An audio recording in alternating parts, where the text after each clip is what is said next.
My name's Sougwen Chung. I'm an artist and researcher and artistic director of Silicet, a studio exploring human and non-human collaboration. So my mother's a programmer and my father's a musician, and I think this has me really interested in this idea of hybridity. In particular, hybridity through art and technology. And through some of these interests, I found myself at the MIT Media Lab building my first collaborative robot. In my practice in art and technology, I'm really engaged in the promises, possibilities, and paranoias manifested by developments in art, technology, and science. I believe these developments are changing what it means to be human, and I'm really driven by curiosity about what that can mean for generations that came before and generations to come.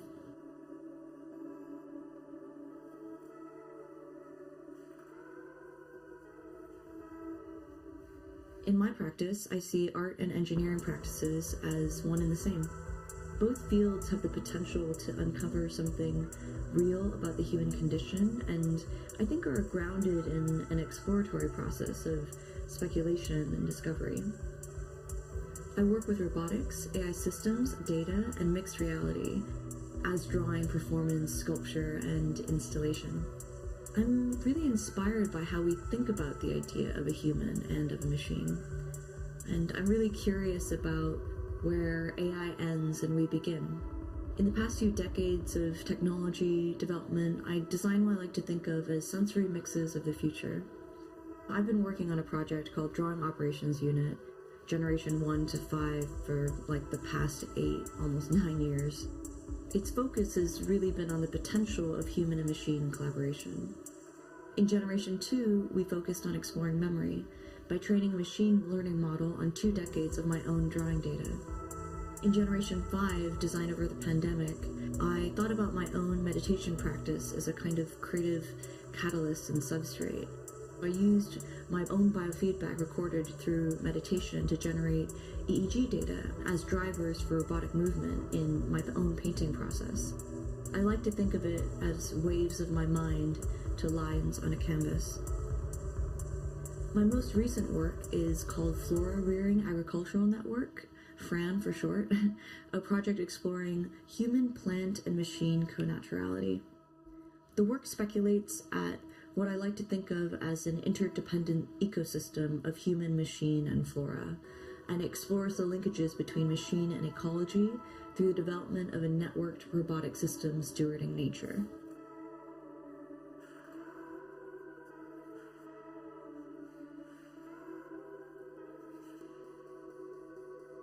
In my practice, I work with and develop a range of technologies. I work with robotics as collaborative partners, machine learning as drivers for painting movements, and EEG to create systems of biofeedback. I'm interested in how research-driven processes, algorithmic systems, and custom computer vision software offer new and speculative human and machine configurations. Using custom and existing research for artistic purposes means extending the possibilities of the research beyond fixing a problem or asking a specific question into a more speculative, playful arena that engages new research prompts, as well as new conditions for philosophical inquiry.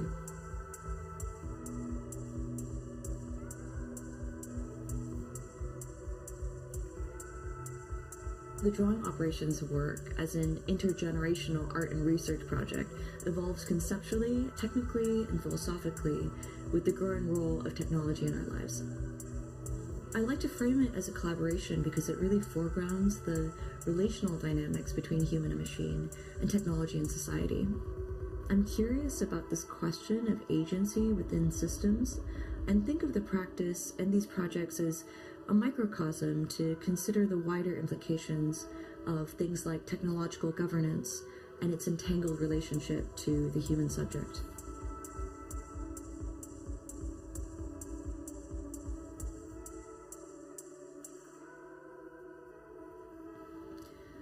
It's so hard to make predictions about even 5 years down the road. And I think we've seen how quickly over the past few years life can really change in an instant.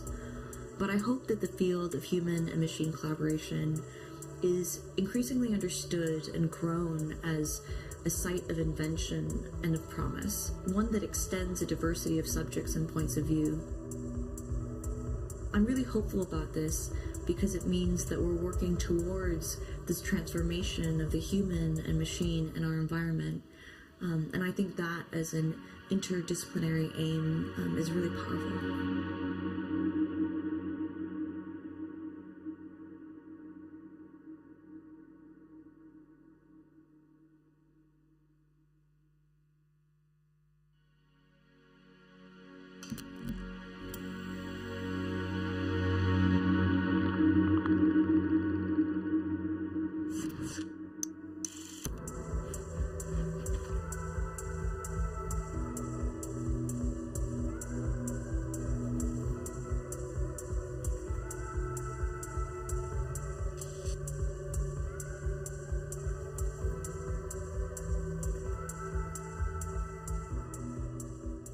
My name is Loclair and I'm an artist working mostly with digital fabric. My background is arts and technology, so as a dancer I learned about poetry and I learned about narration, and on the other hand I'm a computer scientist and I studied human-computer interaction, which is about how we touch machines, how machines see us, how we see them. My work today is mostly about the encounter, the poetic encounter of man and machine, the friction and the beauty between the digital and the analog realm. So right at the hybrid intersection of those synthetic and those natural sensations, I continuously strive to investigate how do we actually meet our mirror, and how do we actually see ourselves through the lens of a machine.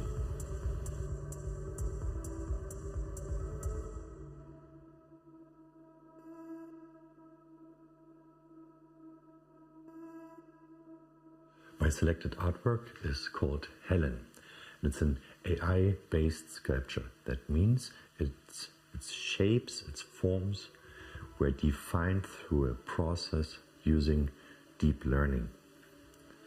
And to me, it basically discusses intention. So an actual artwork normally is born within the artist and it's his or her intention to create something.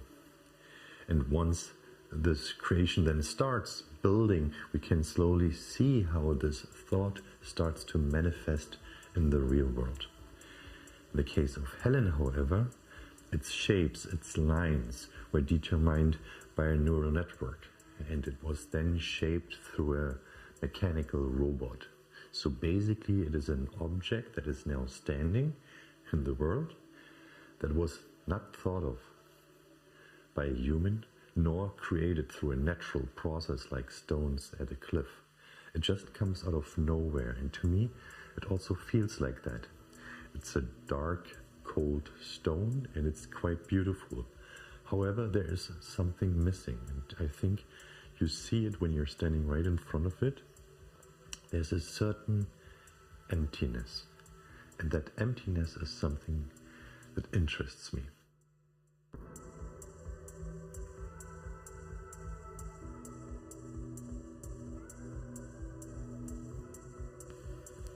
The artwork Helen is created through a custom algorithm that we invented at the studio Loclair. And it is basically an algorithm that is inspired by deepfake technology. So deepfake technology works like this. It is basically analyzing a certain data set with a certain coherence. For instance, faces of humans. And then is able to think of a completely new face that fits actually and that we expect to be a human. And somehow this algorithm is able to kind of invent it. We applied this technology of deepfake to art history and showed our algorithm 60,000 busts that were made in human history, and then asked the machine, could you create another one that wasn't done before but still fits to to the style of what, well, humans do and did in the last 2,000-3,000 years. And then it came up with a new sculpture, and that is called Helen.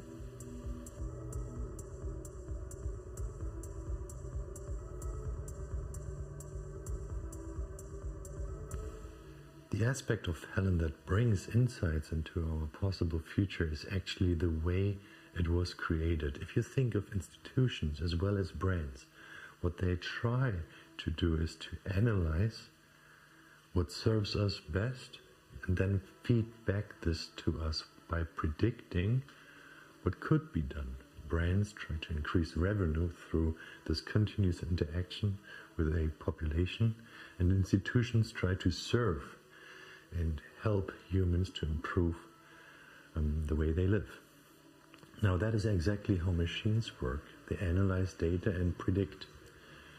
Imagine that there's in the future an emptiness inside of institutions and brands that continuously analyze with machines how we feel and what we do and accelerate exactly this, but without opinions made by humans.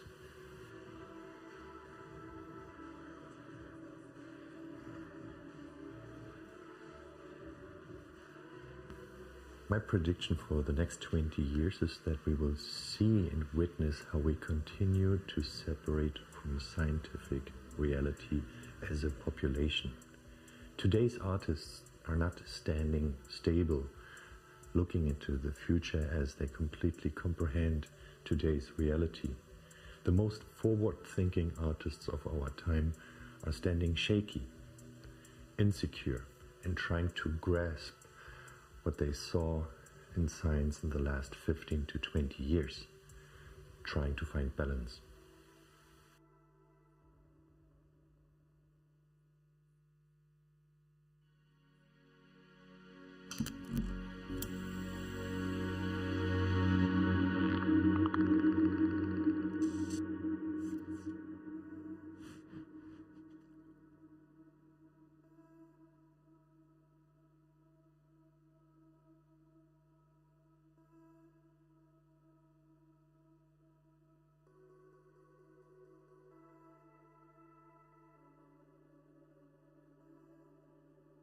Hello, my name is Sofia Crespo. I'm a generative artist and I work primarily with AI tools around the topic of nature and artificial life forms. I'm also the co-founder of a small artistic studio called Entangled Others, where I work together with Pelican McCormick, an artist from Norway.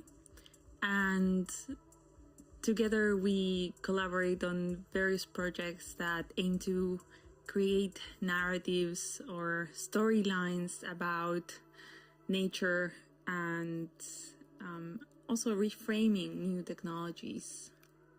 I am very fascinated by the idea of evolution and organic life using artificial mechanisms to evolve. And through my work, I try to explore how we humans create algorithms to replicate or to create something that to us seems like a replica of a biological process.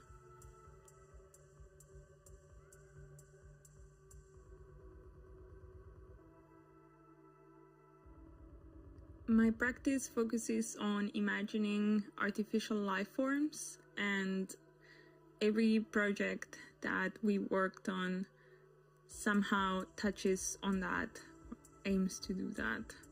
Hybrid Ecosystems is a series about the boundary of nature and technology and where that boundary actually lays, and a future where that boundary could be very blurry.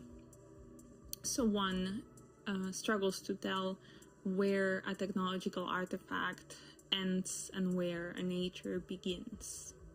Another series that is very dear to my heart is Neural Zoo, which is a series of speculative life forms that aim to recreate textures that look natural but are actually species that don't exist.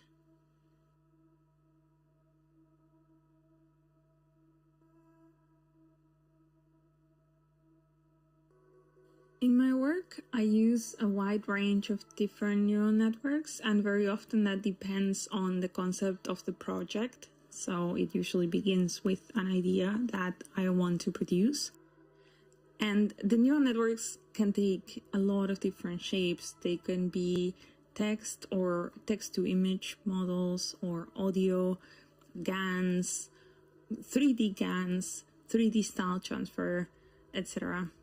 This means that, to me, machine learning isn't an end in itself. It's a tool that I have available right now, but to me it feels part of a larger project that in the future could take a completely different shape.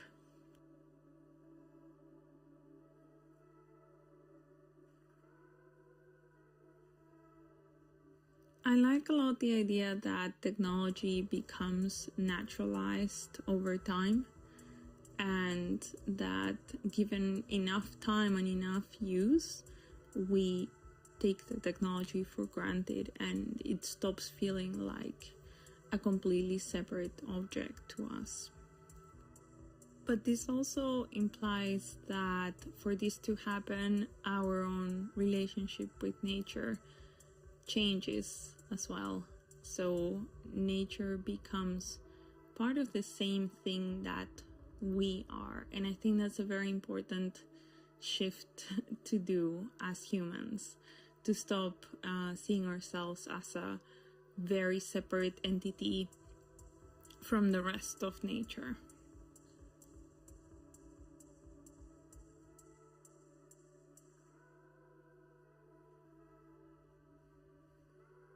I don't like making predictions of what's going to happen in the future, because I prefer approaching the present as it comes and finding ways to adapt to it.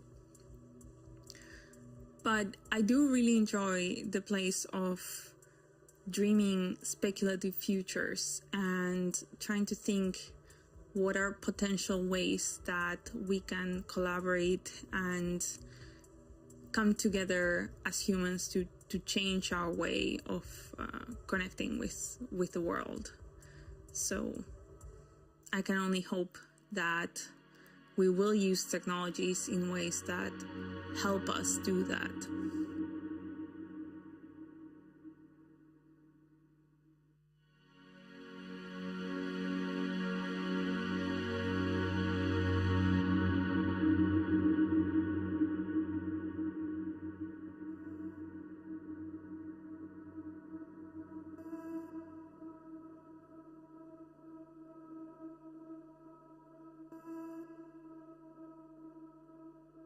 Hi, I'm Portrait XO. I am an independent artist and researcher. I have been heavily sonically obsessed with space and time. Specifically, over the last couple of years, I've been researching and collaborating with data scientists such as databots and open source culture and coders from Pollinations.ai community, and have also been doing my own personal experiments with open source resources. And I'm forever curious about what all of this means to us living in a data-driven society, the impact on me as an individual, as well as collective impact, the impact on society and our environment. And I am searching for the humanity between art, music, science, and technology through exploration and experimentation of how far I can take sounds and storytelling through latent space.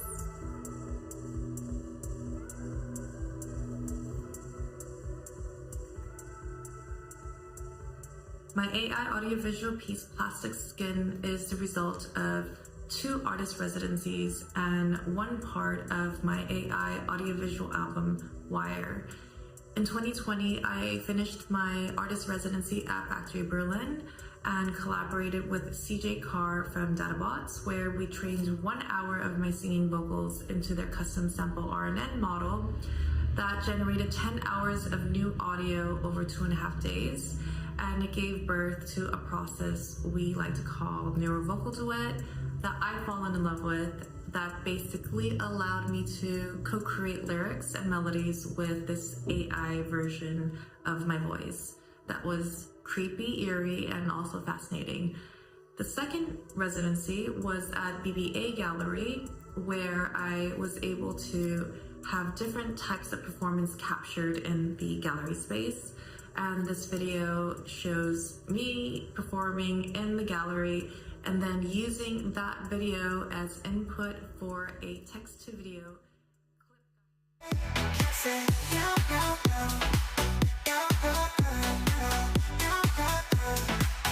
together forever.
Can machines help us help each other, help us be better there for one another? Can machines see us as friends, the way we reach for them, the way we reach for them?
I use AI for good.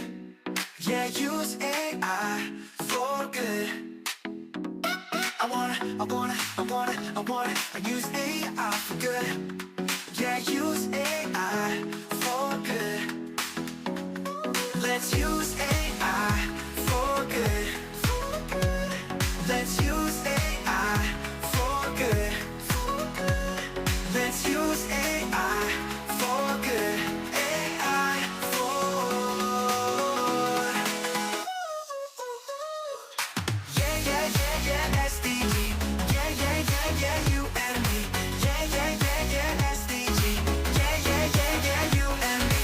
Yeah, SDG. Yeah, you and me. You and me, you and me, you and me, never me, you and me, everybody. Yeah, Africa. Yeah, Africa. You and me, you and me, you and me, you and me, you and me, you and me, you and me, you and me, you and me, you and me, everybody.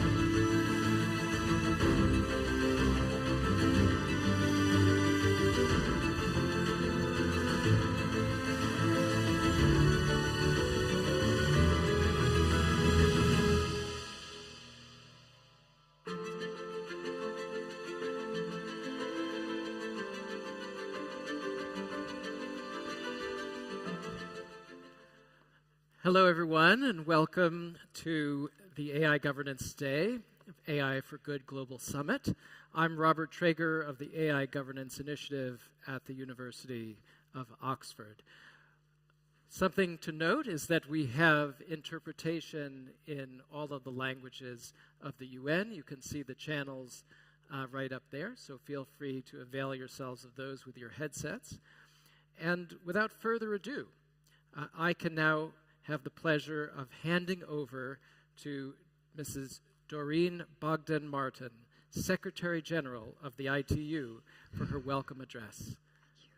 Ms. Bogdan-Martin.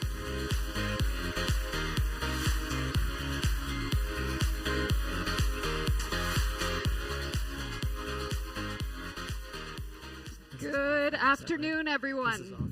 and welcome to Day 0 of the AI for Good Global Summit. Our eagerly anticipated Governance Day is off to a running start. We've already put our AI experts, our government leaders, to work this morning early. We've spent the entire morning exchanging ideas on 3 critical topics.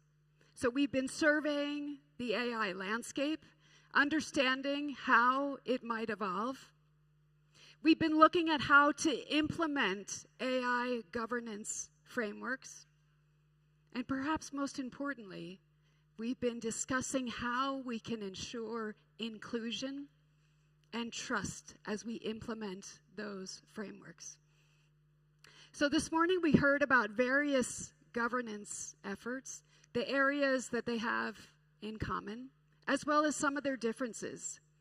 I think crucially, we learned from developing countries because we want to ensure that they are not left out of the process. All this challenges the argument that governments lack initiative when it comes to tech regulation. And in just a few moments, you're actually going to be hearing from some of our amazing roundtable participants who will be sharing the outcomes of their work. But first, let me tell you why we're doing this. So why are we here today? What is AI Governance Day all about? And why are we at the ITU going to keep doing it?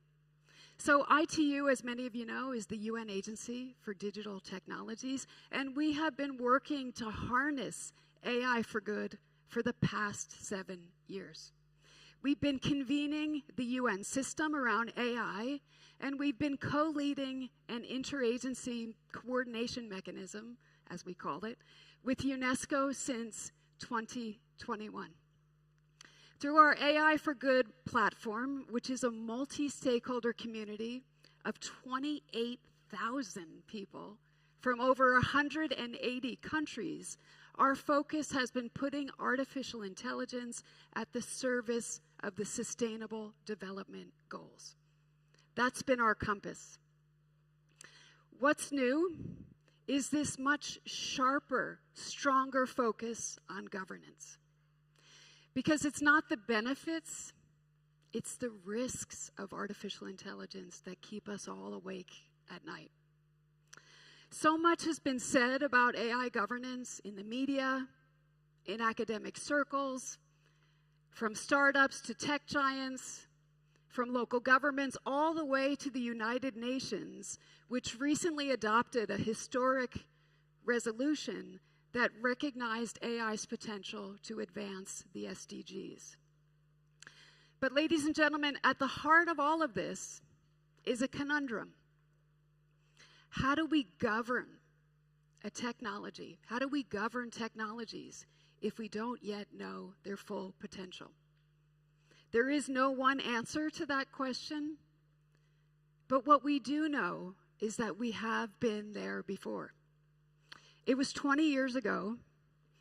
The internet was met with a sort of similar mix of shock, awe, skepticism. It raised the same questions about how our economies, our societies, our environment would transform for better and for worse.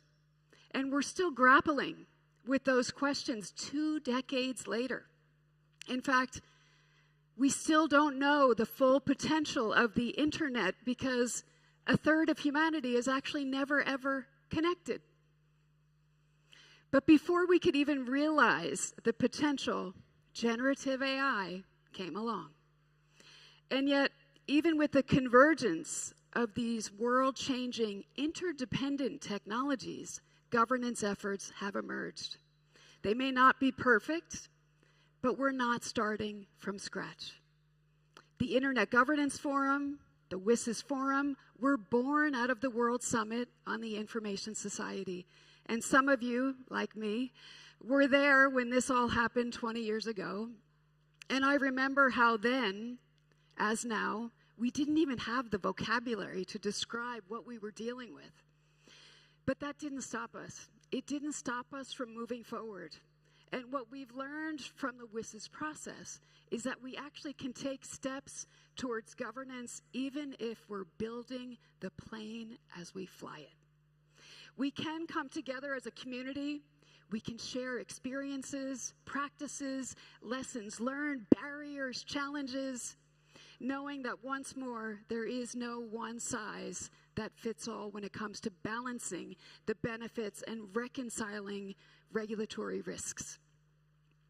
Knowing yet again that we must look at governance from many different angles, and knowing that the only way forward is through a multi-stakeholder approach. And that's why I'm so glad that today, gathered in this room, we actually have our WSIS community with us. So welcome to the WSIS community.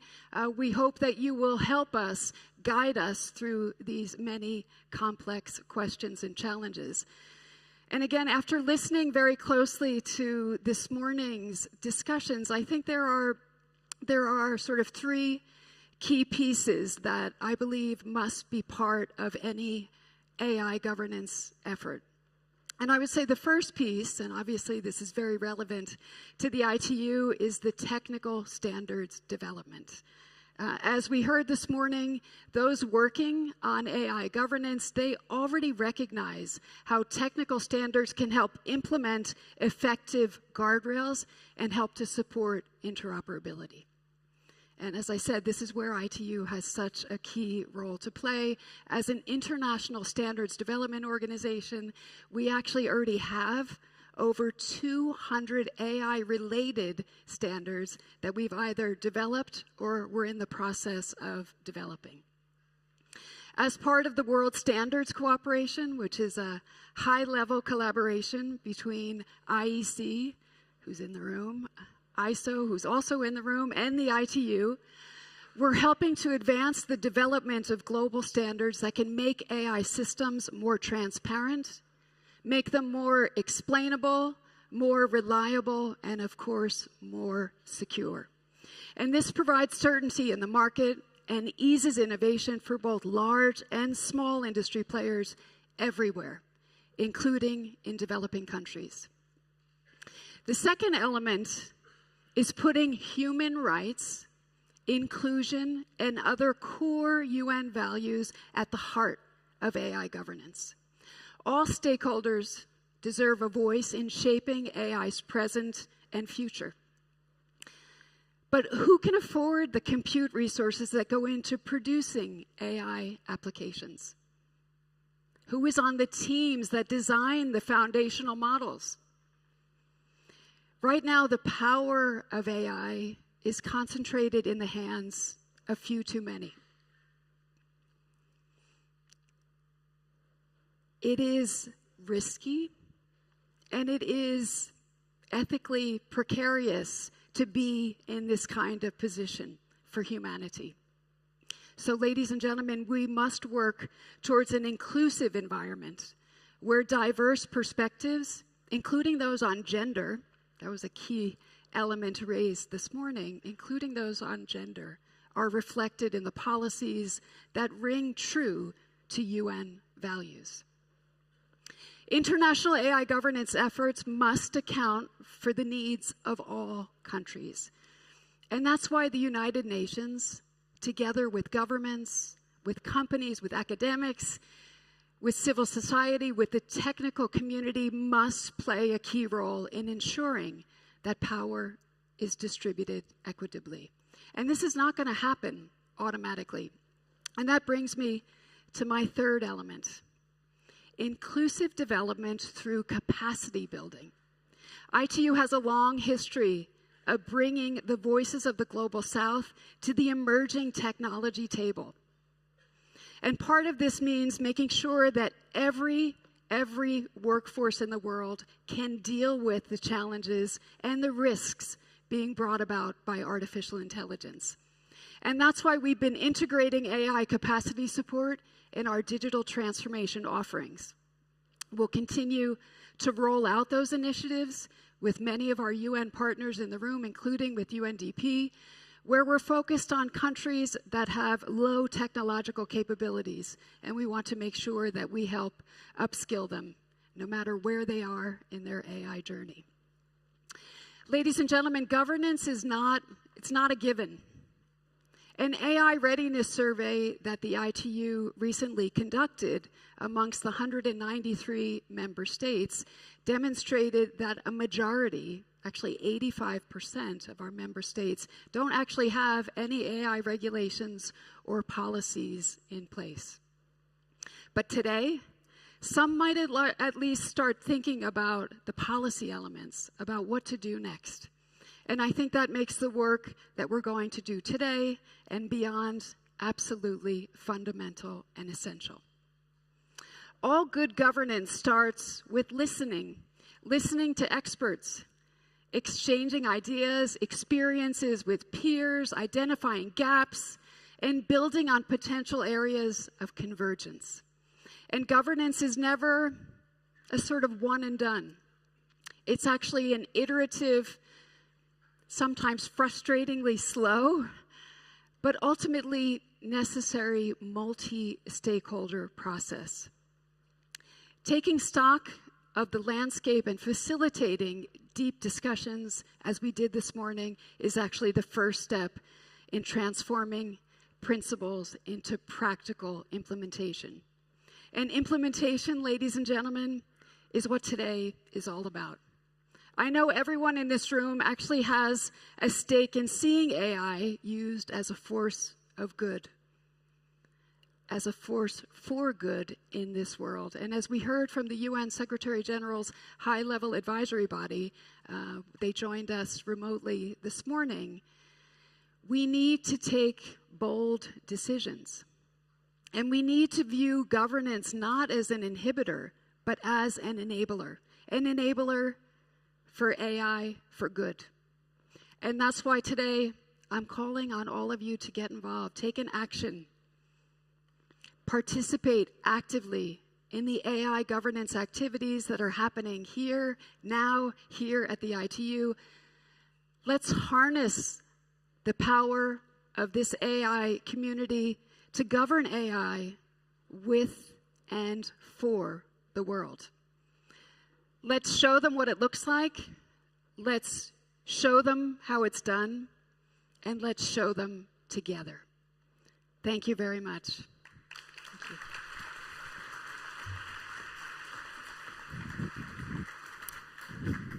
Thank you, Doreen Bogdan-Martin.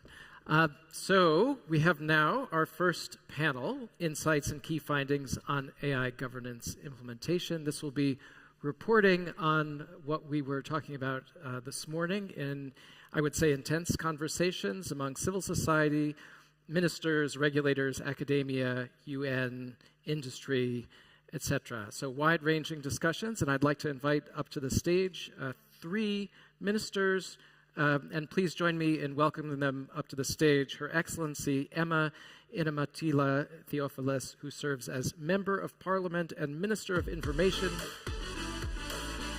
and Communication Technology in the Republic of Namibia. If Wikipedia is correct, Mrs. Theofelus is the current youngest woman minister in Africa.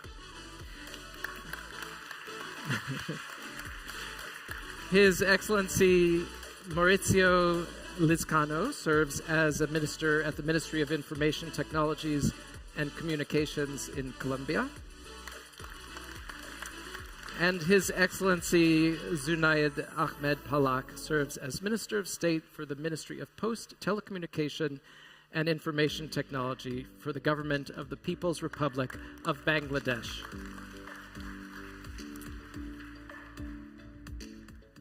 So, I think we can get started. Minister Theofelus, the floor is yours. Thank you so much. A very good afternoon to everybody. I think the 2 ministers here on my right will agree with me that we had a very, very productive morning as we were delving deeply into the issues around of AI governance and what our role is as policymakers. I'll be presenting shortly about the AI governance and looking at the landscape around AI governance and how we expect it to evolve in the future.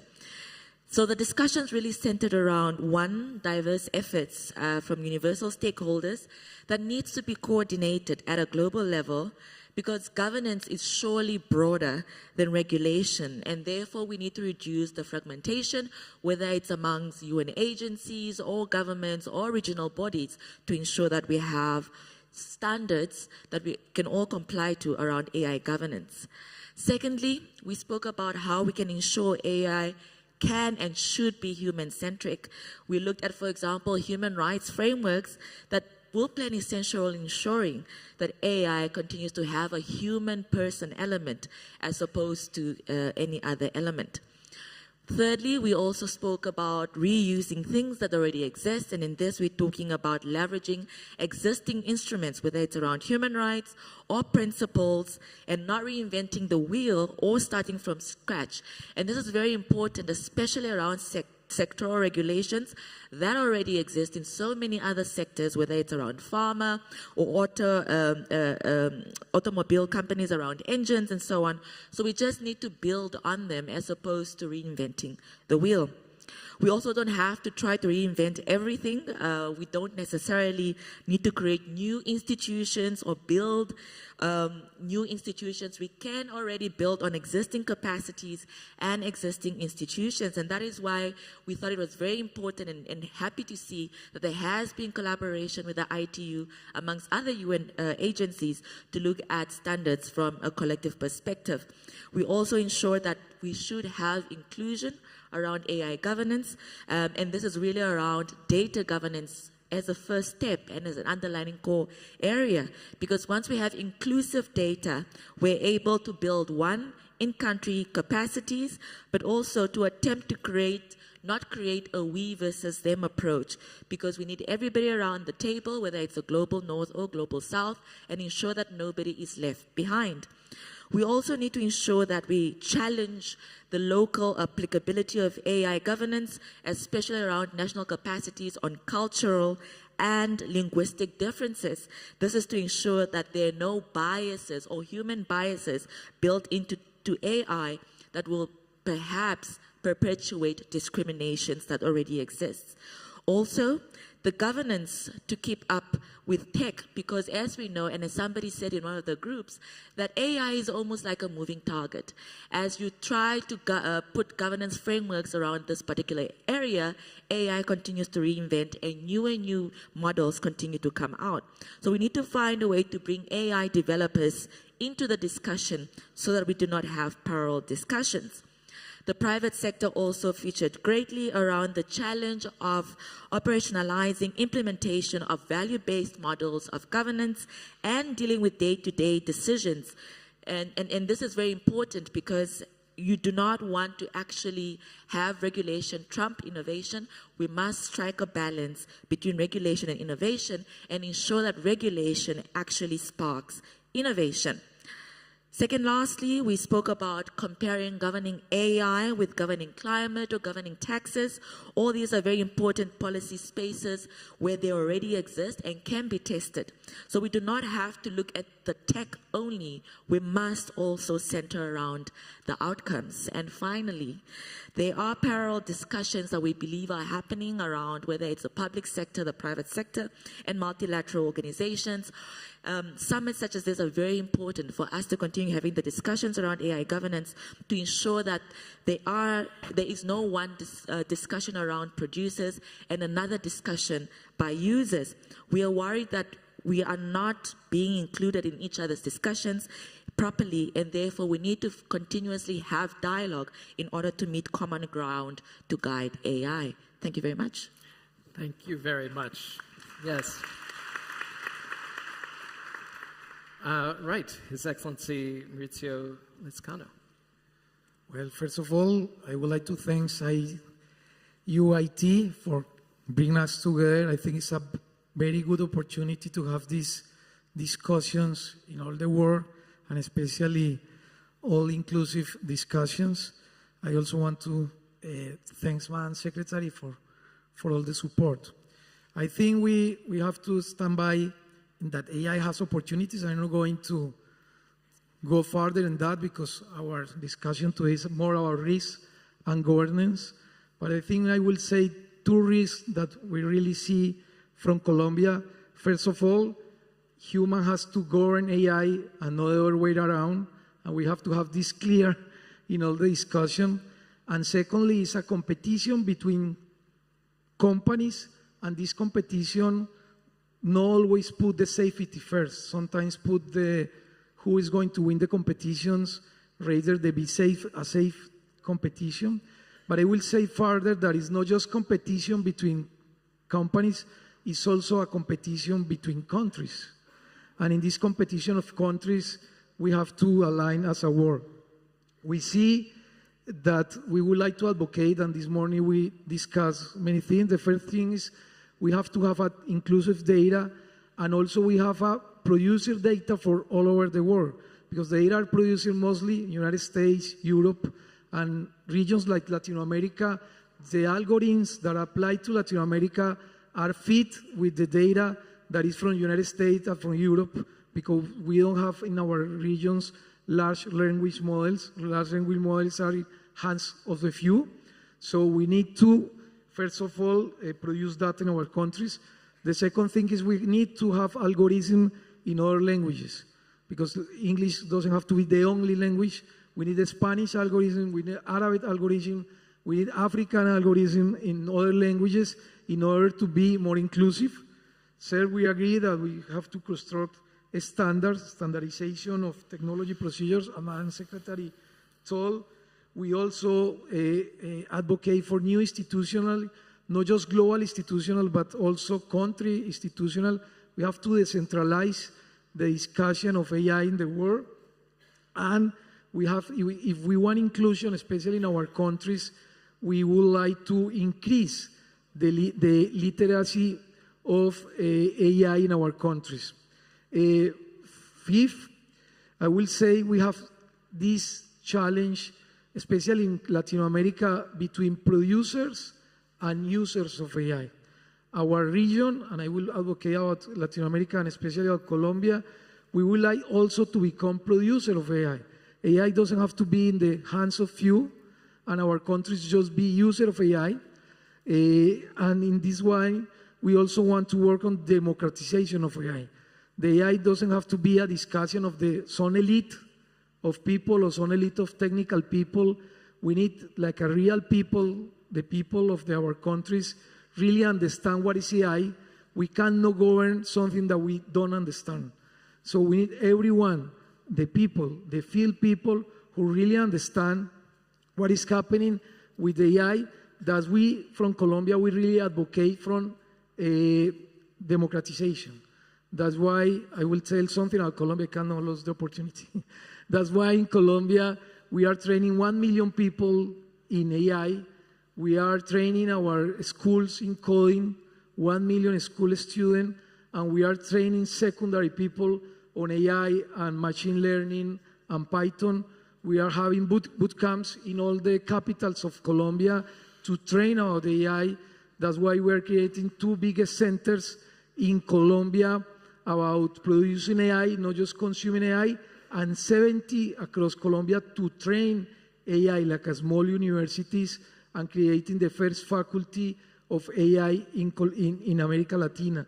Because we strongly believe in Colombia that just through education, through literacy, and through democratization, we can really achieve and say we are going to overcome this together as a world, not as a few countries that now are leading the discussion of the AI. We want, as a Latin America, be in that discussion.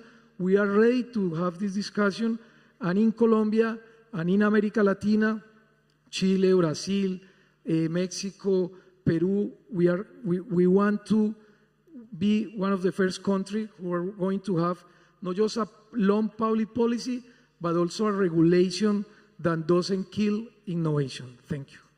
Thank you very much. And lastly, Minister Zunaid Ahmed Palak, please. Thank you. Thank you very much, Robert, for your excellent moderation, and respected Her Excellency General Secretary of ITU, ministers, dignitaries, all the participants. Good afternoon to you all. I am the Minister of State for Posts, Telecommunications and Information Technology for Bangladesh, a developing country with big ambitions and hopes for artificial intelligence. I'm here. Our most ambitious initiative in Bangladesh is the development of government brain, in short, G-Brain, a government AI aimed at augmenting and enhancing our government's ability to deliver services more effectively. I want to share with you 2 powerful stories that illustrate both the incredible potential and the significant risks of artificial intelligence in our world. I would like to do this because this experience resonates with theme 2 of the morning high-level roundtables on AI governance. How do we implement AI governance framework? Last month, a Bangladeshi startup presented my digital twin. This digital twin not only looked and sounded like me, but it also included all of my video clips and voice recordings. This experience was both fascinating and eye-opening. It showcased how AI can be used to create detailed and lifelike digital representations, opening up a world of possibilities for future innovators and entrepreneurs. Imagine the potential of AI in education and training through personalized learning experiences or simulating real-world scenarios for training purposes. However, we must also be vigilant about the darker side of AI. Just 3 days ago, after a devastating cyclone hit coastal areas of Bangladesh, the government swiftly took all the action to help those affected. Despite these efforts, one photograph shared on social media created a huge emotional impact. The image showed a mother carrying her child, both appearing lifeless on the shore. This heart-wrenching picture spread rapidly, stirring deep emotions and concern among the many. But here is the shocking truth. This photograph was AI generated. This incident highlights a serious risk associated with AI. Deepfakes and spread of fake information and the consequences of which can be dire, affecting social harmony, public safety, and the credibility of our institutions. As we embrace the advancements of AI brings, we must also develop robust measures to safeguard against this misuse. It is crucial to establish ethical guidelines and regulatory frameworks to ensure AI is used responsibly, educating the people about the potential use case of AI-generated misinformation, and investing in technique and technologies that can detect and counteract deepfakes are essential steps.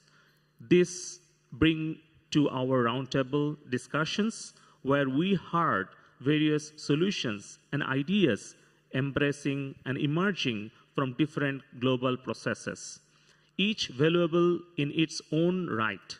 However, Bangladesh is not currently part of any of these processes. We are worried of being not included and being left behind. This is where the ITU and platforms like AI for Good play a crucial role in democratizing the conversation. Our discussions addressed compute governance as a means of bringing transparency and accountability to the AI governance implementation. Different approaches to the governance were discussed, including focusing on incentives such as economic or on enforcement through strict regulations. There was a recognition that standards are critical in governance conversations rather than creating new mechanisms. The importance of reliance on globally established, inclusive, a long-standing standards-making process and bodies that have evolved over the time was stressed. The role of the private sector as well as the academic institutions in bringing expertise to the conversation was considered vital. A major concern among the participants was the lack of access to computing capabilities in the developing world. This issue resonates with many developing countries, including representatives here today. There was an understanding that by engaging with ITU and related platforms, we can ensure that our voices are heard, and we actively participate in shaping AI governance frameworks that address our unique needs and challenges. I would like to end my address by mentioning one of my favorite quotations by the Honorable Prime Minister Sheikh Hasina. She said, "If you want to go fast and far, innovate together. Let's work together to build a more ethical, inclusive, and responsible AI society for all." Thank you very much. Thank you so much, ministers, for really nice summaries of this morning's conversations, and also for sticking to time, which goes right to a moderator's heart. So thank you very much. And now I think, if I could, I think we have to invite some other folks up for the next panel. It's just one after another. Thank you. Thanks so much.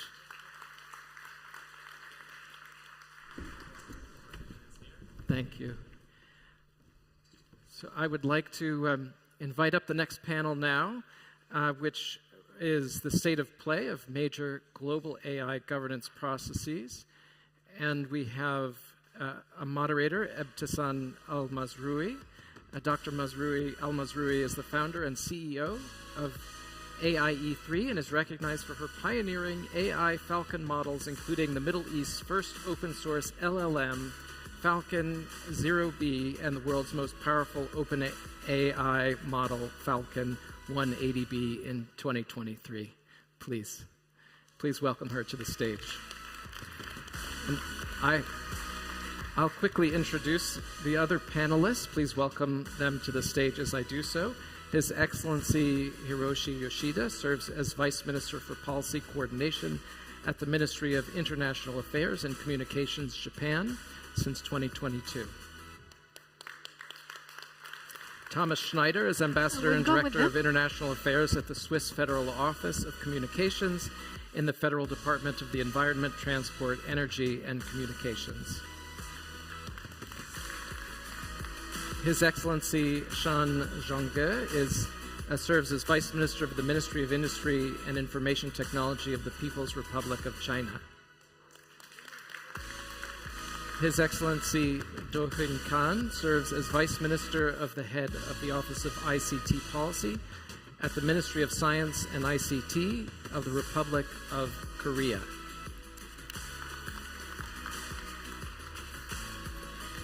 Alan Davidson is the Assistant Secretary of Commerce for Communications and Information and National Telecommunications and Information Administration Administrator. And lastly, Juha Heikkilä is Advisor for AI in the European Commission.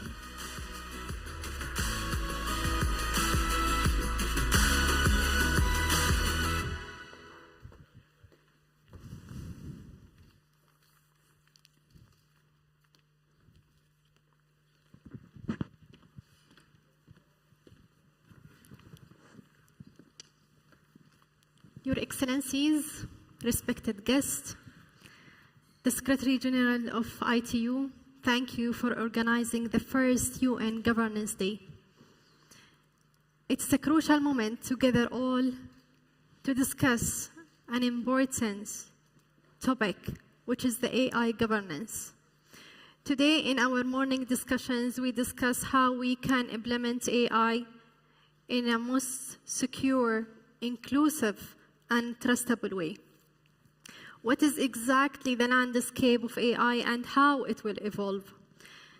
In today's session, I would like to welcome Your Excellencies, respected guests from European Council, from China, from also the United States of America, from Korea and Japan, and also European Union, to discuss the different AI activities and the government regulation and frameworks that your countries and governments, they already put a lot of effort in shaping these rules. So first of all, I would like to start with the Ambassador Thomas Schneider. You have successfully convened a group of countries to sign a treaty in a pluralized world. What are the challenges did you encounter during this process? And also, if you can also inform us which parts of the treaty are you most proud of? Thank you, and thanks for convening this session.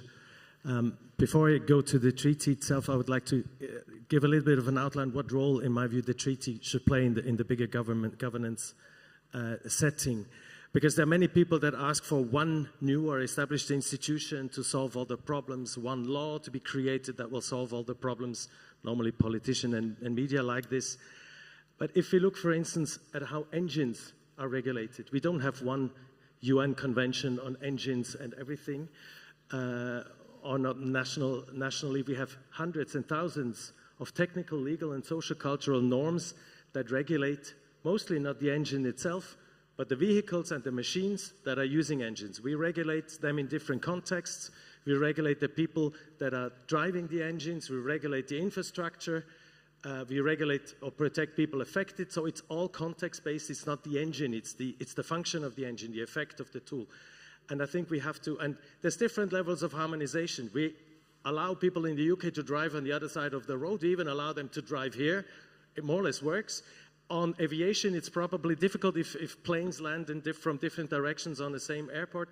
So there's different level of harmonization with engine regulation. And I think the same logic should be applied to AI. It should be context-based to whatever we can. It should be about risks and impacts, not the technology itself. And that is specific to every culture, in many ways to economic incentives and so on. At the same time, we need a common understanding about what we try to achieve. We need to have a global discussion about how we deal with risks, what the risks are, what are we trying to protect. And so we need a coherent approach, but not necessarily one institution, but hundreds and thousands of pieces that work together.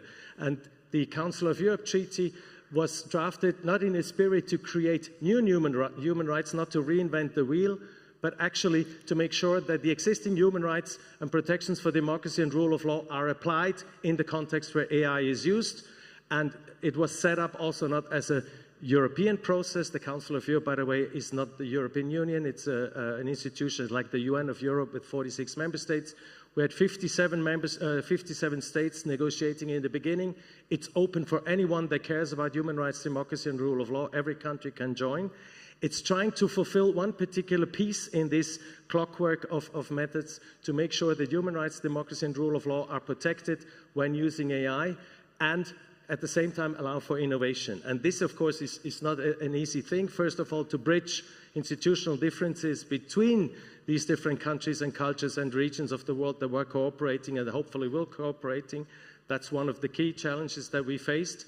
And also how to make sure that we protect existing rights in a dynamic way, not in a bureaucratic way, so that this instrument is fit for purpose now, but also in the future.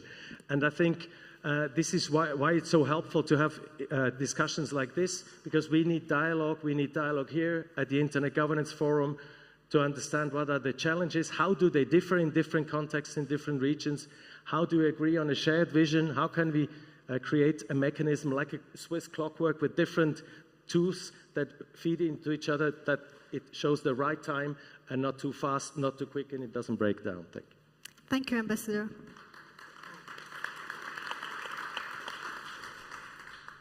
My question now will go to Juha.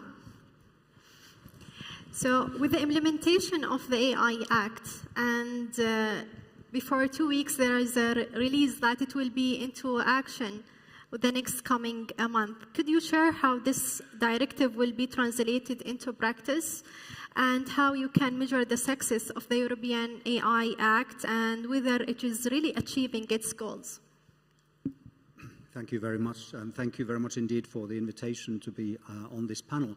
So, indeed, the European Union AI Act is the first comprehensive, horizontal and legally binding regulation globally. And it will apply to both public and private providers of AI systems equally, which makes it very different from other governance attempts and efforts elsewhere. Technically speaking, it's a regulation for those legal eagles who are interested in EU law.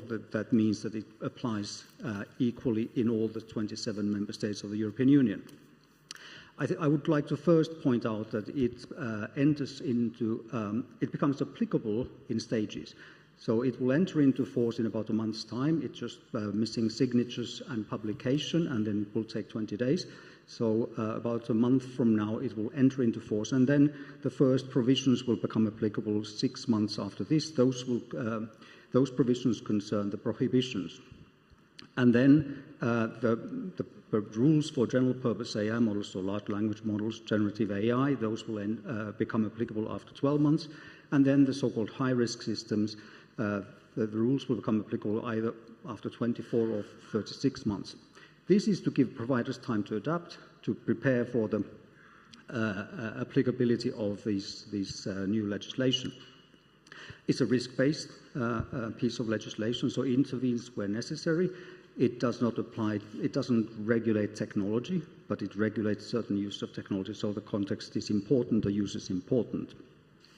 The implementation itself is based on a strong pre- and post-market system of enforcement and supervision. So it's a decentralized system of national notified bodies checking compliance with the AI Act requirements before high-risk systems can be used, can be placed on the EU market. So these are the member states' national notified bodies, and they have then market surveillance authorities ensuring the post-market monitoring. So there is the pre-market checks and then, of course, the post-market monitoring. So this system of implementation is based on a well-established and functioning system that we have in place in the European Union on product safety. So it applies similar principles. I would like to highlight the importance of one body here, which is the European AI Office. We have set up the European AI Office, and that AI Office will then coordinate the work of the national notified bodies and national authorities which are involved in this. And so it has the coordination and monitoring task to some extent to ensure uniform application, uniform implementation.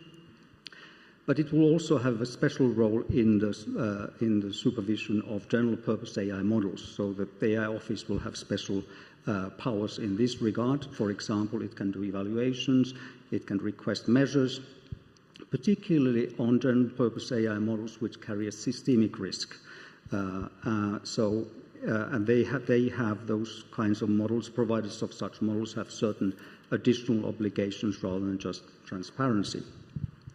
So the AI Office has roles which go beyond safety institutes which have been set up in some countries because it has a much broader scope. Because the AI Act deals not just with safety but also the protection of health and fundamental rights. So it has quite a different profile, but it includes the safety aspect. So any cooperation that we have with safety institutes elsewhere that are being set up or have been set up, this will be with the AI Office. So it will have an important role in the implementation. I should also add that it will also deal with research, innovation and deployment aspects and also the international engagement. So it has a very broad, comprehensive set of roles. Indicators of measures. I should maybe add that we also have a couple of other bodies, scientific panel, which will support the implementation, an advisory forum with stakeholders and member states' representatives in an AI board. Indicators, well, there could be technocratic indicators of its success. For example, the number of systems that undergo conformity assessment and get this so-called CE marking, which then enables them to be put on the market, how many are registered in the database, etc. However, in a way, the most important indicator is something that is hard to measure, because we think that this will increase trust in AI systems. So the AI Act and its provisions and the safeguards it provides, the guardrails it provides, will increase trust in AI systems. Why is trust so important? Trust is important because trust is the sine qua non for uptake. Uptake is sine qua non for benefits to materialize. So we need trust to have uptake, and we need uptake to have benefits so that we can actually enjoy this technology and the potential it has and the positive aspect it has. Thank you. Thank you, Juha. While we all agree on the importance of measuring the effectiveness of AI Act, also we would like to hear more from Ellen, the Assistant Secretary from United States of America, about the executive order, and mainly that United States had already adopted a voluntary commitment approach by the private sector and already issued an executive order. What are the next steps? Or the steps for the United States and how you can domestically and internationally measure the success of them? Well, thank you, Dr. Almazrouei, and a quick thank you and congratulations to the ITU and to Secretary General Doreen Bogdan-Martin for convening all of us and for hosting a very successful day already, and for all of you for joining us to discuss how we can leverage AI to help achieve our common collective goals and the sustainable development goals. The starting point for us has been that responsible AI innovation, emphasis on responsible, can bring enormous benefits to people. It's going to transform every corner of our economy. But we will only realize the promise of AI, as others have said, if we also address the serious risks that it raises today. And we've heard a lot about those. Those include concerns about safety, security, privacy, discrimination, bias, risks around disinformation, as we heard so eloquently on the previous panel. We also face a risk of exacerbating the inequities that exist already in our world if we don't ensure that these advances are available for everyone. To talk about how we've been approaching this. Domestically, the entire U.S. government has really moved with urgency, I would say, to seize on this tremendous promise and potential risk of this moment. As you noted, last summer, President Biden secured voluntary commitments. That was our starting point from the leading AI companies to help make sure that AI systems are safe before they're released. And these commitments helped us and the world, I hope, get ahead of the rapid pace of development that we started to see in these frontier models. Developer commitments were just the first step.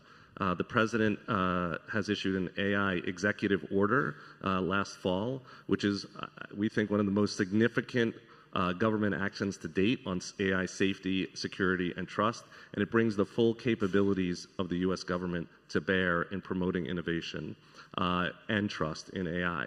It also lays out a very broad work program, from research to tooling to policy, to address the risks of AI and to use the authorities that already exist in law to bring to bear to these issues. Just as an example of a few of the big initiatives folks have been aware of going forward, we're standing up and have stood up the U.S. AI Safety Institute to do the technical work around security science required to address the full spectrum of AI-related risks.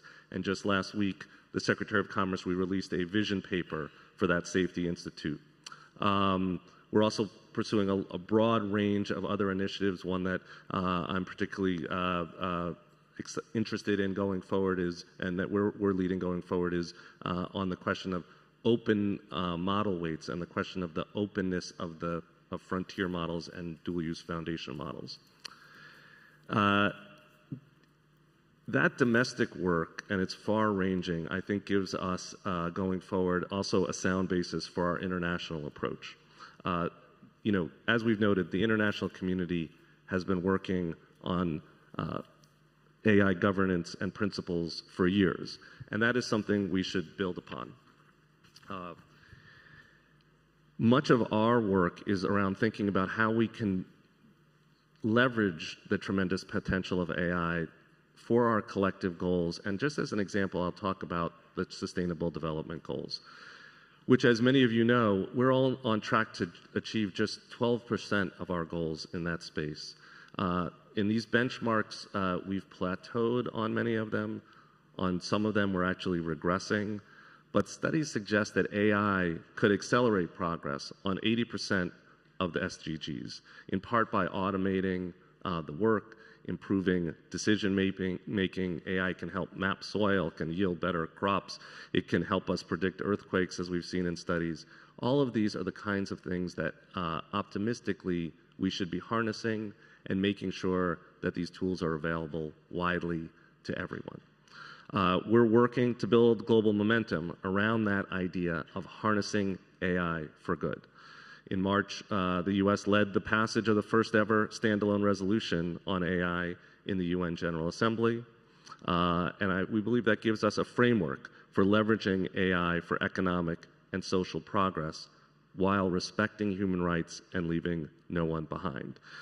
Last week's summit in Seoul of the AI Safety Institutes, congratulations to our colleagues from Korea, was another important building block in multi-stakeholder collaboration. And the list goes on. There are many initiatives that are underway. I think what you're hearing is a sense of urgency from government to address the issues of the moment and to realize that if we work together, and we are committed to working together, we can capitalize on this energy, capitalize on this moment of public attention, and ensure that the AI revolution is a revolution that is working for everyone. Thank you. Thank you.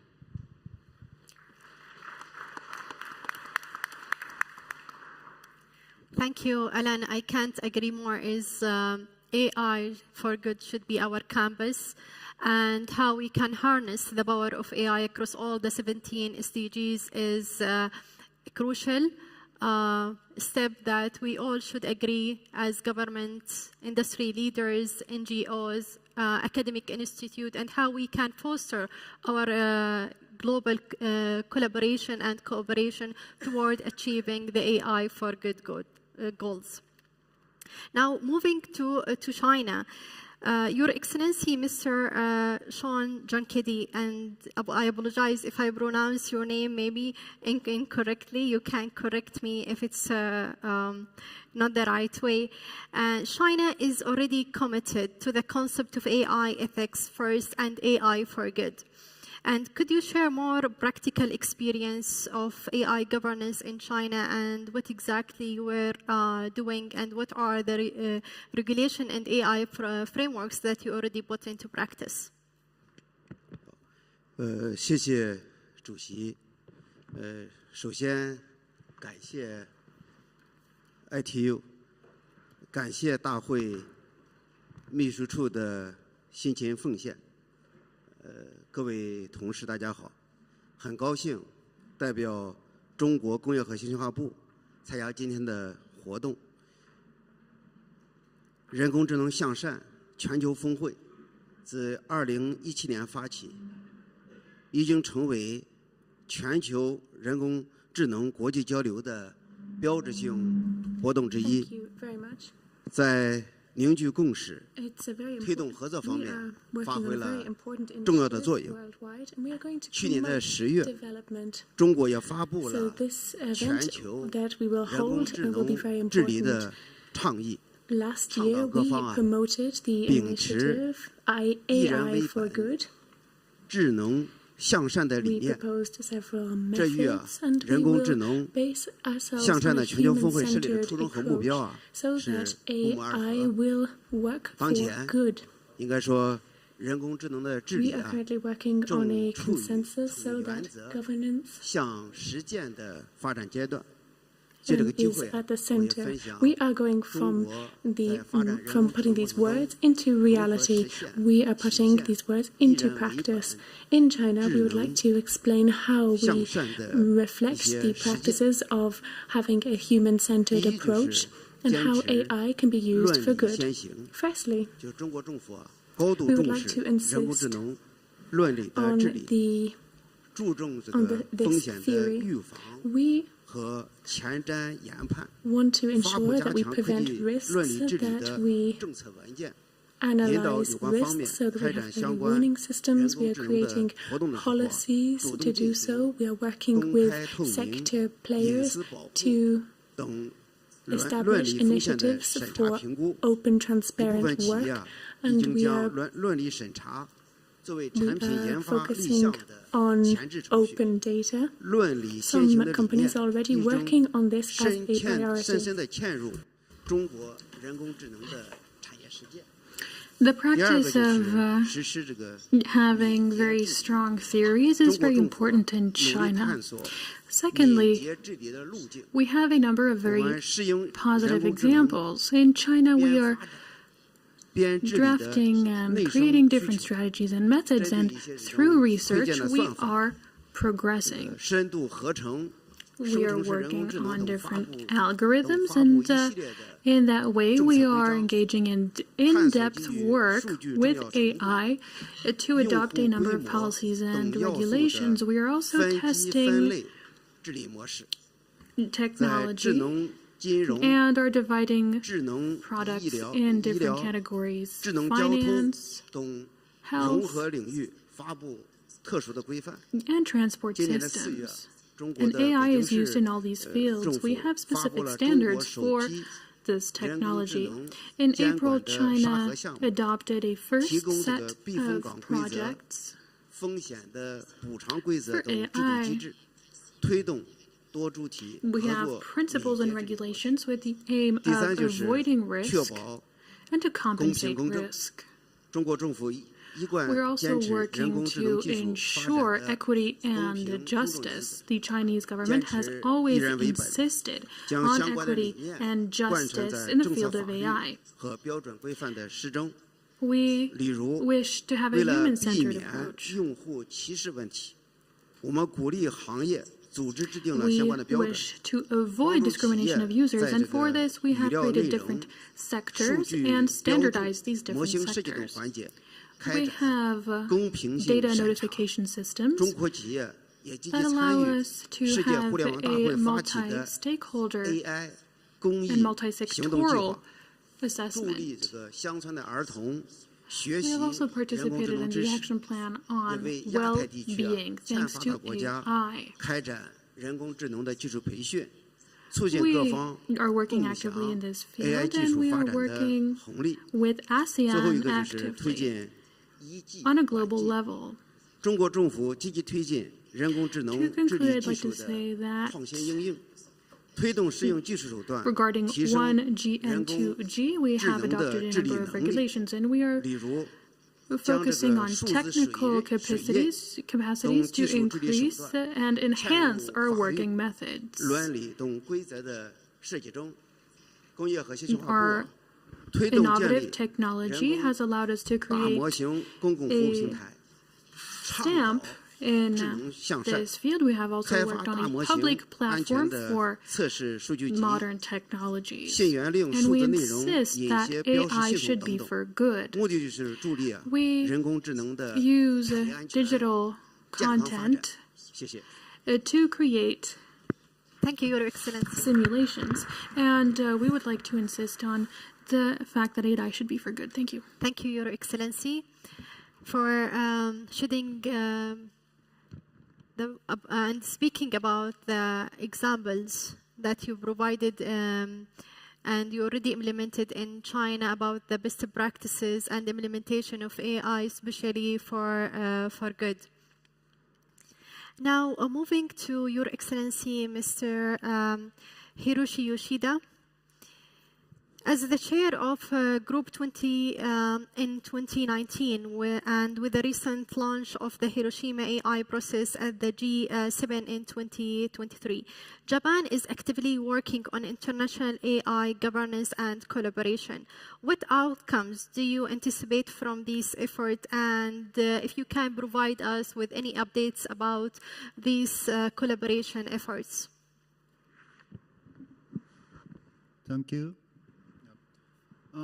First of all, I would like to congratulate Thomas for adoption of framework convention of European Council.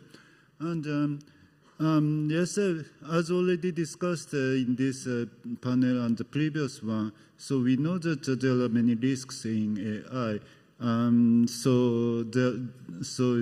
Many aspects are pointed out: bias in learning data, disinformation, cybersecurity, and Bangladesh minister pointed out at the previous session the deep fake in disaster.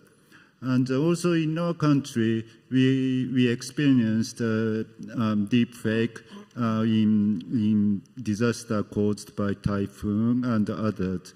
And also, deepfake in election is risk for deepfake in election is pointed out recently. And but on the other hand, we all know that AI has a big potential, and so that what is important is because of the hesitates to get best use of AI because of the risk. But instead, we should mitigate those risks and get best use of AI. And so that's why we started a discussion on AI in international fora. So the first one we started in OECD and the G20, and in 2019, Osaka summit of G20. So we agreed on G20 AI principle. And it is a kind of a common understanding what we should think about building a policy for regarding AI. Of course, in these 4 years, everything had changed, and generative AI came up last 2 years, so in 2022. And we launched, to cope with it, we launched the Hiroshima AI process. And the concept of the Hiroshima AI process is that so we need some kind of a governance framework, but it should be interoperable. And interoperable means not every country has to take the same action. So what should be? So what is action to be taken is a very in a same level, but how to implement it is a kind of it's up to each country, so that we know that AI Act is adopted in Europe, but on the other hand we have another approach. Of course, voluntary commitment can be an option. But what action should be done is need to be interoperable. So, for example, so in the outcome of the Hiroshima process, there is so it asks for evaluating risks in advance to putting those products into the market. And those actions to be taken should be interoperable, and those AI developers, AI service providers, or AI users know what to do.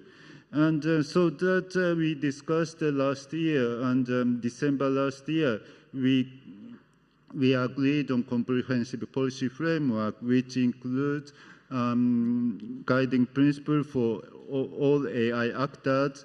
That is not only for AI developers, AI, including AI service providers, AI users, and also code of conduct for AI developers. And so this year we are continuing discussing how to implement it. And so kind of a monitoring mechanism is discussed under Italian presidency. And so also we launched a Hiroshima Process Friends Group beginning of this month, and so now 50 countries and regions have joined the Hiroshima AI Process Friends Group. And also in our country, we also established AI Safety Institute this February, and the important thing here is also interoperability. And we are now working on in that AI institute how to assess the AI safety, and so we cannot do only in our AI Safety Institute. So the AI Safety Institute should be coordinated between other AI institute in other countries, and such assessment also should be having interoperability. Thank you very much. Thank you, Your Excellency. Thank you, Your Excellency. Maybe one of the most thing that I noticed from the morning discussions and also this afternoon discussion is most of the countries, they start to have their own AI safety institute, such as in Korea and Japan and also in USA. And I would like also to emphasize the role and the important steps that each country, they have to set their own institute or sandbox to test the best AI frameworks that can be embedded and put into place for their societies and for their governmental work. Now, going to Korea, Your Excellency, Dohyun, are the goals set during the UK Safety Summit that has been held in November 2023, and also I contribute with my colleagues from tech AI leaders, government representative, and we discuss many themes. Last week, you already hosted the second AI Safety Summit in Korea. What has been implemented so far? Still, can you see that the goals that has been set by the UK Safety Summit still valid, or maybe there is different approach that has been taken by Korea government? Thank you very much for introducing me, and thank you again the Secretary General of the ITU, under the leadership of the wonderful organization conference. I am also glad to introduce the Seoul AI Summit and the result of the summit. If I ask, I've got the questions about the politically summit is still valid. No, of course, it's valid. The Seoul Summit is the second version, like which is developed for the 6 months since the Bletchley. So the developed versions point are several things.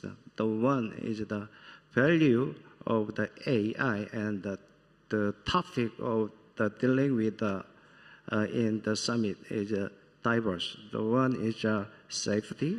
The second is innovation. The third one that already several guests discussed it, inclusivity. So. Also, the second one is the more detailed things. It's almost the action plan with respect to the AI safety. In the Seoul Summit, we strongly recommended the networking between the AI Safety Institute and also the emphasizing the global cooperation between the AI Safety Institute. It's a more detailed thing. So.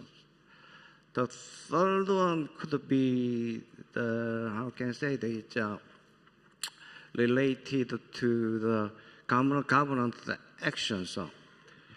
So, for example, the AI ethics in Korean case, at the first time, as long as I remember, 2019, firstly, OECD announced the AI ethics principle, and the next year, the G20 also announced the AI ethics principle.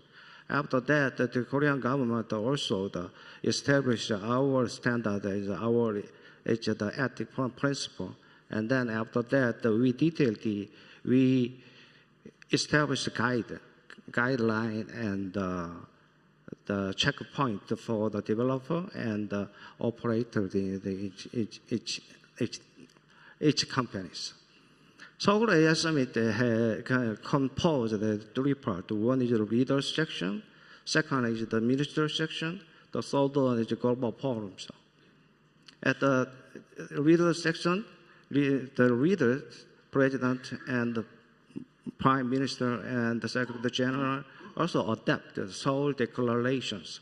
At the Seoul declarations, we included the emphasizing the importance of the testing and the measure of AI safety. And the second one is the addressing the all various kind of the side effect of AI. And then the third one, we recognize that the core relationship, much more enhanced the international cooperation between each others. Focusing on the inclusivity, we also help to contribute to the another, how can I say it, the digital south or developing south or something. So it is called, could be called the AI south. So we also help to act the more detailed things to solve these problems. So the AI Safety Summit, including all of the things at the Seoul declarations. Also, at the next day, the global forum is held, and the minister meeting held it. At the time, the minister meeting statement, including the all of things, the democratic, the environment, and the other activities, and the culture, and the human brains.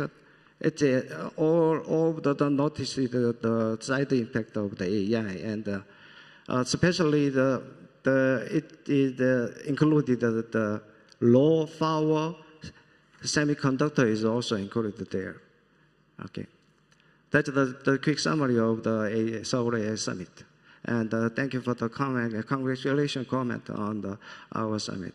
Next week we held it at French. And then from now, the United Kingdom government and the Korean government also will discussing about the topic of the next ones. Also more detailed things will be scheduled. Thanks again for our staff of colleague of the United Kingdom. So the United Kingdom and one of the best my partners, our partners to co-organize this summit. Thank you very much.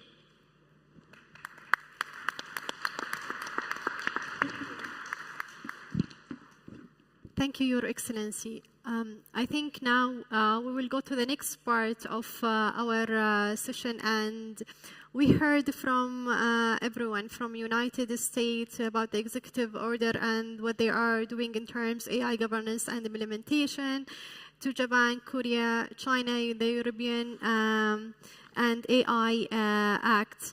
Now, that's you already heard your colleagues and your peers and what each government and their countries they are trying to do. What is one key element you would like to incorporate from their practices to your country or region approach for towards AI governance and framework in your country? Yeah.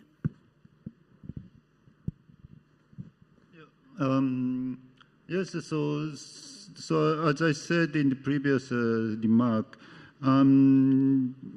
so the interoperability is a very important factor for AI governance, and we want to know what other countries are doing, and so that to know other policies, it would be effective for us to discuss AI policy, and we want to share more information in this policy and have a multi-stakeholder discussion. Of course, not only the government can develop AI governance framework. We need a multi-stakeholder discussion and know what other countries are doing. Thank you very much. Thank you. Thank you. It is interesting and good to hear that all governments seem to want the same thing. They want to protect rights. They want to put people in the center. They want to allow innovation. But then if you look at the tools, there are many ways to roam, as the Italians say. So some give preference to voluntary commitments or regulations. Others go for a horizontal law that tries to fulfill at least some of the purposes. Others have other incentives. So I think we should cooperate all together, and not just governments, but all stakeholders, of course, to develop a global governance and cooperation framework that allows us to do the same in different ways that are reflecting our situations, our cultures, our needs. And I think this is what is needed. At the same time, if we are honest, we also need tools that empower people, that create transparency and accountability so that people can react in case governments or companies do not do what they say they do, i.e. Support people, protect them, and so on. So if a government or a company does damage to its own or other people, then we should have means to actually stand up and create incentives that this is not happening or this is avoided or minimized. And therefore, the Council of Europe Convention is one tool that unites all those that care about human rights, democracy, and rule of law, by agreeing on the same values, but offering adaptable, agile, dynamic ways fit for every country to sign up to it, like the Cybercrime Convention did, where more than 100 countries are cooperating in a modular way on substance with additional protocols, but also in different levels of participation. You sign and ratify, you just cooperate. So this is one of the big contributions. But I think on a global governance level, and this is what I want to end, fortunately, we do not need to start from scratch. We have many actors that already perform important functions like the ITU in their fields, like UNESCO, like the standard institutions, and so on.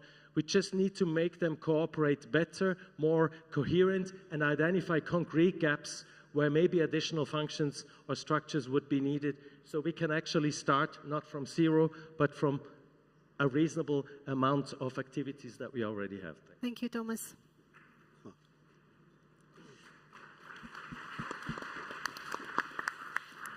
很高兴，听了大家的很多的这个经验交流。I'm very glad to hear from everyone about their experiences and also on the AI governance. In the past 2 days, I have for many times heard the speeches from the ITU Secretariat, and I have the following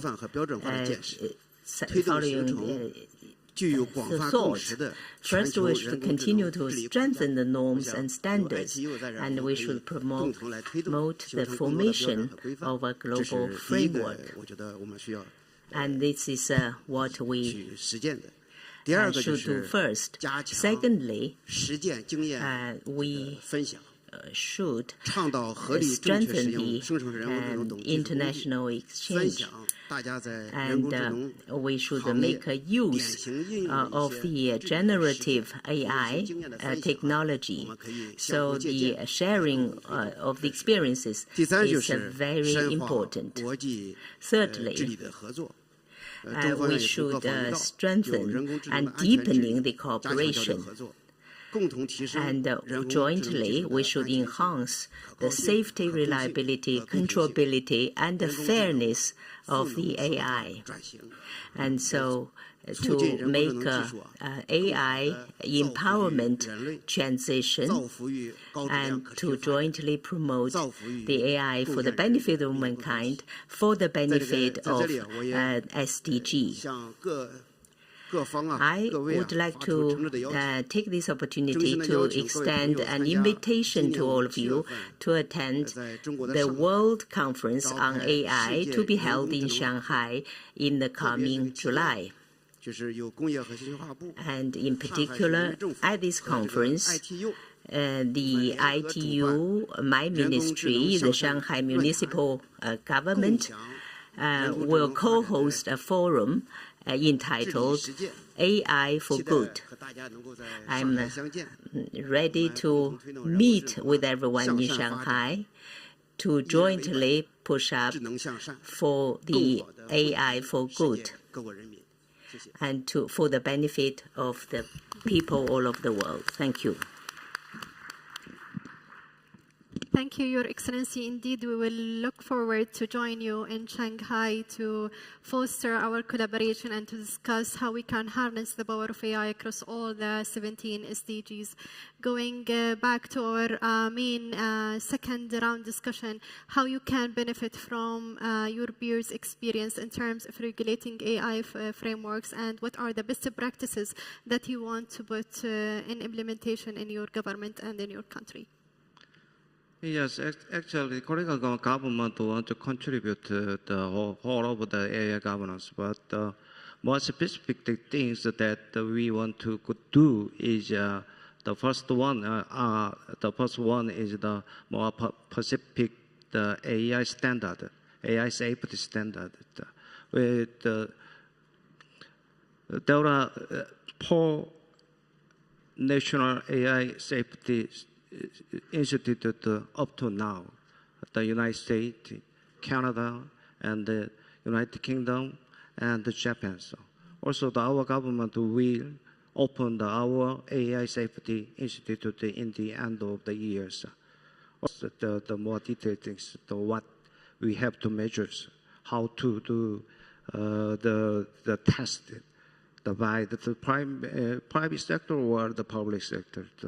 Also, we want to in short term, so we want to focus on that one. The second one is the long-term, the long-term approach. It is related to the inclusivity. So the Korean government got a higher reputation in terms of the ICT or digital. We worked for the 30 years, almost 30 years. So we know what is good, what is bad. What we are failed. Sometimes we got the success. It's the know-how in the policymakers. Also, we understanding that the situation of the other countries. As you know, the Korean is a very unique situation. We want to go to the global markets. We want to be one of the best nations in terms of the AIs. Also, we want to contribute the inclusivities that we among with the other countries. Also, we know that the value of the inclusivities.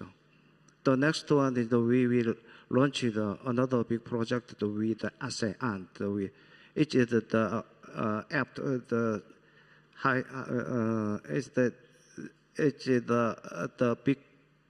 big project. After that, I met another country's ministry. So that's our actions, and that I want to reflect your opinion to our policies.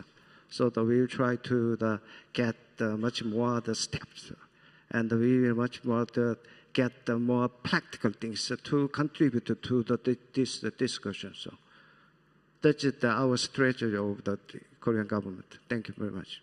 Thank you, Your Excellency.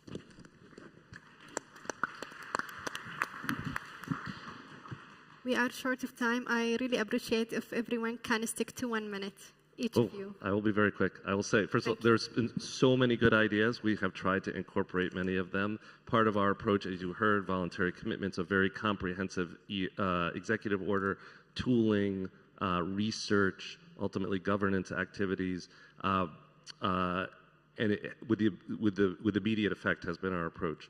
Probably one thing that I see that we have, that others have spoken about is legislation. And one thing that we have not pursued yet, but that the president has called for, is bipartisan legislation in the U.S. to further harness the power of AI while keeping Americans safe. Congress will determine the exact approach for us, but the president has been clear that he wants to see legislation that incorporates principles of trust and safety in legislation that gives us also the tools we need to make sure we're regulating properly. I will say it is early days for this conversation. We have a lot to learn. I do feel like together we can move forward on these big issues around AI with urgency and with wisdom. That is our goal. Thank you. Thank you so much. So, two things emerge from this discussion. First, there is a lot of attention now on AI. So we have to seize the moment and make AI work for good. And I think this is something that we share here. And I think this is something that we support, and this is certainly something that we can support. How we go about it in cooperation, of course, we see where we can converge and work on that. And then, as was mentioned by the Japanese Vice Minister, the implementation details then are different. So different countries, different jurisdictions take different decisions. We in the European Union have decided to legislate. We have hard law. Others have, and there are other countries which have followed suit and are introducing or preparing legislation, yet others have decided to rely on other types of measures. So this is, I think, an important point. Each jurisdiction will choose whatever suits them best and what they feel is the most appropriate way of doing it. But the compatibility of these different governance approaches and the international approach, of course, is something that would be important. This was mentioned there. And this is also what we want to work towards. And I already mentioned that the international aspects are part of our EU AI strategy is one key cornerstone, as the President of the European Commission stated in her State of the Union speech in September. We work to guide innovation, to set guardrails on AI and to work together with other jurisdictions on guardrails on international governance on AI. Thank you. Thank you, Juha. Well, we are concluding the second session. What is has been discussed here is how we can all collaborate and the importance of collaboration and cooperation to foster the development of inclusive AI governance for AI for good. Thank you for participating in this panel. I hope that your colleagues here also, they can take the remarks and every country start to build and based on your best practices and best experience. Thank you.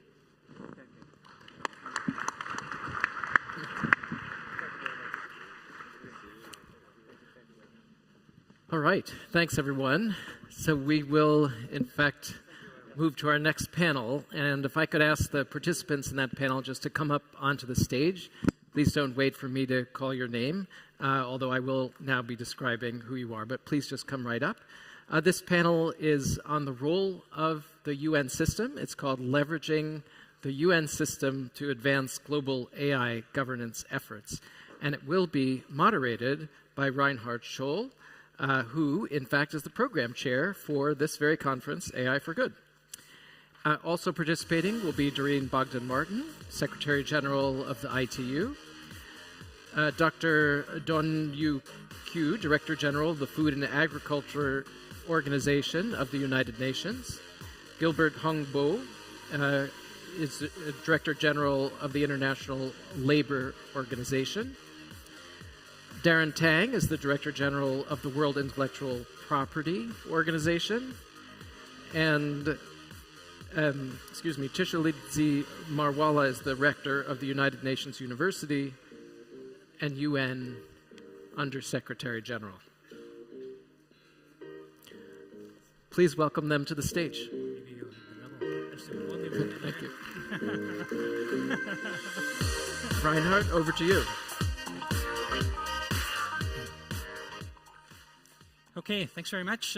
Ladies and gentlemen, we have two goals in this round, in this session. One is what can AI do to help achieve the United Nations Sustainable Development Goals. And the second part is how can the United Nations system support AI governance efforts and international collaboration. So we have 5 number ones here. That's pretty cool. Thank you very much. 2 of you, I know, have a pretty sharp deadline at 1600 hours. So there's nothing what my colleagues cannot do. They could probably also get you a helicopter, but maybe let's do the following. We do the first round of questions as planned, and then the second round of questions, I'll take the 2 colleagues who have to run first, and don't feel shy about just leaving because you have other important meetings coming up. Okay, first one is I'll turn to the International Telecommunication Union, to Doreen Bogdan-Martin. So what can the United Nations systems do to ensure that AI supports the Sustainable Development Goals? Thank you, Reinhard, and good afternoon again, ladies and gentlemen. I think to answer your question, what can we do? I think the proof is actually right here on this amazing panel, and I'm delighted to be joined by my fellow UN colleagues, because what countries need, what countries want to see is actually the UN working as one on the ground, and we'll hear this afternoon a couple of great examples. I think when we look to the 2030 agenda, and we remind ourselves that we need to leave no one behind, that it's fundamental that the UN system steps up and engages. The pillars of the 2030 agenda are focused on people, focused on planet, prosperity, peace, and partnership, and of course AI is at the core of all of those pillars. And the UN has this ability to convene its 193 member states, and of course on top of that we need to bring in academia, civil society, private sector to ensure that we have inclusive discussions. I think the goal here, and we heard this also from the previous panel, is we want to have inclusive, equitable development of AI. And I don't think it will happen automatically we need to make it happen, and we need to make sure that all voices are brought to the table. I think we're doing a lot already as a system, including, of course, the AI for Good platform, which brings together some, I think, 27,000 or 28,000 experts in 180 plus countries. We need to leverage this platform, which brings more than 40 UN agencies also together in this context. And we need to leverage that and move it forward. I wanted to mention that actually today we launched our UN AI activities report. And it's really exciting because we're actually up to some 400 initiatives, projects that are ongoing within the system. Some of them are internally focused, like on data sets, data management, dashboards, but many of them are externally focused about delivering to our member states, and that's where we're all working together. And that report, actually, the number of projects have almost doubled since last year, which again demonstrate that there's absolutely much happening. Of course, we work with WHO, with WIPO on health. We launched that effort last year. We're working closely with ILO on everything labor. And of course, we have our new focus group on agriculture and looking at artificial intelligence in agriculture. Something also that's new, and hopefully Professor Tshilidzi will talk more about it, is our new initiative with UNU, where we'll be advancing a flagship report that will leverage and take advantage of all the research and knowledge and case studies that we have gathered at this forum and put it together in a way that's easily digestible. It could be a good tool, and that will be, I believe, an annual effort. I did also want to mention, but I won't get into the details because we'll hear more from the co-chairs later today.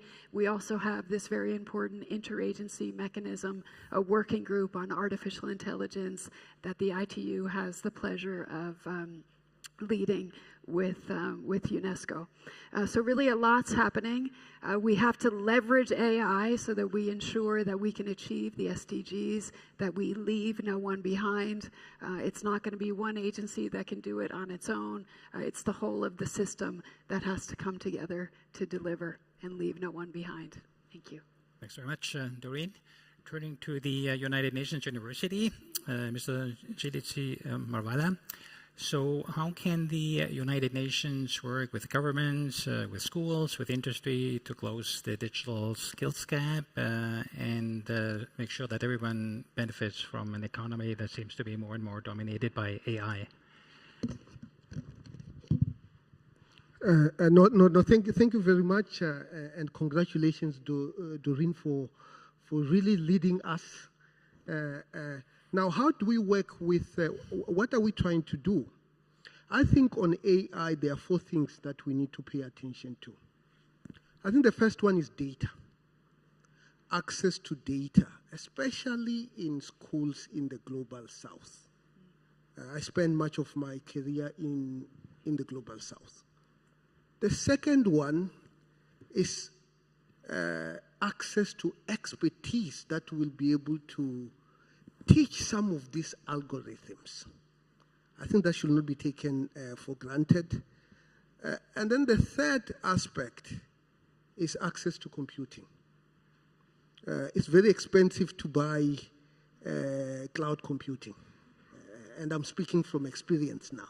You know, if you go to Amazon Web Services, you will realize that it becomes very expensive very, very quickly. And many people in the Global South do not have access to high-performance computing. And then the fourth aspect is access to good applications.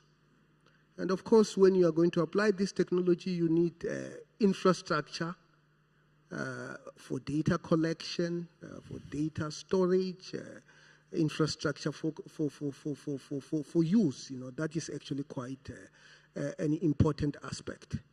As the United Nations, I think there are several issues that are at play that are going to address some of these issues. I think the Global Digital Compact is going to to deal with these issues. I actually wrote on Fortune magazine that maybe the next decade should be declared the International Decade of Data, because without data, none of these things are happening. Now, what are some of the platforms that we need to put into place so that people in the Global South have access to some of these things that I've talked about?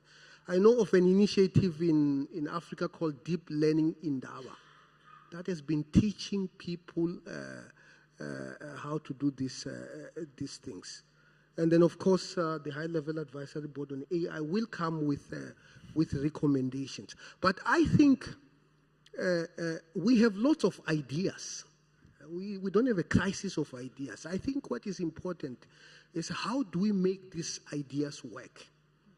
And I think the way we do that, we need to change human behavior.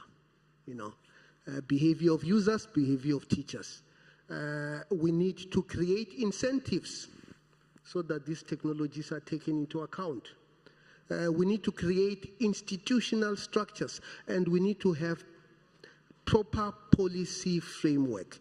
So the idea, Doreen, you have worked quite a great deal on this, building capacity on policy making on these issues becomes extremely important, and we should expand that. Thank you.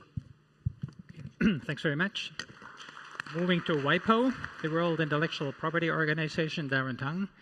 So how can the UN balance intellectual property rights on one side and then also promoting innovation on the other side and equitable access in AI governance? How do we do that? Thank you, Reinhard, and thank you, Doreen, for leading us on this important conversation. Very happy to meet my fellow UN colleagues working horizontally to support the member states. Look, intellectual property is not an end in itself, and we stop looking at IP as an end in itself. We have to look at IP as a means to an end. And what's the end? Creating jobs, supporting entrepreneurs, supporting people who have got the hunger to pick up skills and need those skills to bring their ideas to the market, and ultimately as a catalyst for growth and development. And so I think across the UN family, we're working towards this common vision spelled out in the Global Digital Compact and the other documents that we are going to discuss at the Summit of the Future in 100 days' time. And I think IP really can be a very powerful enabler of all this. And I can understand why there's a conversation around access. And let me give you some statistics. In 2022, 3.4 million patents are filed around the world. Of the 3.4 million patents, 60,000 were connected to AI, not just Gen AI, but all different types of AI. And so the question then becomes, how do we help to promote that this innovative ideas that's being developed by people, primarily in the more mature and developed economies, can be a source of inspiration, a source and a way to support those in the global south as well. And I think what that means is that you need to create, as Tshilidzi has said, an ecosystem, right, where that technology can be absorbed meaningfully. If you take a glass of water and you pour it on soil that's very dry, it doesn't absorb. The water just flows away. See, but you pour it into a soil that's already been prepared, then the technology can be deployed in a meaningful way because people have been trained, the computing power and access to computing that is there, the opportunities are translated into actual things that happen on the ground, right? So this really needs an ecosystem approach, and that's why it has to be horizontal. It means that WIPO needs to work with ITU, with UNU, with ILO, with FAO, right, to make sure that we bring all these elements together. And so I think that's really critical. And the other thing about the IP system that not many people know about is that it is a human-centered system. The IP system is a system that puts the human creator and innovator at the center of it. So in other words, if it's entirely driven by a machine, the IP system will not recognize that. And I think that's a good thing because we need to make sure that AI and technology enhances and supplements and makes us more human, if that's possible. And I think that's the vision that we should have, rather than undermine and undercut and make the human being irrelevant. So I think the IP system is in a good position. As we transform it to make it more inclusive, to emphasize its role as a catalyst, right, to really play a very important part of this global conversation, right, on how we can really make technology and digital technology an enabler, not just for the countries that are able to do it now, but for the world in general and for the global south. So thank you very much for that. Look forward to more discussions. Thanks very much. Daren, moving to the, let's give them a hand, yes.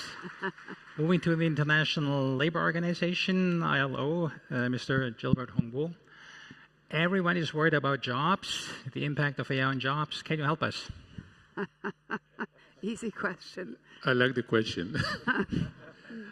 First of all, let me thank Doreen. I want to join what my colleague was saying at the beginning, that this initiative of getting the UN colleague from the UN together and this coordination and harmonization is quite critical, because there's so many dimensions from the governance or the safety security dimension that the previous panel was discussing with our sectorial perspective, I believe is key.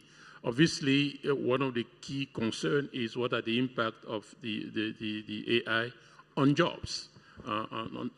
So clearly, even 10 years ago, ILO started doing a lot of analysis and research on the technology, the impact of technology advancement on the jobs.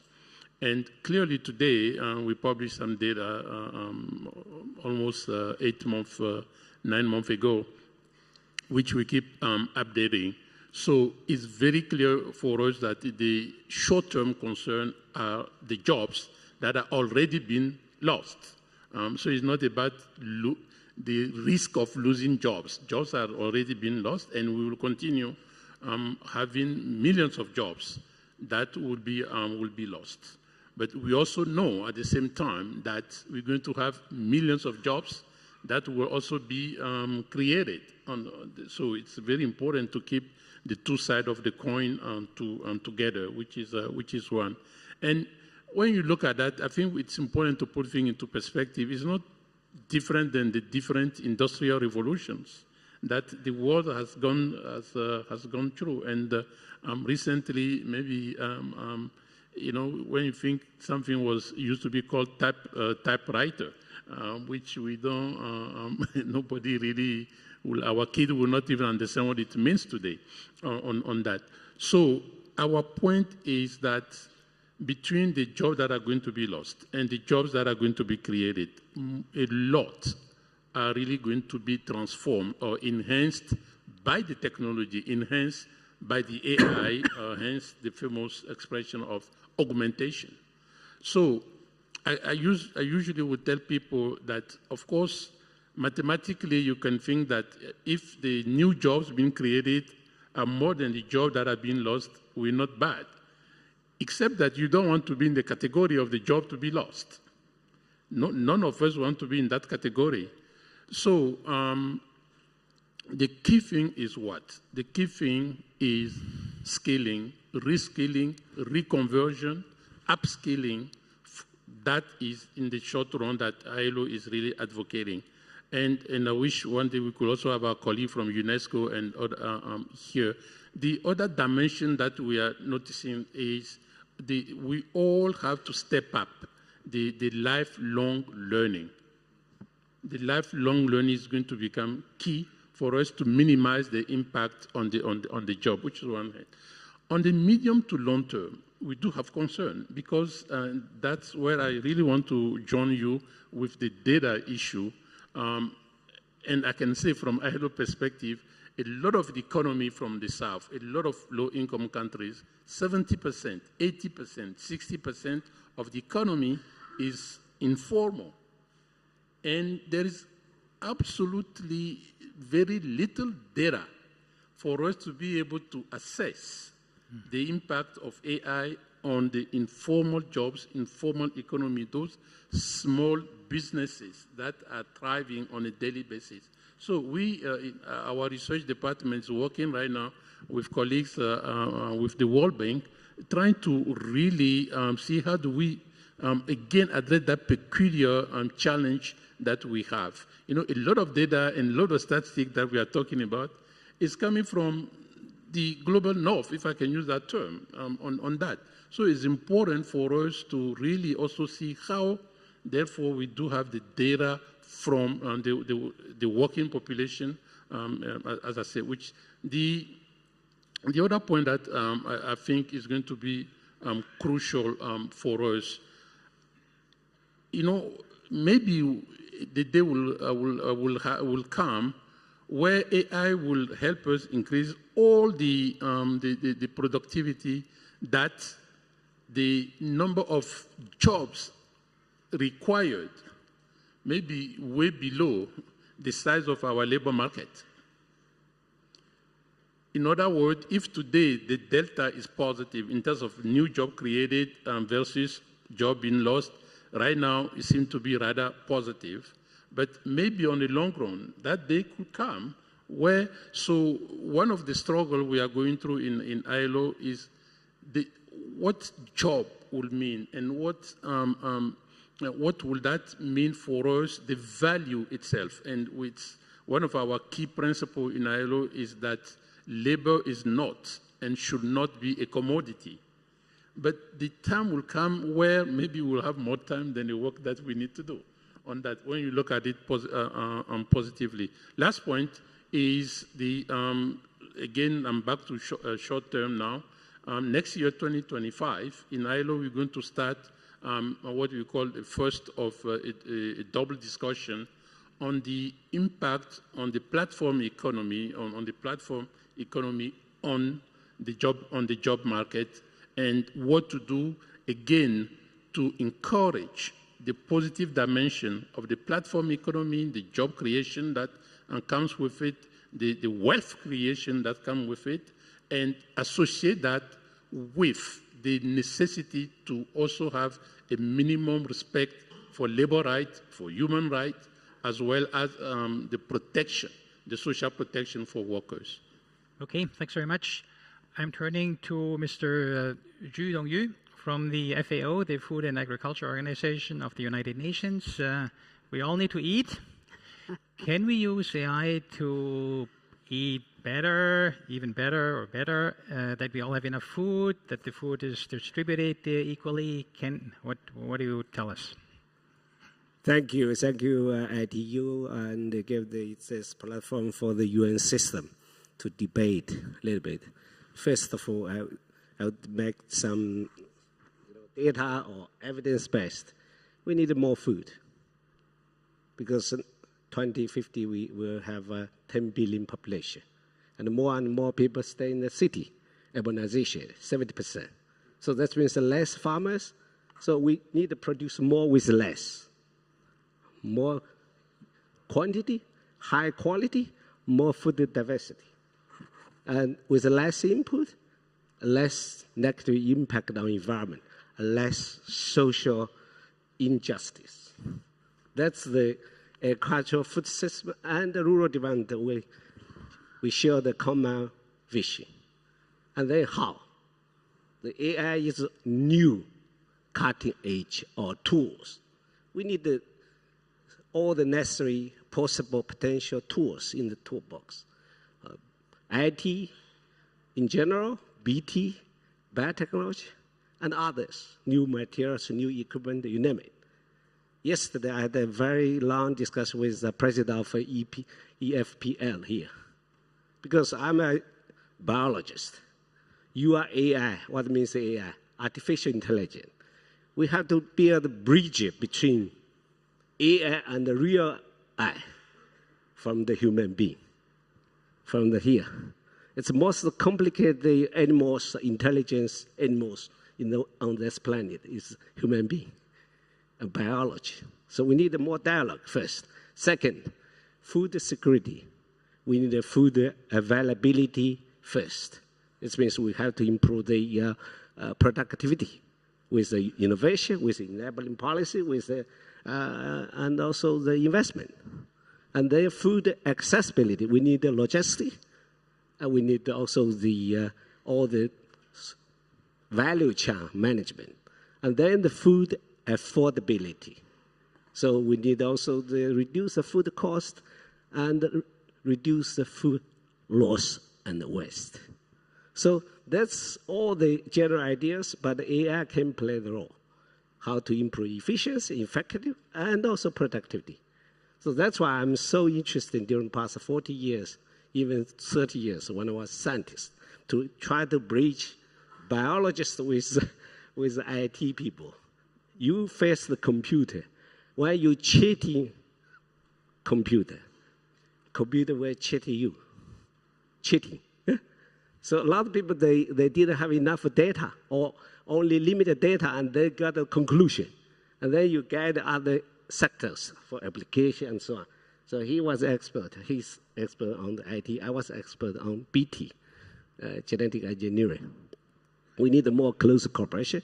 And for that, FOI established an open platform for all the scientists debate, science innovation forum. And every year, October, middle of October. Third, and also we have first launched the AI ethnic core, Rumman core, together with IBM, Microsoft, and Holy See. So we need the ethnic because so many years, no matter developed countries have a digital gap or divided. We need to fill in the gap with the infrastructure, improvement, broadband, accessibility, you name it. And also we need to train farmers. So that's why we need to work together with education, UNESCO, and other, and also with WIPO here. And also ILO. Fortunately, he was a former president of the IFAD. He understood the rural affairs. So I think for that, if you're willing to cooperate with you, SDG 1, SDG 2 is the most important things. You need a food. You need a bad food. Mm-hmm. Without food, we are not able to work. You can't eat AI. You have to eat the food. Thank you. Okay, thanks very much. All right. For the second question, which is what can the UN do with respect to AI governance and international collaboration? One recommendation from each of you, 1 minute max. And we start with Daren Tang because you have to run off and don't feel shy just to leave. So what is your one recommendation to the UN system with respect to AI governance? I think the most important thing is that we need to be the platform where we are a big tent and we're inclusive. I've seen since Gen AI came out last year, a lot of meetings and conferences, but mainly in developed countries. Nothing wrong with that, of course. But my worry is that when the conversations are within a small group of countries and you leave out the majority of where the population is, you are finding solutions, right, that people get alienated from because they're not involved in shaping them. And we know that trust is a major issue, not just in AI, but in the world right now. We are facing a multilateral system where consensus is extremely hard to find, where negotiations don't lead anywhere. So if we were to set rules with just a few countries at the negotiating table, and of course, and most of the subjects of that will be outside of that negotiating table, right? I think we're going to have a situation that is not good for anyone. And one of the things that I want to just leave with all of you is that different data points, right, show us that in fact the hunger for AI, right, is stronger in the global south. There's a Stanford AI survey that showed that attitude towards AI was most positive in Malaysia and I think Nigeria and a few of these countries, most negative in the developed countries. Yeah. And WIPO did a survey last year called WIPO Pulse on attitude towards IP. And attitude towards IP was the most positive in Asia and Africa. So actually the hunger is there. So it's just that we need to bring them in. And I think the UN can be the big umbrella, the big tent to have these inclusive conversations. Thanks very much. Mr. Marwala, one recommendation, 1 minute. Well, I think one recommendation is that we need to create a platform where people from the global south and people from the global north can come together and co-create. Because it is quite clear that if we leave it to one section of society, we are not going to have an effective AI that works for everyone. Good, thank you. Mr. Chu, one recommendation, 1 minute. Only one? It's okay. 1 minute. Be positive. Okay, good. Be cooperative. Be solve the problem holistically. Thank you. Okay, thanks. Mr. Houngbom, one recommendation? I think, first of all, the UN has to take leadership, and I want to count on Doreen. First of all, this coordination within the UN is crucial. And secondly, between the UN and the rest of the multilaterals, as well as the non-multilateral key stakeholders, namely the private sector, the academia, the bilateral government, the public sector, which is going to be key. Thirdly, I think the UN system will be best placed to ensure that nobody is left behind, that this is not another source for creating more inequalities. Okay, thanks very much. Doreen, you have the last word. Can I respond to Professor Yes. Tshilidzi, and then I'll give you my one recommendation. So I fully agree with your proposal, and I think in terms of bringing the global South and the global North together, this is where it happens. I think that co-creation is happening here today at Governance Day and over the next 2 days. So I think we have to build on that platform. And I guess my recommendation is let's build on our respective and collective assets. Let's better coordinate. As Thomas Schneider said, let's be more coherent in our approaches. Let's make sure we're inclusive, and let's make sure that we don't further exacerbate the divides. I think we always have to remember, if we don't bridge the digital divide, we're always going to have an AI divide. So let's keep that at the core, and let's put the UN values in the center, at the heart of all of our efforts. Thank you. Okay, thank you very much.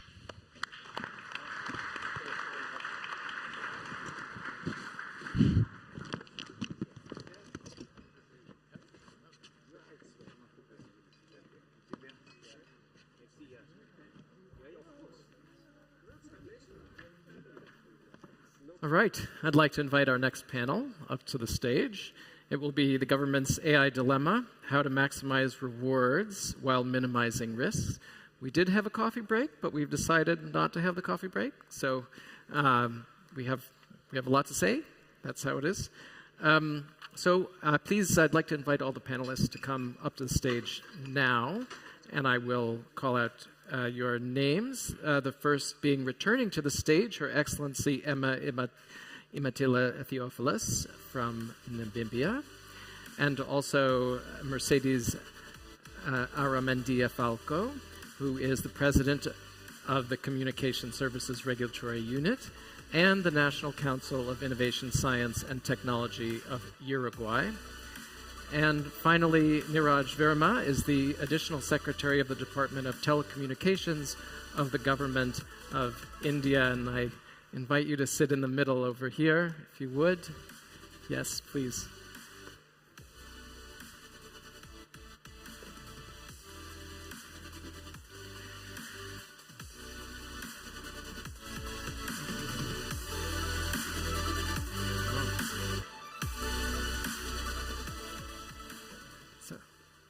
We have good music here. Thank you. All right. I'd like to ask you about the good and the bad of AI, and also invite you to respond to each other if you would like to as we go, and make this as much of a conversation as we can. So the first thing I'd like to hear from each of you is an example of where AI is a force for good, and an example of where you think your country needs to minimize the risks posed by AI. So, Mrs. Falco, since you're here on my right, maybe we can start with you. Hello. Good afternoon, everyone. Thank you very much, ITU, for the invitation. It's a pleasure and an honor to be here. And also, I think that it's great to have the opportunity to share our experience and also work together in order to form a more partnership. I think that the universalization of knowledge is essential, so I will switch to my native language, to Spanish, in order to work on that. Ahora vamos al español. Muy buenas tardes a todos. Es un placer poder estar aquí con ustedes. Quiero felicitar a Doreen y a todo el equipo del ITU por hacer este encuentro que nos ayuda a todos a trabajar juntos para que la inteligencia artificial se pueda desarrollar y la podamos universalizar, siendo transversal a todo lo que hacemos. Yo soy la presidenta del regulador de las comunicaciones de Uruguay. Y como I se am pueden the imaginar, president la of inteligencia artificial Communication Services Regulatory Union, ERSEC. And as you know, I'm involved in a lot of things in a lot of different aspects in Uruguay. There are a number of challenges that students face when they try to understand what artificial intelligence AI is and how they can understand how to better use it and to implement it, as well as understanding the different risks associated with AI. In Uruguay, we're using AI in a number of different areas. But let me start by saying that we have a national strategy for AI, which dates from 2020. In 2021, following the recommendations of UNESCO, we understood the need to update that strategy on AI. So we currently are collaborating with the different actors of the whole ecosystem to update that AI national strategy to ensure that the public and private sectors contribute to it, and to ensure that there are representatives from the entire ecosystem. We are basing it on all the principles that are recommended by the UNESCO to ensure that it is easier to have the engagement of all the different actors of this ecosystem. This will also help us to ensure that there is transparency, accountability, and implementation of AI. Regarding use cases, I would like to highlight the Sougwen plan. This is a plan that we have been implementing since 2017, which will help us to universalize access to all students in public schools to ensure that they have access to internet and to laptops. This plan has been evolving constantly because we cannot just have one concrete action. We need many parallel activities to ensure that AI has a positive impact and to ensure that students can access internet and be connected. We are analyzing data. To do so, we are using AI. Of course, AI has risks. What is the main risk that we have identified? Well, privacy and the risks of leaks. To do this, we need to be able to identify the risks and to be able to work on them. We need to use AI to improve security.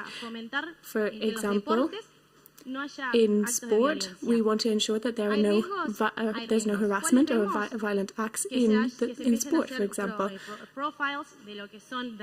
We are able to create profiles on different people that could have a risk to privacy or risk on security or badly use that data. There are also use cases for the finance sector. We want to make better decisions in real time, and we want to better use resources. Of course, there are risks associated with this sector as well. We want to ensure that there is transparency. We want to ensure that data is not used in a bad way and that there are no security breaks or breaches. That's where we need to ensure that data is being used in a just manner.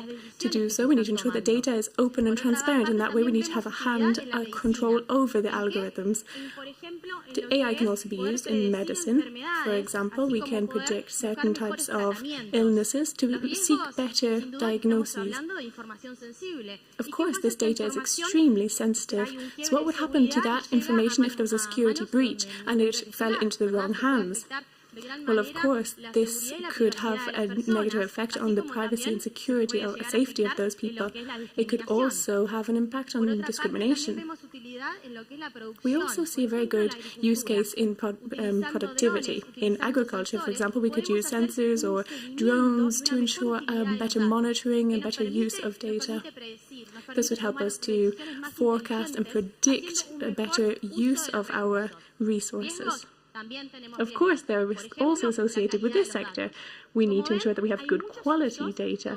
As you can see, there are many use cases. These are some of the examples, and you can always see the risks associated with them. But what we need to do is identify those risks and then work on overcoming them.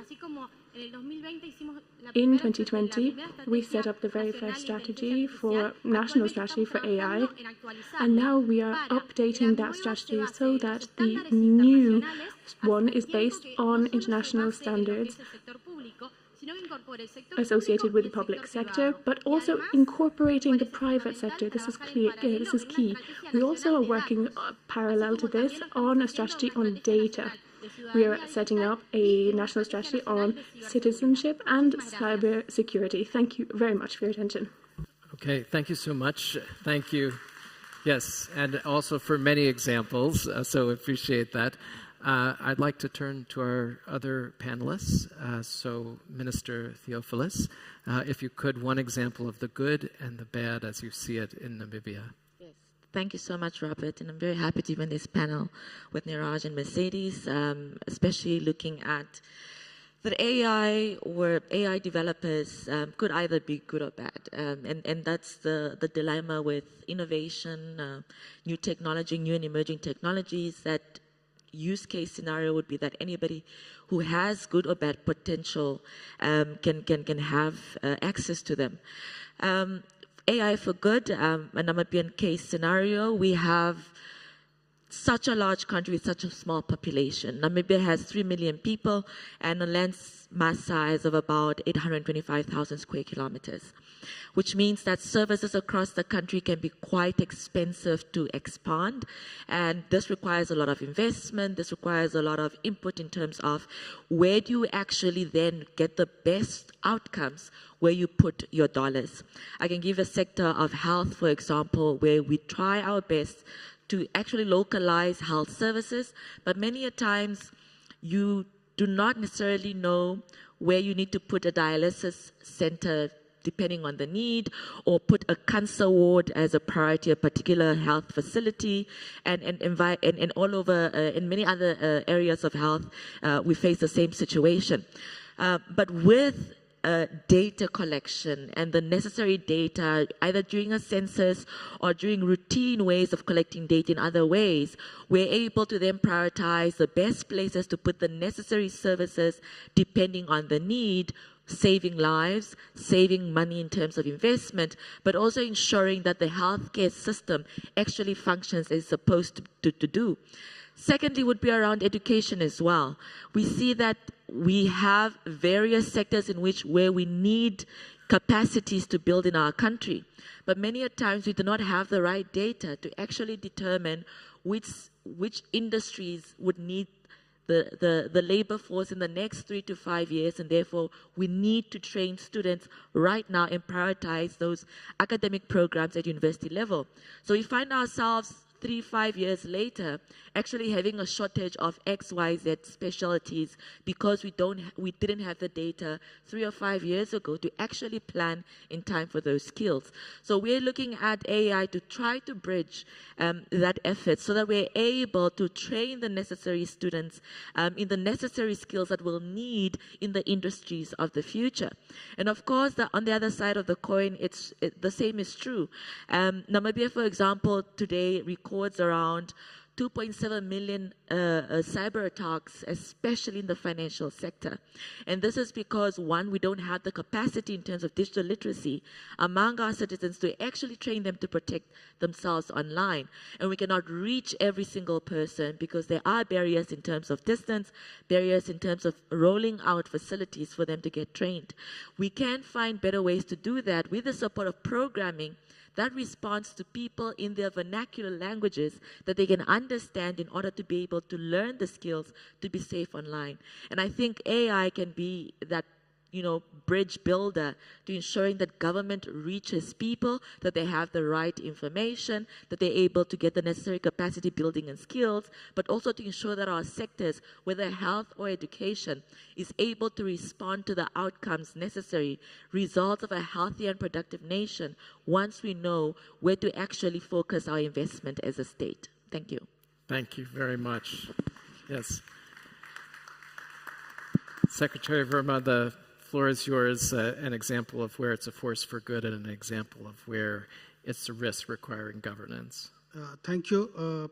I would just, before that, I would mention that there is a recent study which says that in India, AI will boost its GDP by 2030 up to 360 to 460 billion.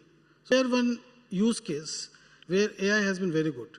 We have a UPI system, mobile-based payment system, where eKYC is done increasingly through AI. Last year, approximately 300 billion transactions took place, and the total amount involved was $2 trillion.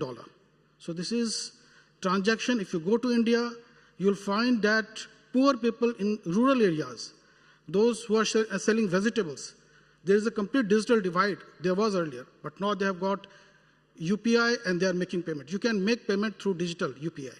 So this is a great thing which is happening in India.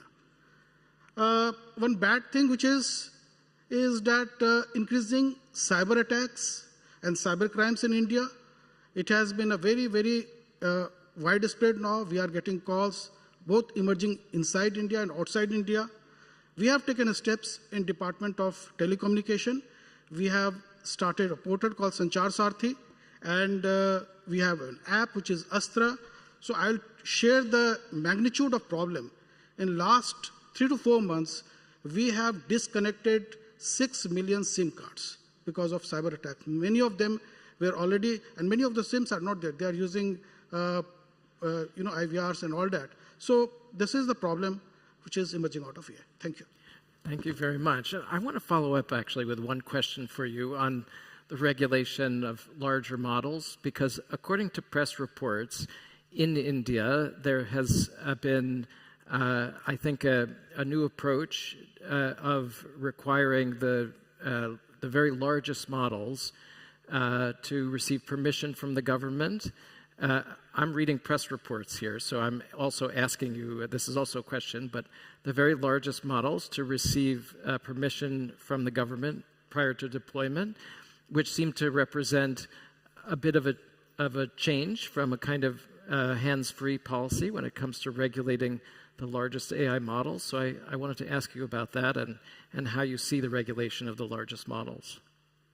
I couldn't get you. Permission for what? Asking? For deployment of the largest models, the largest AI models.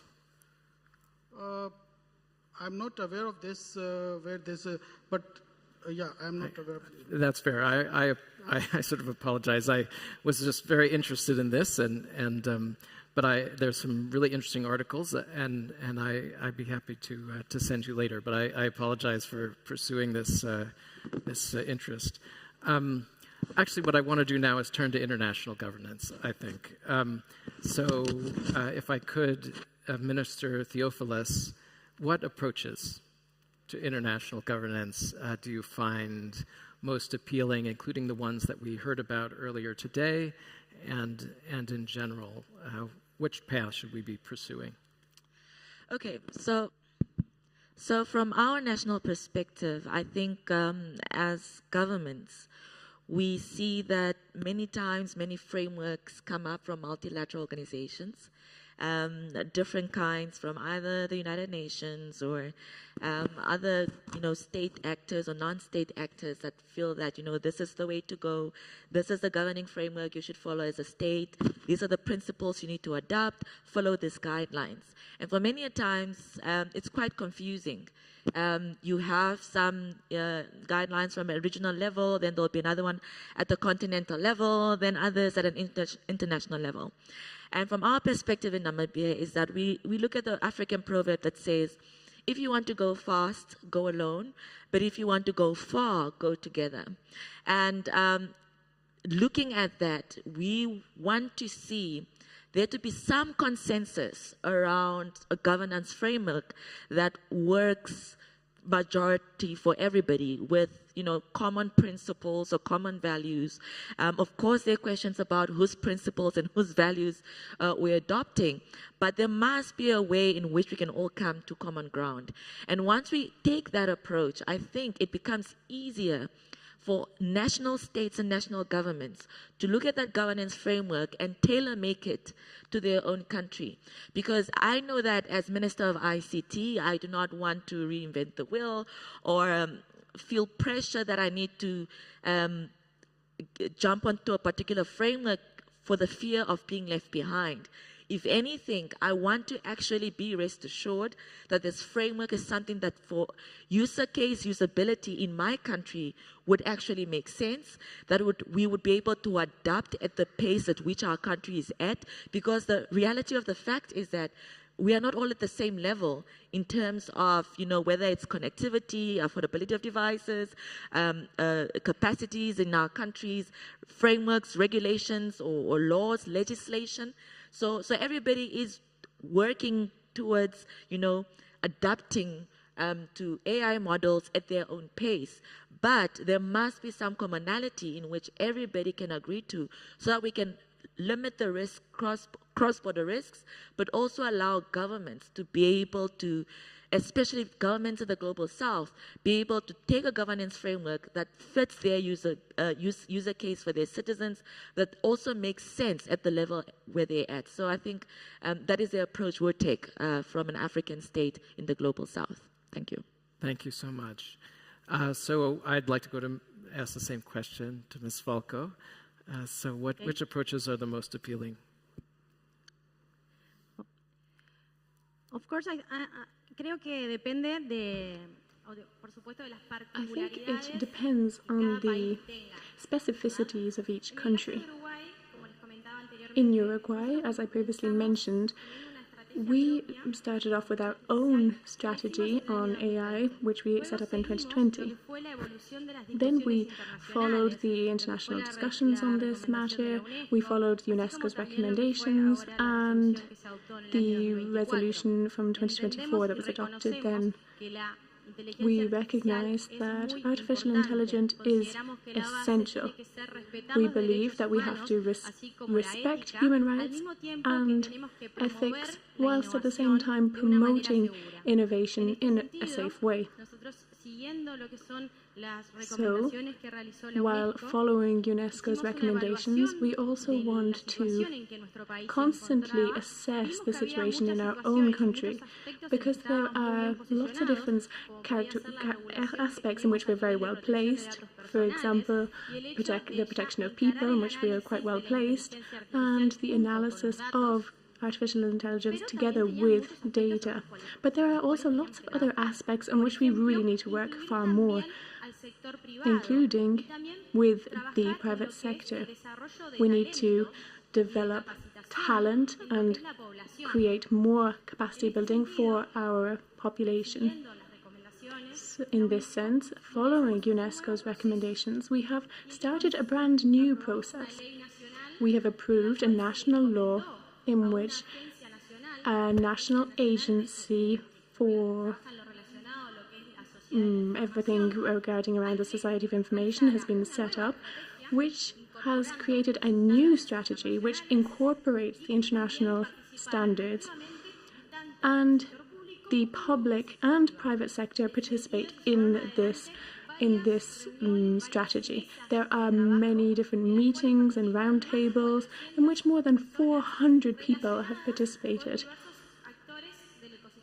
And these bring together academia, the civil society, various representatives of governments and agencies, ministries, etc. They all made proposals, and they're working on this basis to update our national strategy. Parallel to this, this agency has been asked to work together with the regulator on the protection of personal data to establish recommendations to send them to the Parliament to see whether it be necessary to approve a law in line with the recommendations of UNESCO, based on the principles like equity, non-discrimination, responsibility, and social responsibility, among others. We've also focused on the need to simultaneously work on the national strategy on artificial intelligence along with the national strategy on data.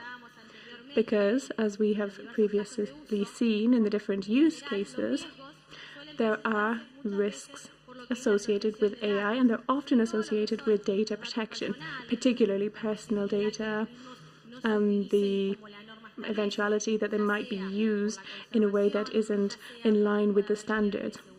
for example, there may be security breaches, or because the data is confidential or secure that needs special protections, or there could be discrimination or bias in it because there's bias built into it that wasn't seen beforehand, and there are various ways of going about this. So we need to take into account those considerations, as well as the theme of interoperability, and to ensure that those international standards are key to helping countries to ensure that we have a common foundation, a common basis on which we can all work.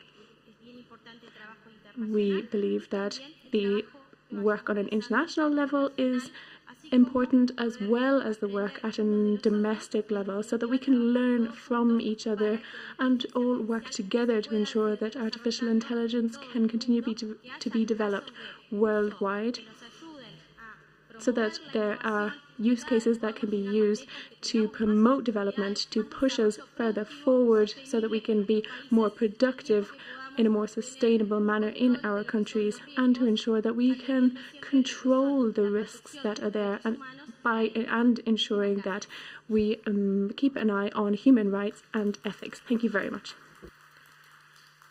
Thank you. I'd like to turn now to Secretary Verma and ask what approaches you favor, and also ask you about the Global Partnership on AI, of which India is the chair in 2024. And for those of you who don't know, GPAI, as it's called, is a multi-stakeholder initiative with 29 member countries, and reportedly France, which is the convener of the next AI Action Summit, is interested in exploring further what could be done with the GPAI process. So I'm wondering if you could comment on how you see GPAI creating positive outcomes, as well as what is appealing to you in international governance broadly. Yeah, I think that GPAI is going to be very important, because this is an area where the action has to be a collaborative action. In India, we have, in pursuance of that, Niti Aayog, which is a planning commission. It has set up India AI mission, and this mission is looking at various aspects like AI in governance, AI in IP and innovations, AI in computer and system, and data for AI, skilling in AI, and AI ethics and governance. We have a department which is which deals with IT, and AI is anchored there, but all other departments are involved in various use cases of AI. So I feel that because ultimately what framework we have and how we can minimize the risk and maximize the benefit out of it, this collaborative approach is going to help India and the nations together. Great. Thank you very much. I think we have just a little time for one last question. And there's been some discussion of the AI Safety Institute, so I thought maybe that would be a really interesting thing to get all of your views on. Somebody just a little while ago on this stage suggested that it was very important for all countries to stand up an AI Safety Institute. And I think what I want to ask is not so much that, but the question is how you think about the interaction between your governing approach and the safety institutes, which now I think there's some talk about creating more of a network of safety institutes. So what plans do you have for interacting with that network? How do you think about it? Maybe we could start with Ms. Falco. Bien.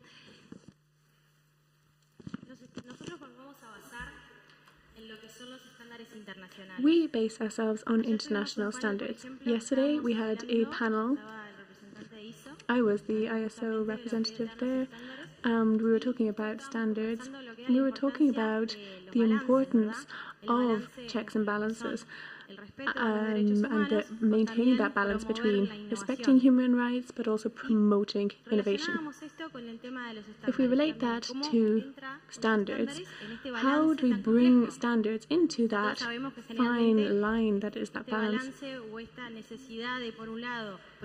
How do we maintain the promotion of innovation, because of course that needs to help promote different aspects of our country, to help us develop ourselves, and of course in a sustainable manner. But that also needs to be accompanied by risk analysis, of which I already spoke. And those risks, of course, can be seen in human rights. So standards help us to be able to regulate. That's the work of policymakers in general, and also companies when they have to develop their own standards. They have references, they have guidelines which help them to be able to go down the right line, and that just simplifies everyone's work. It helps us to develop knowledge, and then that when we have to go to develop standards, well, then we can bring in the participation of technicians, experts, and other stakeholders in the ecosystem, so that we can best reflect the security of everyone and create clear rules. Thank you so much. And we just have a couple of minutes, so I have to ask you each just to say 1 minute, if you wish to, about your view on the AI Safety Institutes and as a network, please. Well, I think I want to provoke some thought.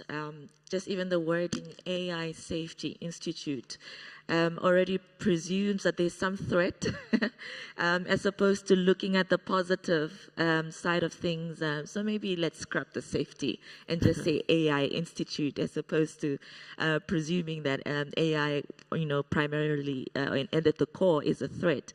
But secondly, from a country like mine, 3 million people, we do not have the luxury of having an institution for everything. We don't have endless resources to do it. It would require a lot of investment. We have to leverage on existing infrastructure and existing institutions. So from our perspective, we would rather have something that, as a department or another form of forum in an existing institution to take up that role. We did it with the CERT around cybersecurity.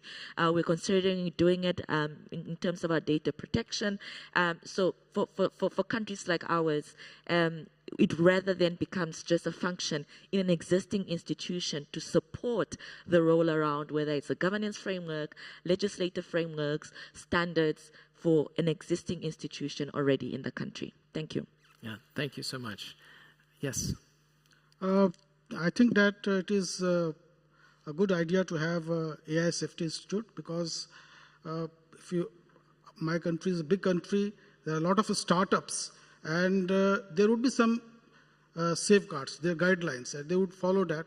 And it is also, while we do that, there is a standards getting set up. We will also learn in what direction we should go and what is going to be, we would be able to minimize the risk and maximize gain. Thank you. Thanks so much. Please join me in thanking this panel. Thanks a lot.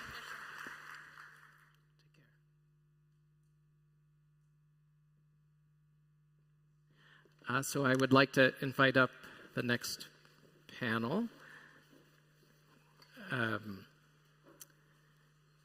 Yes, which is the critical conversation on AI safety and risk. So this will be the moderator will be Amir Banifatemi, who is the co-founder and director of AI Commons. Mr. Banifatemi's general focus is on identifying and developing emerging and transformative technologies that can impact society in significant and exponential ways. Also, and please do just come up here as I'm saying, or before I say your names. Please don't wait, just so we can keep moving. Also, Dr. Rumman Chowdhury is data scientist and social scientist. Ms. Chowdhury is the CEO of the tech nonprofit Humane Intelligence, which builds a community of practice around evaluations of AI models, as well as the United States Science Envoy for Artificial Intelligence.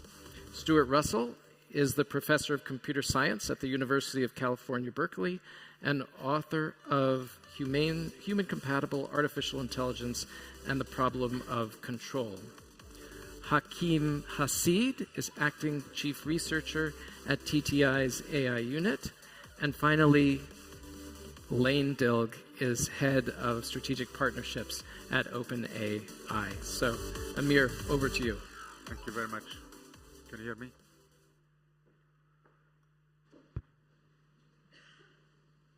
Good afternoon, good evening, good morning, everyone. Thank you very much for joining us for this important discussion on the critical efforts on AI safety and risk.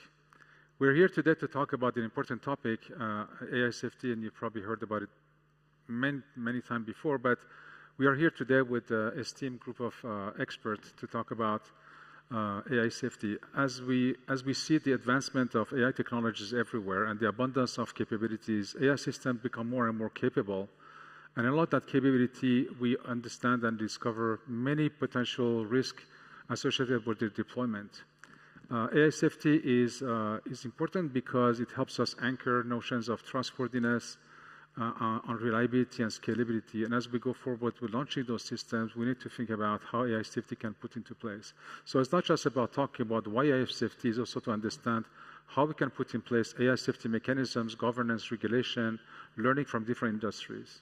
So I'm joined today by an esteemed panel, which I'm going to introduce briefly. On my right, Stuart Russell, a renowned computer scientist that needs no introduction, Professor at UC Berkeley, whose work in AI has been determinant and foundational in shaping our understanding of AI safety and beneficial AI and impact on good. Next is Lane Dilg, Head of Strategic Partnership with OpenAI, who brings a critical perspective, not only from AI research, but also on the forefront of AI development and deployment from one of the leading organizations in the world.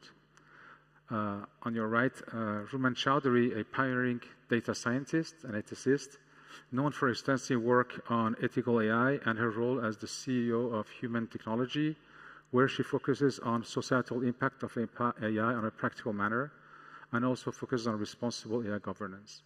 And finally, Dr. Hakim Hacid, a prominent researcher in AI alignment, and executive director and currently acting chief researcher at the AI Cross-Center Unit TII, a cutting-edge UAE research center.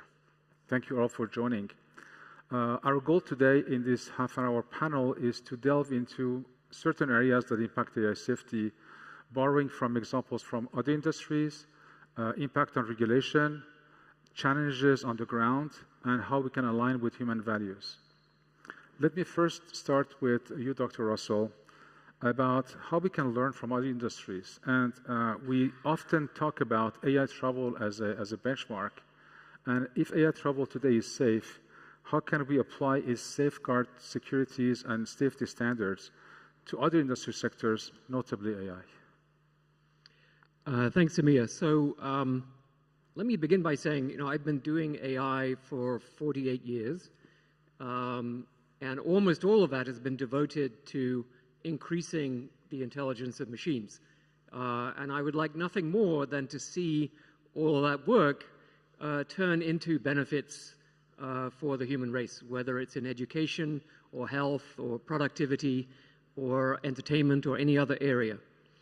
But we're already seeing a lot of problems coming from both the use and the misuse of this technology. And it's important that we get to grips with those problems. And looking at other areas where regulation has been successful, I think is extremely important. And air travel is one, right? Almost all of us flew here one way or another. And we're very happy to be flying on extremely safe aircraft. It's safer to fly than it is to drive. And in some cities, it's actually more dangerous to walk to work than it is to take an airplane for the same distance. So how does that happen? Well, with aircraft, there has to be an airworthiness certificate before the airplane can be sold. With medicines, another area that's now safe, did not used to be safe, the medicine has to go through extensive clinical trials before it's allowed to be sold. With nuclear power, before you can switch on your nuclear power station, the design has to be verified. So there are quantitative guarantees that are calculated for the design. What is the mean time to failure of this nuclear plant? And through improvements in technology and in governance, that mean time to failure minimum standard has gone from 10,000 years to 10 million years. And here's an interesting statistic from one of my nuclear engineering colleagues. For every kilogram of nuclear power station, there are 7 kilograms of paperwork that go into certifying that nuclear power station. So just imagine how big a nuclear power station is, and then 7 times as much paperwork as that. So that gives you a sense of how seriously the nuclear industry takes safety. But despite all that effort, we had Chernobyl, and Chernobyl ended up wiping out the global nuclear industry. And so we didn't get a lot of the benefits that we might have got from nuclear power, from cheap electricity to low emissions and other benefits.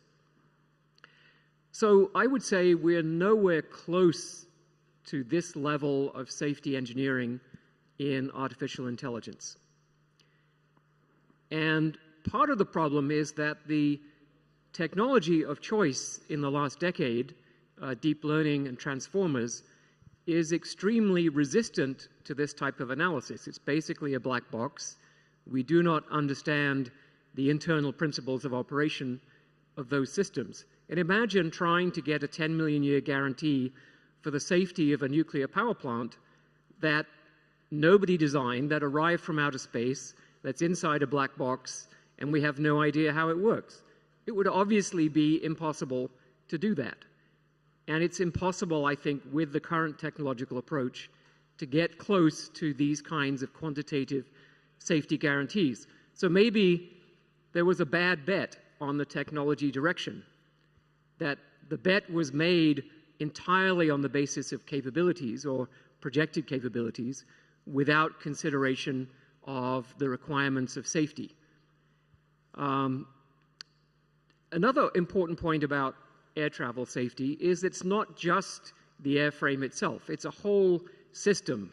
It's the supply chain, it's the training of the pilots, it's the regular retraining of the pilots, it's the inspections, it's the air traffic control, it's the governance, and the international collaborations through organizations like the ICAO.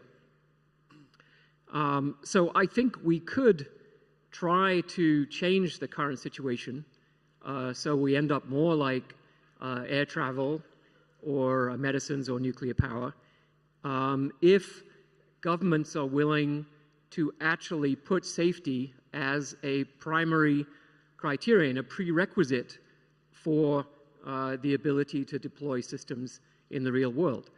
So then the question is, what's the analog of crashing, right? It's pretty clear that when an airplane crashes, that's bad. It's pretty clear that when a nuclear power plant explodes, that's bad.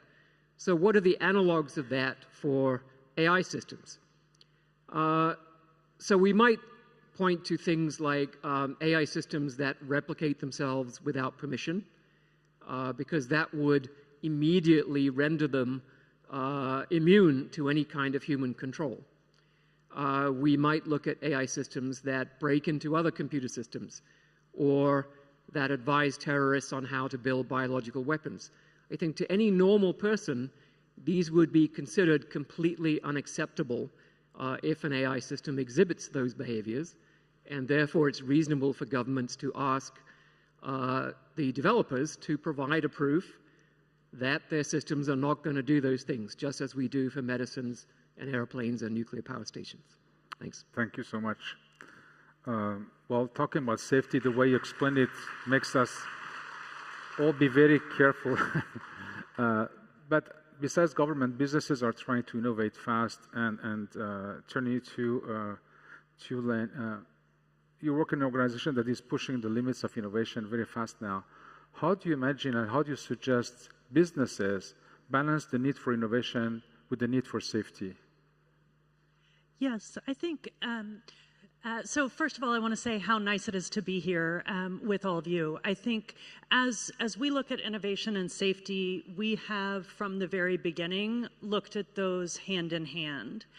So OpenAI, obviously founded as and governed by a nonprofit and dedicated to a mission of ensuring that artificial general intelligence benefits all of humanity. As we go about our work, we do consider innovation and safety inextricably interlinked, such that we are never looking at only one of those pieces. A couple of ways in which you will see us doing that work. One, quite honestly, is being in spaces and in conversations like this, trying to be sure that we are aware of risks that are being raised by civil society and in governance conversations, and trying to be sure that we are responsive to those. But also our theory of iterative deployment is part of that mutual learning. So you do see us releasing our models and their capabilities in different ways. And as I've mentioned, ChatGPT is one example of that. It is a product, but it is really access to the model. And providing that globally is a priority to us, in part because it is essential that people have firsthand experience in order to be able to understand and lift up for yourselves what the benefits and risks that you see are. There are other models like Sora that we are slower in the release of, that right now are only available in research preview, and that is because we are interested in that learning and that iterative deployment, but also giving people time to really understand what it will take to have preparedness with respect to that particular model. At the same time, internally, we are always committed to leading both in innovation and in safety research. And so we focus our research not just on present models and not just on frontier or next models, but also on models not yet developed and not yet under training. And we're doing that constantly, and we're doing that across teams that are now distributed across the organization. And in that, we are very focused on the technical tools and evaluations that will enable this kind of assessment and this kind of scientific assessment and real judging of capabilities and risks. So if you look at our preparedness framework and our preparedness work, that is in part about ensuring that we believe we have in place what we need to judge a model on a across scientific standards in terms of readiness for deployment. But it is also about communicating that work and trying to contribute to the global conversations that are happening around evaluations and around what kind of testing of what models in what domains are necessary for safety. And so across all of that, we do believe that the approach is in part technical, it is in part deployment, and it is in part very much global governance and these conversations. And we believe all of those essential across both innovation and safety, and that they need to occur hand in hand. Thank you. You addressed the issue from definitely the lens of OpenAI, which is well structured. And we're going to come back to that in terms of not every organization or every company has the means and the ability to have this balancing effect and to work around safety and security and preparedness and have the teams around that, but we'll get back to that. I would like to ask Rumman Chowdhury about, as we focus on the practical aspect of deploying AI, how do you imagine organizations and how do you propose organizations identifying risk systematically? Thank you for the question. You know, the primary thing I would say is think through the applications, use cases, and ensure that what you're doing is evidence-based. So now we have actually a plethora of different risk management frameworks. In the US, we have the NIST risk management frameworks. UNESCO also has frameworks that they've built out. There are ways to understand the societal impact of the AI systems that you may be looking at, that you may be building. Now, most of the frameworks we're seeing are risk-based. In other words, determining the likelihood of harm. That's a pretty commonly used in industry framework. We also have rules-based, which could be things like human rights-based, right? So some sort of principles or rules by which your systems has to abide by. Now, I encourage people as they think about AI adoption and think about the potential risks and harms as they balance with the opportunities, to again specifically think through not just the model. So one concern I have is that often when we think about or talk about AI capabilities and risks, we only think through what the model is doing, what the model can do, but the model interacts in society.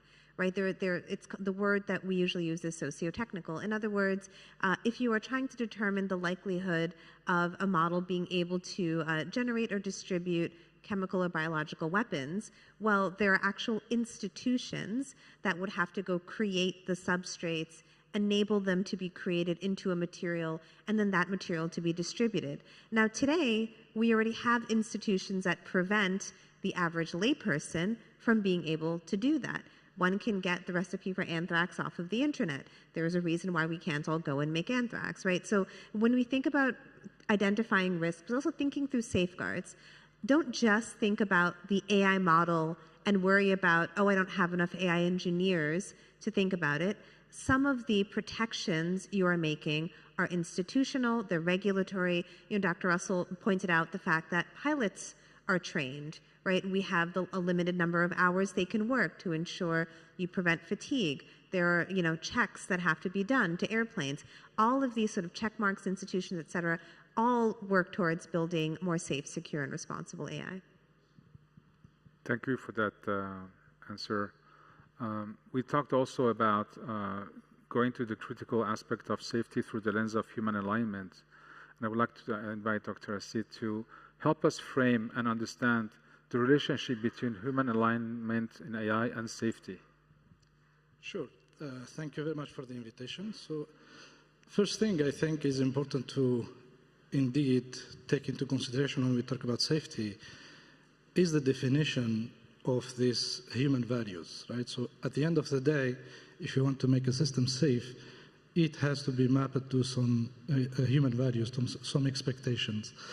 The issue here is that it is difficult to define these human values at the end of the day.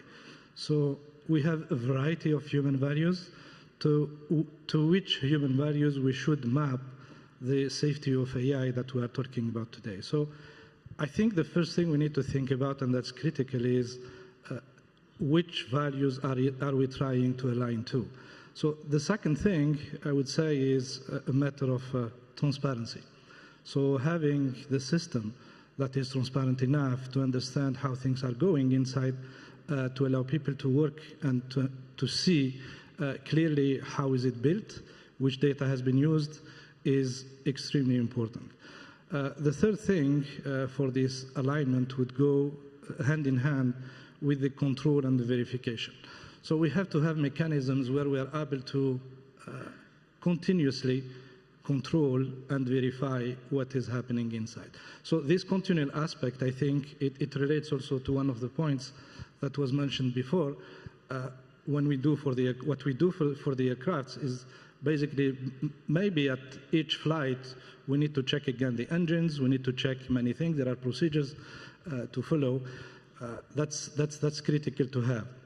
But I want to finish this specific item just saying sometimes I feel we are doing like the wrong trial also for AI. So AI doesn't have like 50 years where we are actually researching in these models. So it's at its infancy. So we need, clearly there is a lot of work to be done on the safety side, but we need also to be patient and work together to get this safety a little bit more mature and not block the innovation that can come on this field. Thank you for that. I'm going to go back to you, Rumman, talking about regulations. Can you help us understand whether current regulations are effective in helping with AI risk and mitigating that? And if not, what is needed that we should work on? Yes, also a great question. So, I don't want to oversimplify how hard it is to do evaluations of AI models. They look very different from traditional machine learning models because the output of these models are probabilistic, not deterministic, right? So as a result, the usual methodologies of peer-reviewed science, which rely on things like reproducibility, robustness, et cetera, are not exactly applicable. But there are methods that the community has been exploring, and I encourage the people in this room to be part of that conversation. So first is creating benchmarks for evaluations. There are public groups such as ML Commons that are building out benchmarks for testing AI models for whether it's capabilities, harms, performance, that kind of thing. And there's an entire global community of practitioners who are focused on addressing these issues. The second is just the concept of model evals or evaluations. How they are constructed is still an inexact science. Right now, they are performed and conducted by a wide range of groups. We don't necessarily have consensus really on what exactly best practices look like. The third is red teaming, which is actually something I work on quite extensively. Similar, right? Red teaming is a practice of bringing in external individuals to stress test the negative capabilities of AI models. Again, it's an inexact science. How many people should be red teaming? How do you know you're done red teaming? So figuring some of these things out will only happen as we perform more of these tests. And finally, another thing I work on are bias bounty programs. So how can we create the independent community of practice, independent of government, industry, right? So a group within civil society that is empowered technically to perform these evaluations from their perspective. So if we are truly saying that we want to build this technology in service of humanity, it is useful to have an ecosystem of practitioners. Companies are going to do an amount of work on it. There's a lot of investment happening. Clearly, government's interested as well. That's why all of us are here. But what are we doing to empower civil society and independent communities to be able to be engaged in this process as well? Thank you. Going back to what we discussed earlier, you mentioned OpenAI have these preparedness capabilities. Can you come up with an example where you had a major safety issue and how you resolved it? And in a short time, because we don't have a lot of time left, how you resolved it and how others can learn from this experience from you? Yes, absolutely. I think I think there are a number of examples of this, and I can certainly watch the clock there. I think three that I would give quickly, and happy to answer questions afterwards.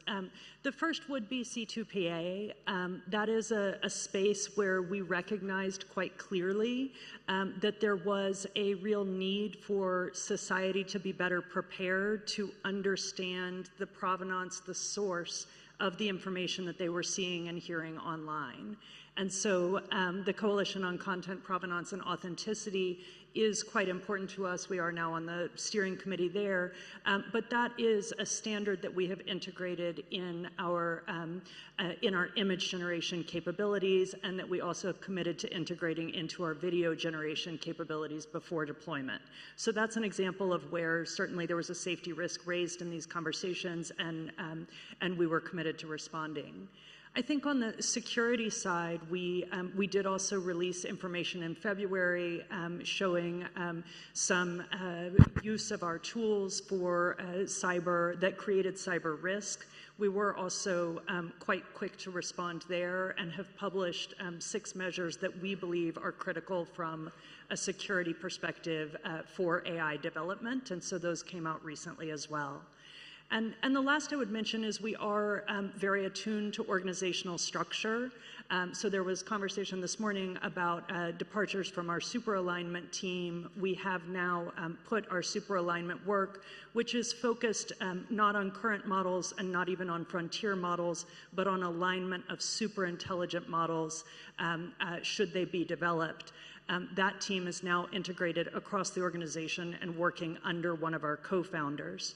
We also have established a safety and security committee that reports up to our independent board chair and includes not only members of the board, but also our chief scientific officer and other technical leaders, our head of preparedness and others across our technical teams and safety teams. So a variety of examples of ways in which we are in a continual loop of understanding safety risks and responding to those. Thank you very much. I'd like to ask a last question to you, Dr. Russell. From a research perspective, where do you see promising areas of research, and where should we focus our research effort to promote more safety?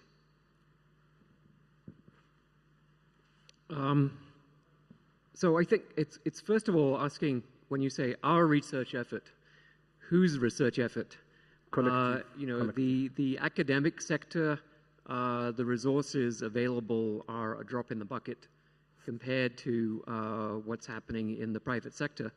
And this is the same in pharmaceuticals. The government and the academic sector do not do research on safety of pharmaceuticals. That's the job of the companies, and the reason it's the job of the companies is because the government will not let you sell the pharmaceutical until you've shown that it's safe. So they spend a lot of effort on that. Same with the nuclear industry. All of that paperwork is generated by the companies that build and run the nuclear power stations. So I think it's going to have to be the same way in AI as it is in all these other sectors. There are lots of things that we could do, but I think the most important thing is actually to look at the incentives that we're training the AI systems to achieve. And people have pointed out this failure mode in other areas. For example, why do we have runaway climate change? Is because we set up an incentive system for the fossil fuel industry where they can make money and they don't pay for the externalities that they produce. So we have a badly constructed incentive system, and that leads to runaway climate change. And when you look at the AI systems that we're building, well, one class of them based on reinforcement learning, deep reinforcement learning and so on, assumes that we can specify correctly the objective that we want the system to optimize. And of course, we know from the legend of King Midas that we're actually hopeless at writing down objectives completely and correctly, because think about what it means. As you said, the goal would be to write down what it is that the human race wants the future to be like, and then have the AI system try to implement that. And that's going to be impossible. So when you write it down wrong, you create a conflict between humans and a machine that's now pursuing an objective that is in conflict with what humans actually want the future to be like. So that approach doesn't work. What we're doing with the large language models is arguably even worse.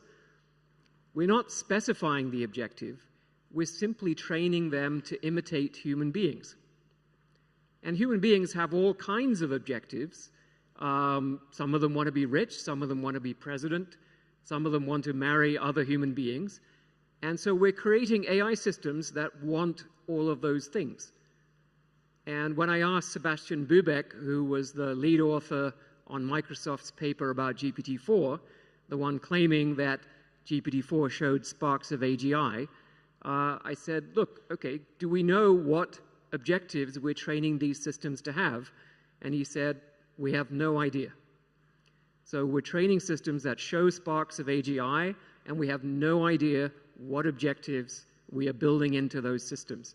So that's even worse than the King Midas problem. So what should we do instead?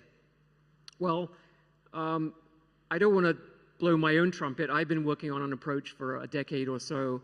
A technical term is called assistance games, and it means AI systems that are there to help further human interests, but that know explicitly that they don't know what those human interests are.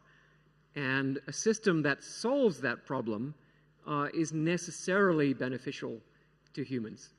And so that's a characteristic that we would like. If the AI system solves the problem that you're making it solve, are you guaranteed to be happy with the result?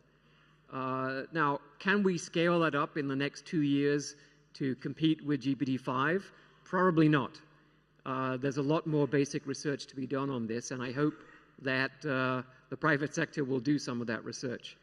But there are other efforts. The UK has a program on guaranteed safe AI that is run by the ARIA, one of their research agencies. And there are other efforts that are starting up around the world. So I'm cautiously optimistic, but it does feel as if we're in a race that we shouldn't have to be in between when we figure out how to control AI systems and when we figure out how to produce AGI. Thank you for these insights, Stuart and everyone on the panel. You would agree that we needed probably another hour to discuss AI safety and risk, but this is all the time that we have. Please join me to thank the panel and for this wonderful conversation. Thank you very much.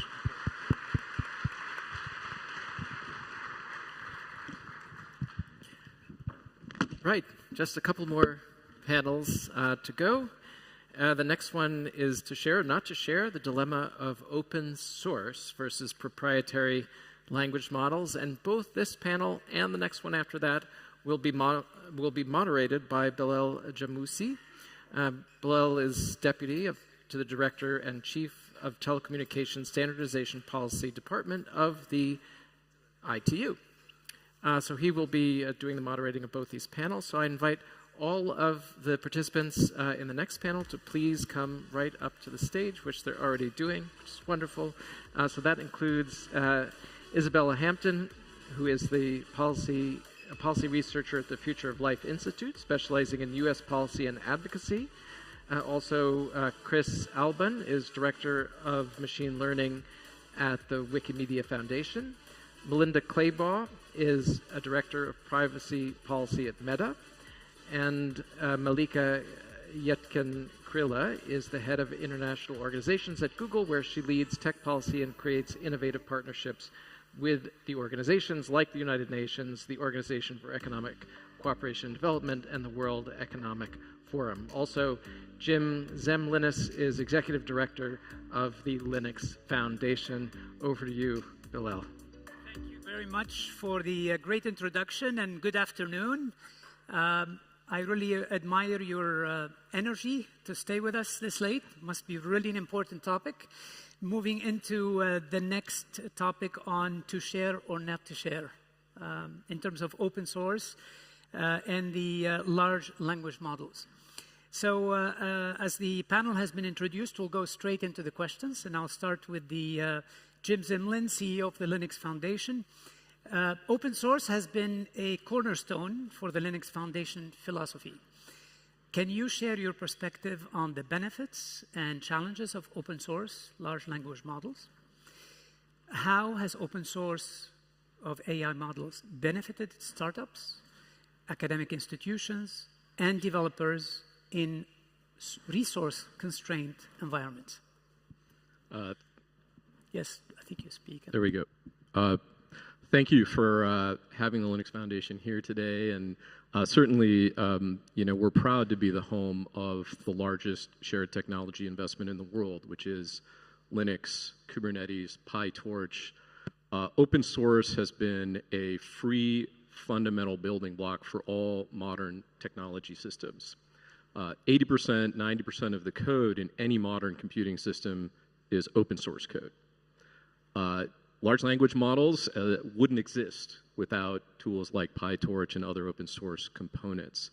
It has been a way to provide, according to Harvard University, $9 trillion in savings for society by having this free building block for innovation.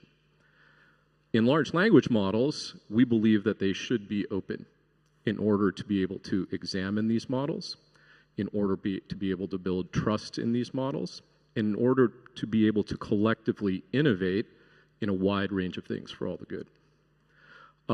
The challenges are a variety. Part of the challenge is just simple market consolidation. There are layers of the way that you build large language models that are owned by very few. The more we can get tools like that in the hands of many, the better. And so we think that that's something that's really important and is a lesson that we can learn. The final challenge, I think, is an important challenge where standards can really help.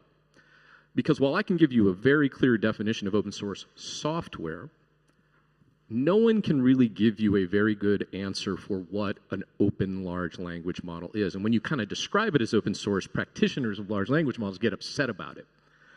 So one of the things that the Linux Foundation has been doing is creating something we call the Open Model Framework. This is a new way to describe openness so that we can view the idiosyncrasies from the GPU all the way up to data about what would be required for various openness. And so starting with those kind of standards we think are very important. Great.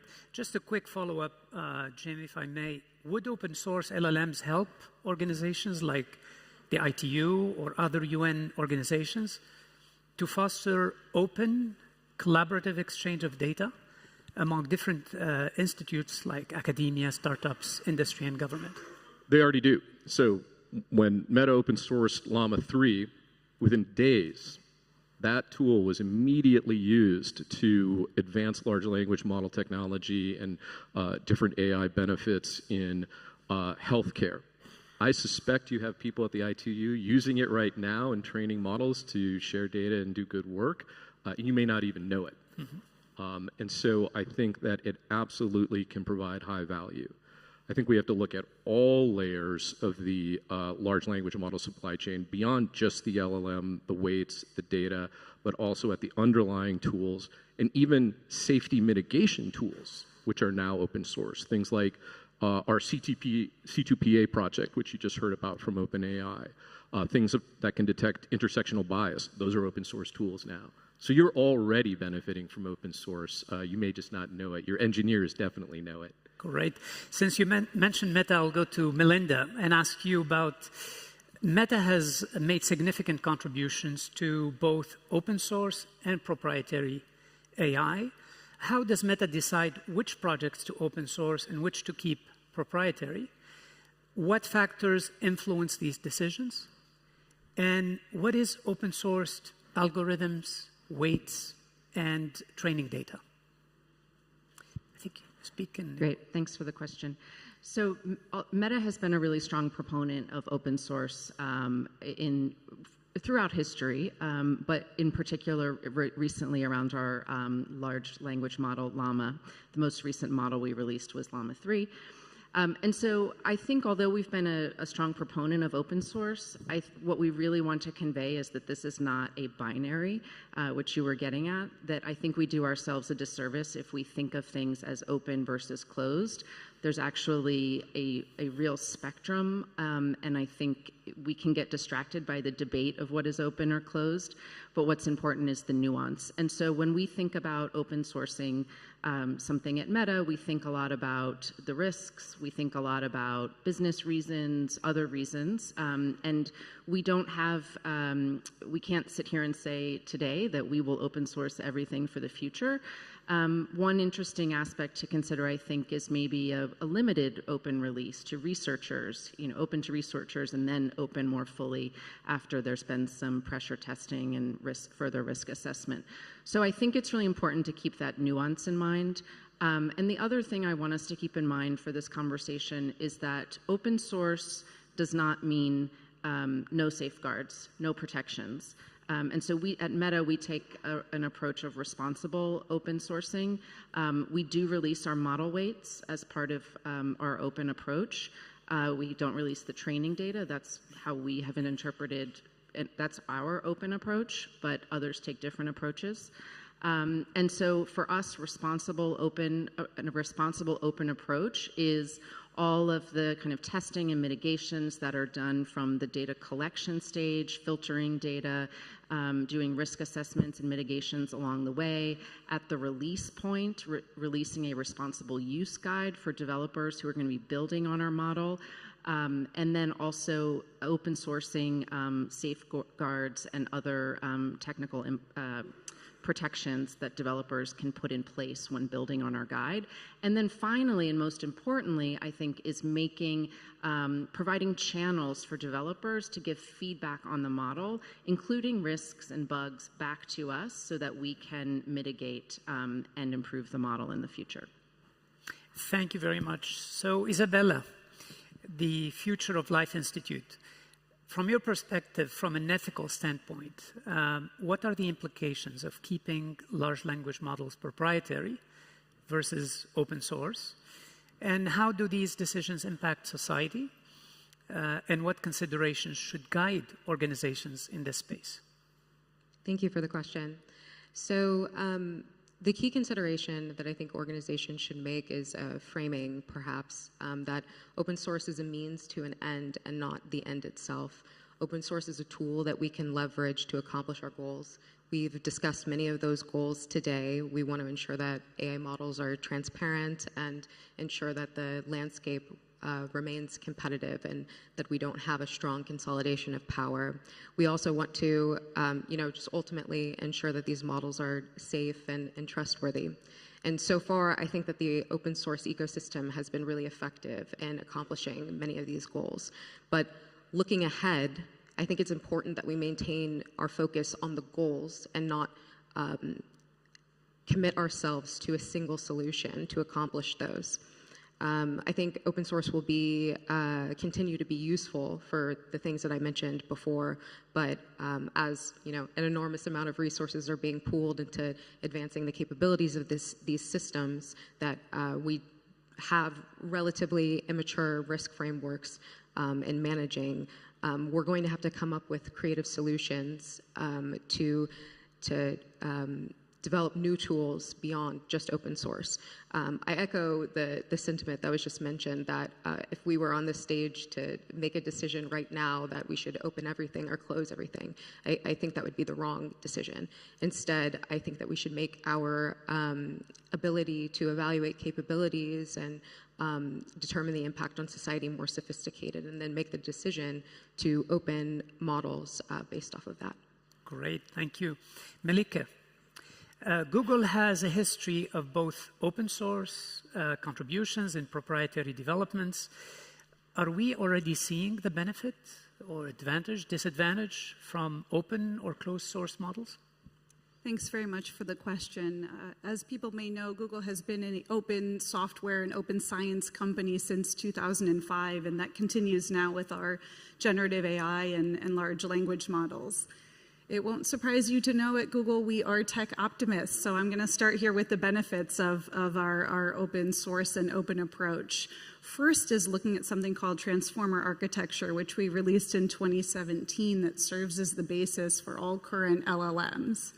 Second is a 3D protein structure prediction that we released called AlphaFold, which has studied over 200 million proteins and then released it to researchers and scientists in a free open database that has allowed for technological advances and discoveries in cancer treatments and in malaria vaccinations, and enzyme capabilities, really transforming and catalyzing future benefits for all of society.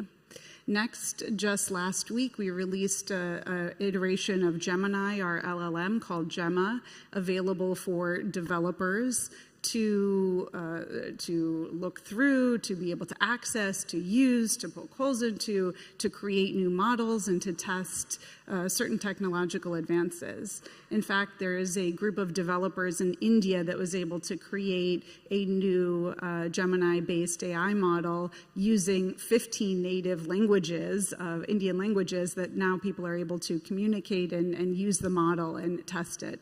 So I think there are a number of areas that technology is, or pardon me, the sharing of this open material is really benefiting technology, but we need to balance that with being cautious about the risks and the capabilities and what exactly that openness looks like. Great, thank you. Chris, the Wikimedia Foundation, as an organization that thrives on open content, how do you view the role of open source language models in broadening access to knowledge And what potential do you see for these models in enhancing or endangering platforms like Wikipedia? Sure. So thank you for having me. I think, Wikipedia, as our role in the world, is to share knowledge as much as possible, right? And so Wikipedia is one of the best things the internet ever created. A huge pool of information created by humans, millions of hours of human time that is freely available to anybody.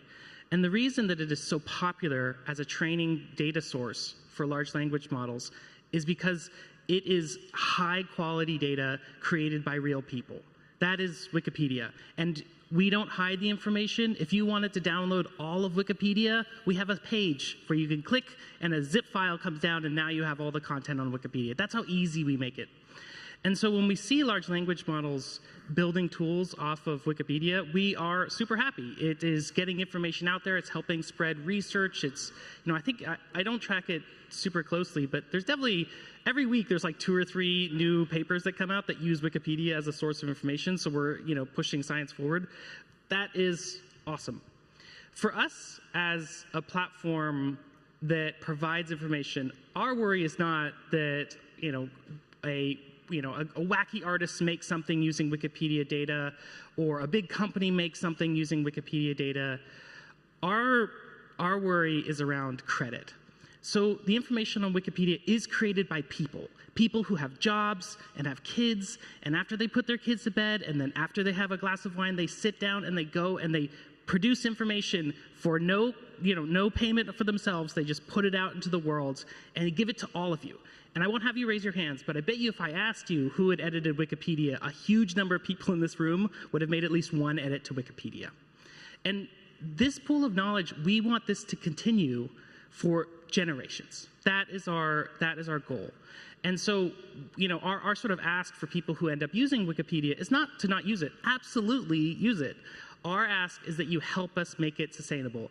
And that could be providing links. So if you use Wikipedia data when you do some AI summary, provide a link back to us, right? Provide a link back to Wikipedia so that the next generation of kids can come on and see something that they see is wrong and then open their textbooks and say, hey, that fact is wrong. I'm going to put that fact in there. And then they become the editor for the next 20 years, right? That's what we want to build, is a world where there's lots of cool things being created on AI, but there's also this piece of information that is just this, wonderful part of the internet that has been going on for 20 years, that is owned by all of us and created by all of us in 330 languages around the world, that we continue doing that. And the way we continue doing that is making sure that users of that help us out and provide credit to the volunteers who do it through a link back or through supporting through other ways. Great introduction of the value of Wikimedia and how it's generated. But in terms of open sourcing large language models, do you see that as enhancing the value proposition, or do you see any dangers with it?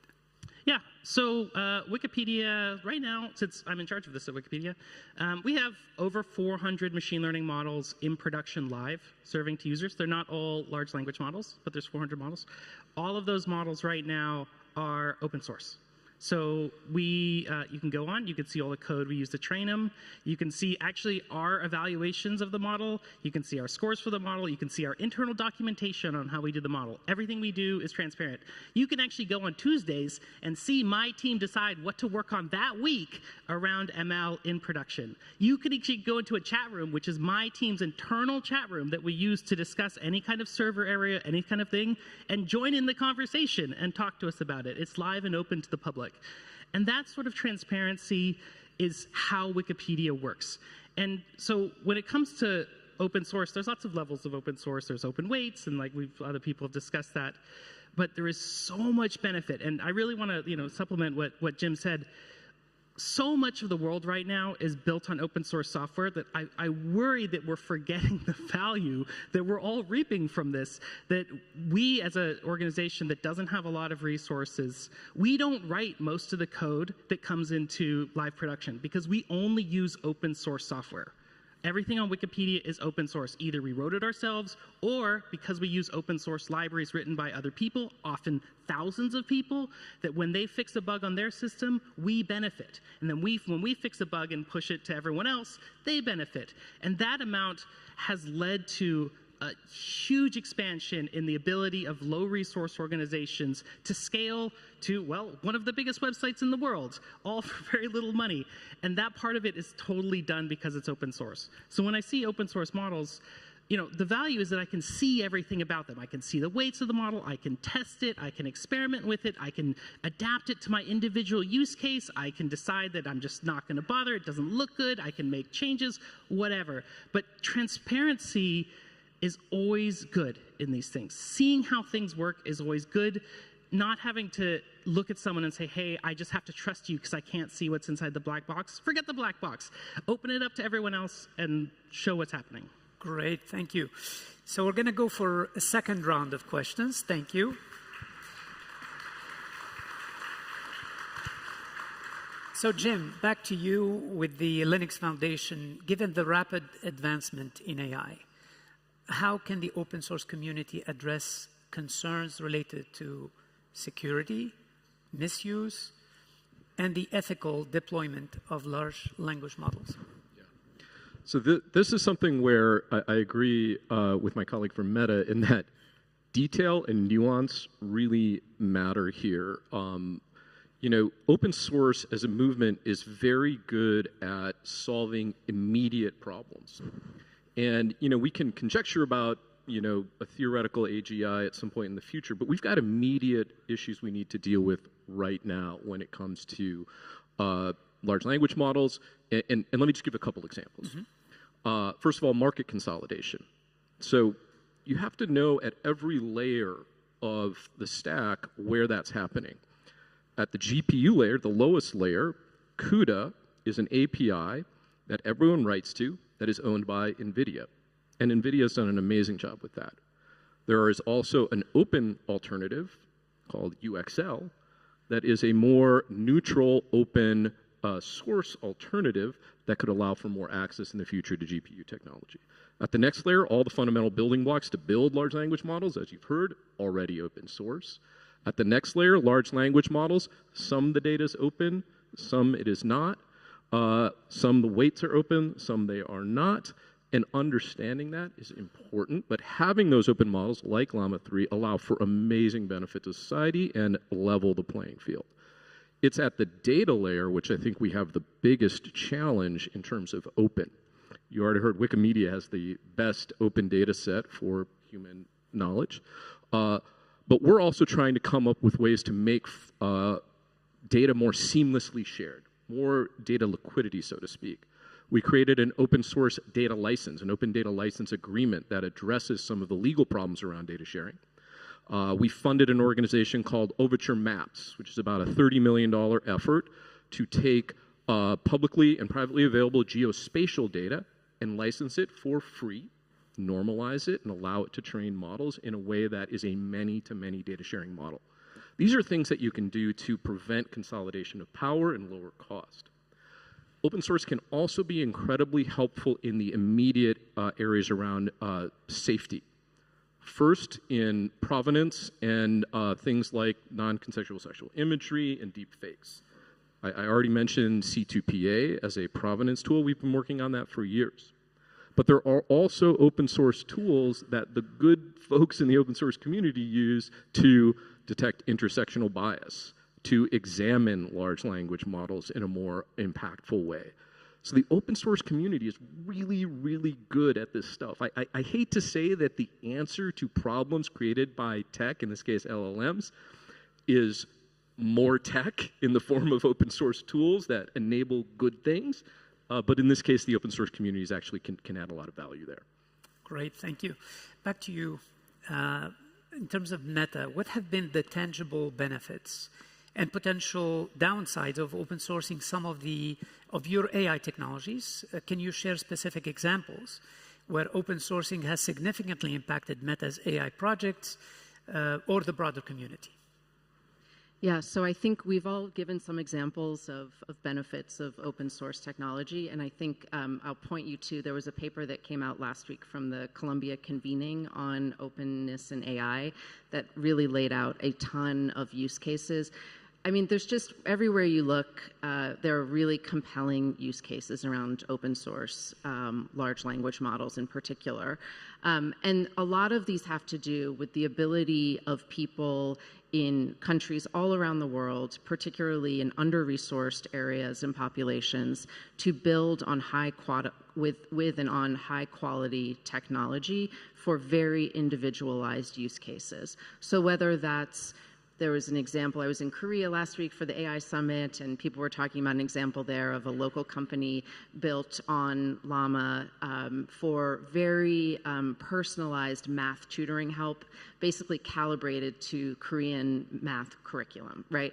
So very local, or allowing women in India to get very high quality information about childcare and health care for their kids.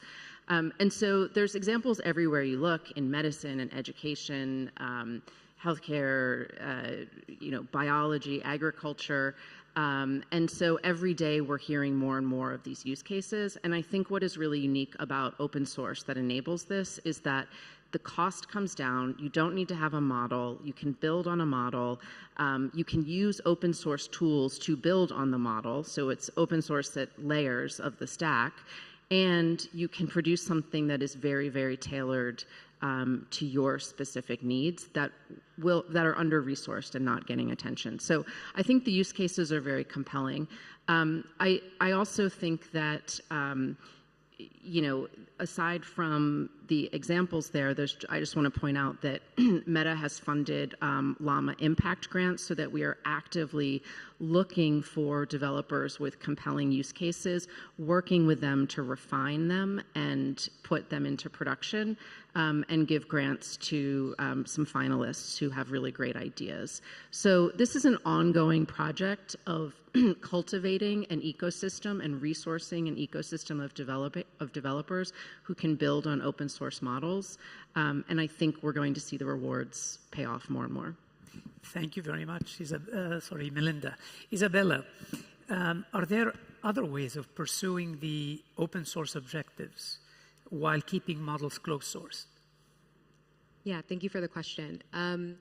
So I want to reiterate that I think this decision should be on sort of a case-by-case basis. So I certainly don't think that open source plays no role in this ecosystem for solving some of the problems that we're mentioning here today. But in the case of models that, in the future we would deem too risky to open to the public, I'm excited about some of the work that we have coming up at the Future of Life Institute. We're going to be launching grants around power concentration to think creatively about what other solutions there might be beyond open source for solving some of these problems. I'm also really excited about NAIR, the National AI Research Resource, which will give developers and researchers access to compute and data and other resources that they need to do safety research. But again, I think there needs to be a lot of creative thinking on alternatives in the case where we would choose to close a model. Great, thank you. Melike, maybe I'll come back to you on how should we decide if models should be open or closed sourced? Thanks very much for the question. As Melinda said earlier, I think it is not a matter of open or closed. This is a non-binary issue, and there are benefits to different versions of this. The idea is, what are the stacks, what are the models, what are the standards and safeguards? I think, as somebody said on this panel earlier as well, open source does not mean no safeguards. And so for us, when we're looking at openness, we're thinking about, is it gradually open, fully open, API access, partially open? There's a lot of different gradients that you can have. And with Gemma, what I was talking about earlier, we're thinking we try and take a very responsible approach to and thoughtful approach to how we are looking at releasing these models and to whom. And so first, we're looking at safety testing in advance. So what does that look like for ourselves? How are we red teaming before we launch it? What is the high bar for evaluating things, testing processes, running vigorous processes, and then identifying how and at what level to release? Gemma is released at an open level, but not open source. And then on the other side, any researchers or scientists or developers that are using it have to commit to their own set of safeguards and standards by committing to avoiding harms overall. So that's one component of it, and another is collaboration on standardization. The ITU does this very well, but something we're working with governments, civil society, and businesses is to look at the creation of standardization. And a good example of this is actually based on the U.S. executive order on artificial intelligence. The National Telecommunication Information Agency, NTIA, is doing a really strong job convening all three of these pillars of actors to talk about these complex issues. Thank you, and thank you for that kind words towards the ITU and the standards effort. Chris, I'd like to come back to you now in terms of you talked about a lot about the benefits and the transparency. What challenges have you encountered or foreseen integrating open source language models into platforms like Wikipedia? And how do you plan to address issues such as accuracy, bias, and content moderation? Sure. So, one of the things, I'll just the second part of the question first. One of the things that people often ask me is, well, is AI going to come and ruin Wikipedia? And the answer is that there's no barrier right now to any of you editing Wikipedia. Any of you can go open a page and edit a page, delete a word, add a fact, and that has been true for 20 years. And the model, the human model of how Wikipedia works is that you're allowed to do that. But then as soon as you do that, someone else comes and says, oh, you're not so right on that fact. Here's a different source. And someone else jumps in and says, oh, no, I got this other source.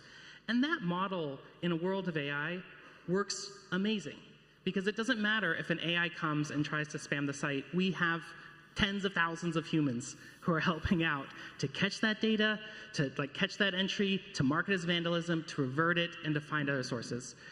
When it comes to integrating tools, we've actually been using AI more to give tools to those human editors to help them work faster, to predict which edits are probably vandalism, which edits are probably ones that don't use reliable sources, and that kind of stuff.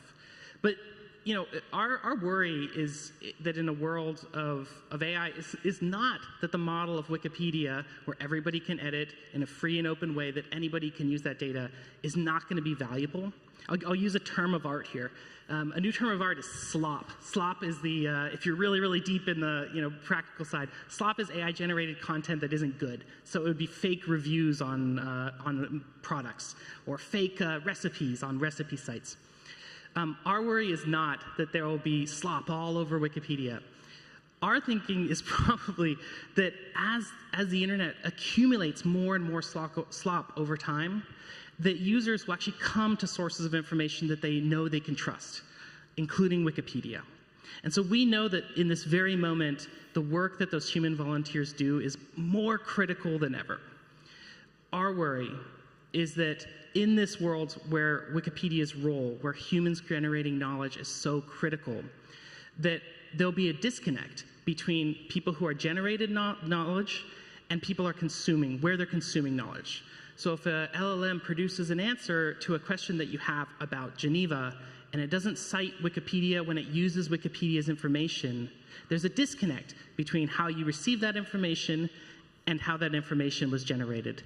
And that part is really worrying, because we want to make sure that people are able to actually go to the original sources, can go and see the study that they used to produce that information, can actually go and maybe even become an editor if they want to become an editor. And so that kind of stuff is really the focus of our work, which is focusing on giving tools to those human editors, you're all welcome to become one, to make the site even better, to help them use their time more efficiently, to help make editing the site more fun and joyful and effective. And open source AI tools we found are very, very useful. We've been using it for over 10 years, various ML tools, and the community has been using it long before us. trying to figure out what they should be editing at any given time, categorizing articles, sorting things, writing descriptions, summarizing text, translating text. It's been a very common source of what we end up doing. Fantastic. Thank you. Thank you, Chris. Final round of questions, and we have about 14 minutes left. And I know the moderator of the next session wants to start on time. I happen to moderate the next session. So to all of you, considering the potential for both positive and negative impacts of opening large language models in open source, what governance frameworks or policies would you recommend to ensure the responsible development and sharing of large language models?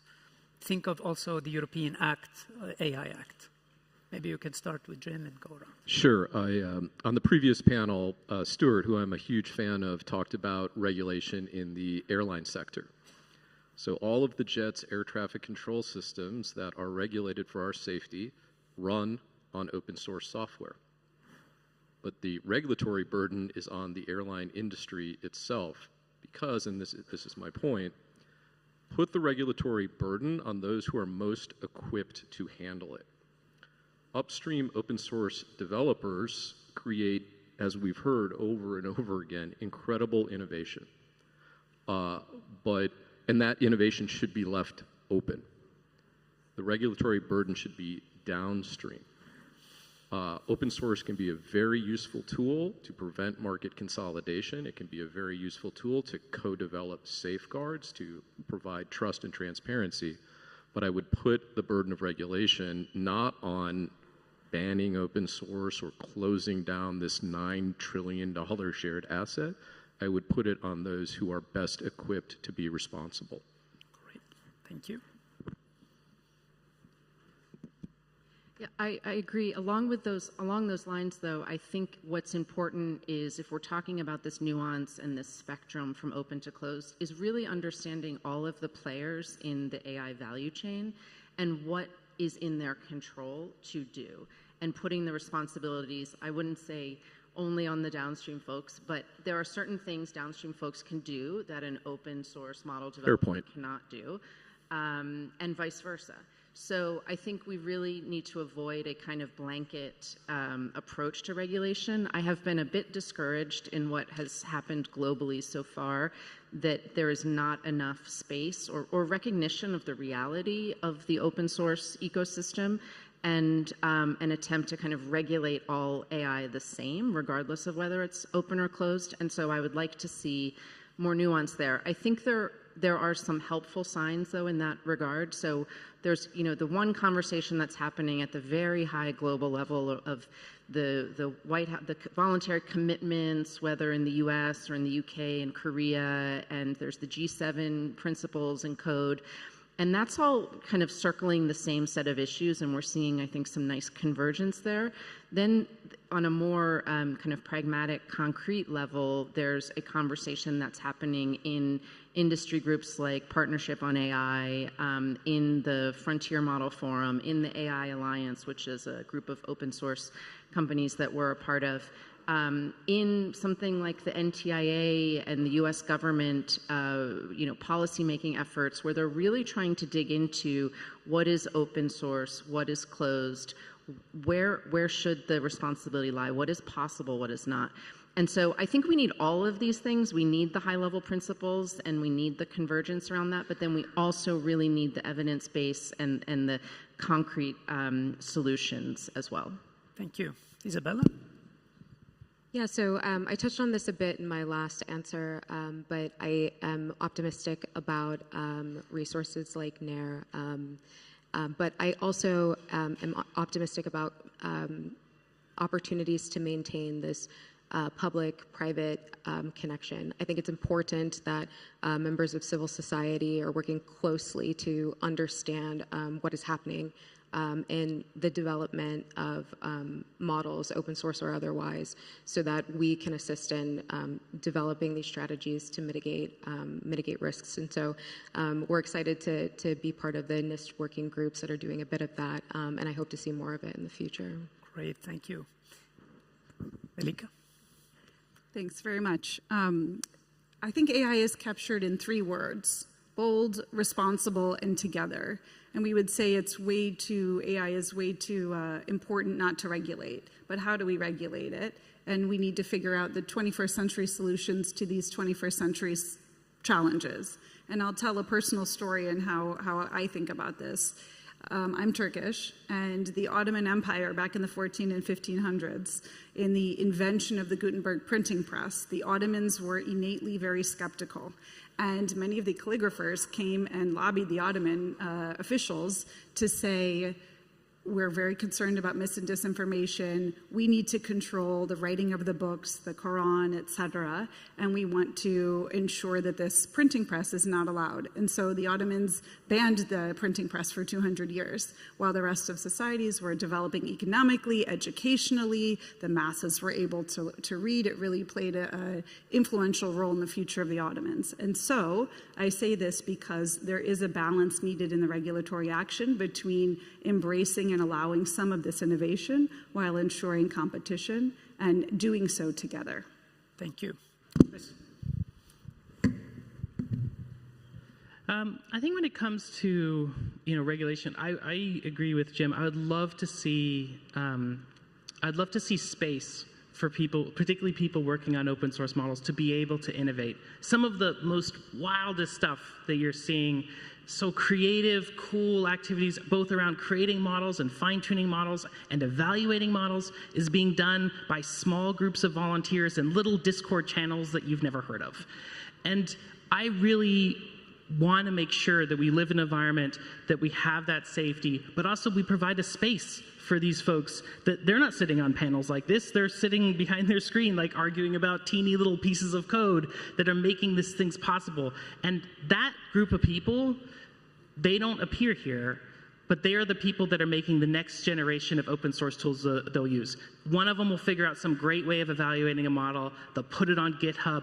It'll start to share. It'll start to grow. Companies will take it up, and then we'll all be talking about it in a few years.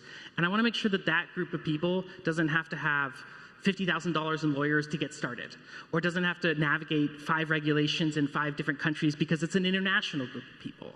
I want to make sure that that little group gets to foster themselves really well, and maybe they succeed, and maybe they fail, and maybe they publish, and maybe they don't, but if it's going to be open, it's going to help everybody. If it's going to be in a place that we're all going to benefit from that work, and they're going to share what they're doing, let's give them a space. Let's let them run and see what happens.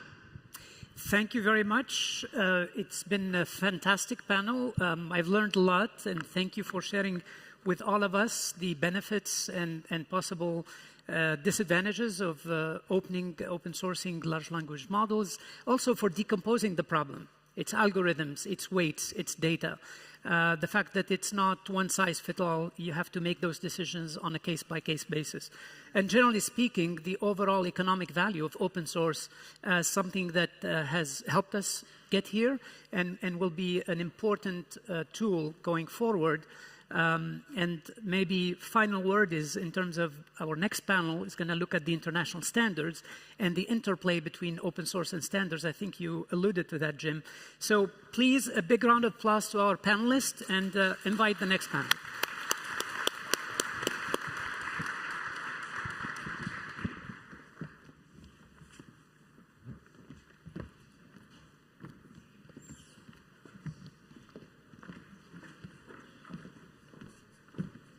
I'd like to now invite our next panelist, the World Standards Cooperation, the CEO of IEC, Mr. Philippe Metzger, the CEO of ISO, Mr. Sergio Mojica, and the Director of the Telecommunication Standardization Bureau, Onoe-san. Please join me at the stage.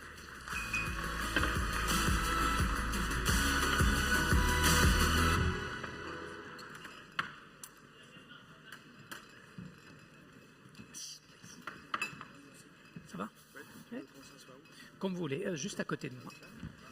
Merci, merci. Allez-y.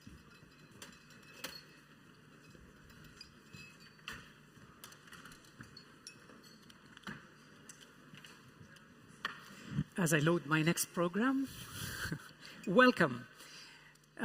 This is the final stretch, but it's a very important element of the whole discussion this morning. We've been talking about the governance of AI, lots of discussions on having standards to base that governance on and to help in moving forward with AI. We're very pleased to have the World Standards Cooperation leaders with us today, the 3 international standards organizations based here in Geneva, IEC, ISO, and ITU. I'll start with Philippe Metzger, the CEO of IEC. Philippe, if I may, to help set the scene for our discussion, could you please explain the position that the IEC, ISO, and ITU hold in the diverse standardization landscape? Yeah, good evening, everyone, and thanks very much, Bilel. I think when I answer that question, I'm still under the impression also of the discussion we had this morning, a fantastic discussion on the governance challenges I think that we have.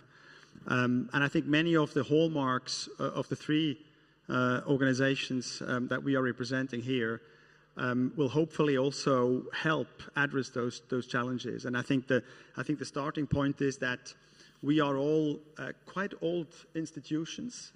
We certainly consider ourselves leading standards development organizations. If I look at ITU, probably the oldest global international organization, founded in 1865, ISO 1947, IEC in 1906. So I think we have a long track record. We consider ourselves also sister organizations because we are, I think, quite complementary in what we are doing, and all of these contributions will play a very important role, and already do, and will more do so in the future in the AI context. We are based on sound principles. If I again refer to the discussion this morning, very important aspects. What principles we use: transparency, diversity, also inclusivity, and equal opportunities. I think that was a sort of a current underlying theme that we had in the early discussions on governance. We are consensus-based, so these standards that we are producing are really reflecting global involvement of global communities, and also are based on consensus. The processes we apply, they are, I would say, tried and tested. Of course, in this day and age, it's a bit of a difficult thing to say. It sounds very sort of self-content. That's not at all the case. We are trying to adapt also our way of working to new methods. But ultimately, we have processes which are stable and which are also reliable. I would also emphasize, in terms of the principles, that what we are doing, the way we function, is really designed for global impact. We are all-encompassing, and we, of course, are also very aware of the challenges of including, especially developing countries and communities, even more going forward. So all in all, I think we're very well positioned for fostering collaboration in the standardization world, and that's obviously many more other organizations regionally and globally or locally that contribute to that, and we're also very open to that collaboration beyond our own remit. If you look at the history of technology and come to AI as today's main topic, I think our systems have proven to be quite adaptable, despite the long or the old age our organizations have. I mean, we started in our case with electrical safety in 1906. It then developed into efficiency of also energy production. Certainly, then IT came into the fore, and AI, of course, is a next big dimension, stemming also from all those foundations that we already have been working on. And I think we managed to keep going and addressing those new challenges and contributing to that as well. Quite importantly, we're also important drivers for trade and for prosperity globally. We are recognized by the World Trade Organization as indispensable for fostering the elimination of technical barriers to trade. We turn out to be very relevant also for regulation and legislation. If you look how our standards are used, they are voluntary standards, of course, but they are of much interest to regulators and also to legislators. If I take the example of Europe as the sort of the most advanced integrated regional market, in Europe, 80% or more of the standards are actually IEC standards in our area or based on IEC standards. So I think that also proves the relevance also with a view to regional or local specificities. And what I really would like to say as a penultimate point, we are very open to collaboration and interactions with others. We have tools for that. We call it liaisons in our case. And that means it's not only our members who already are, I think, globally representatives, but also new players, for instance, who can work with us. And to end my brief overview, fundamentally, I think ITU, ISO, IEC, we are enabling safety and security. We are enabling interoperability, a very important dimension, of course, also in the AI discussion governance. We are enabling trust and hopefully all that leads to responsible adoption. And I speak about responsible adoption, I speak about AI technologies in the context of our discussion today. Fantastic. Thank you, Philippe, for that excellent introduction of the three organizations. So between ISO, IEC, and ITU, there are hundreds of years of experience in developing standards. And the due process that you mentioned is ready and has been embarking on AI standards. So it's just another topic, another technology, another frontier that the three organizations are very well equipped to handle. So which brings me to Sergio Mojica, the ISO CEO. What are some of the practical ways that the three organizations coordinate their work and promote coordinated action from other bodies? Very well. Thank you, Bilel, and good afternoon to all of you. I think the most important point here is the why. Why do we need to coordinate ourselves? And the point is that we all believe, as mentioned by Philippe and as discussed this morning, is that international standards can be really instrumental for us to address global challenges and also to enable us to capture the opportunities, and in particular those emerging from AI. But it's also true that this is a very crowded field.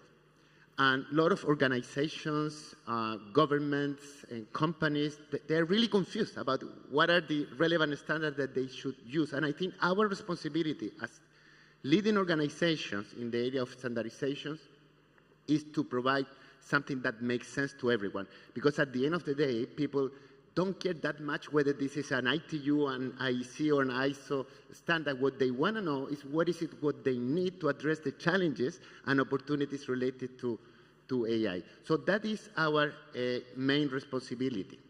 So we are different organizations, but we do believe in the same values. And the level of collaboration will also depend on the topic that we are talking about. In some areas, it's enough with exchange of information. In other areas, we need to be more ambitious, to look for opportunities for interoperability or mutual recognition.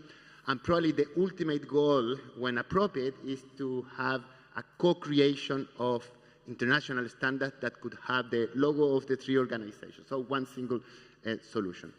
So all of this looks very nice, but it means nothing if we do not create concrete tools for us to operationalize our collaboration.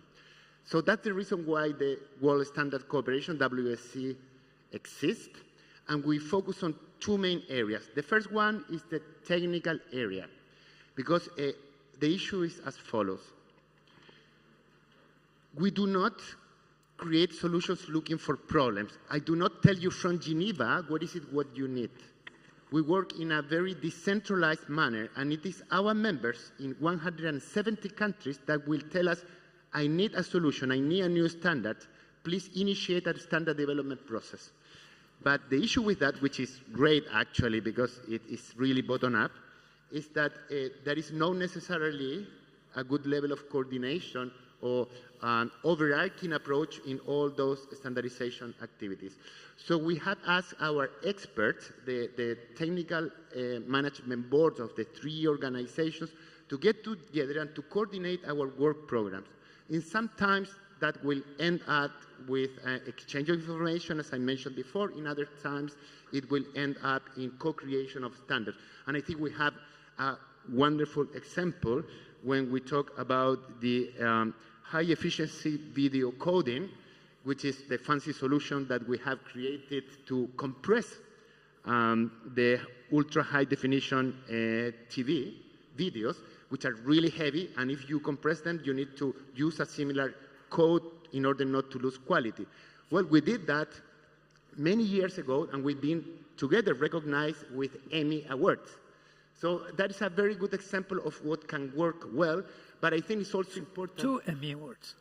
2 Emmy Awards, yes. That's true, absolutely. But I think it's equally important to highlight that sometimes this collaboration has ended up with a lack of duplication of standards, which I think is equally valuable when it comes to the final user.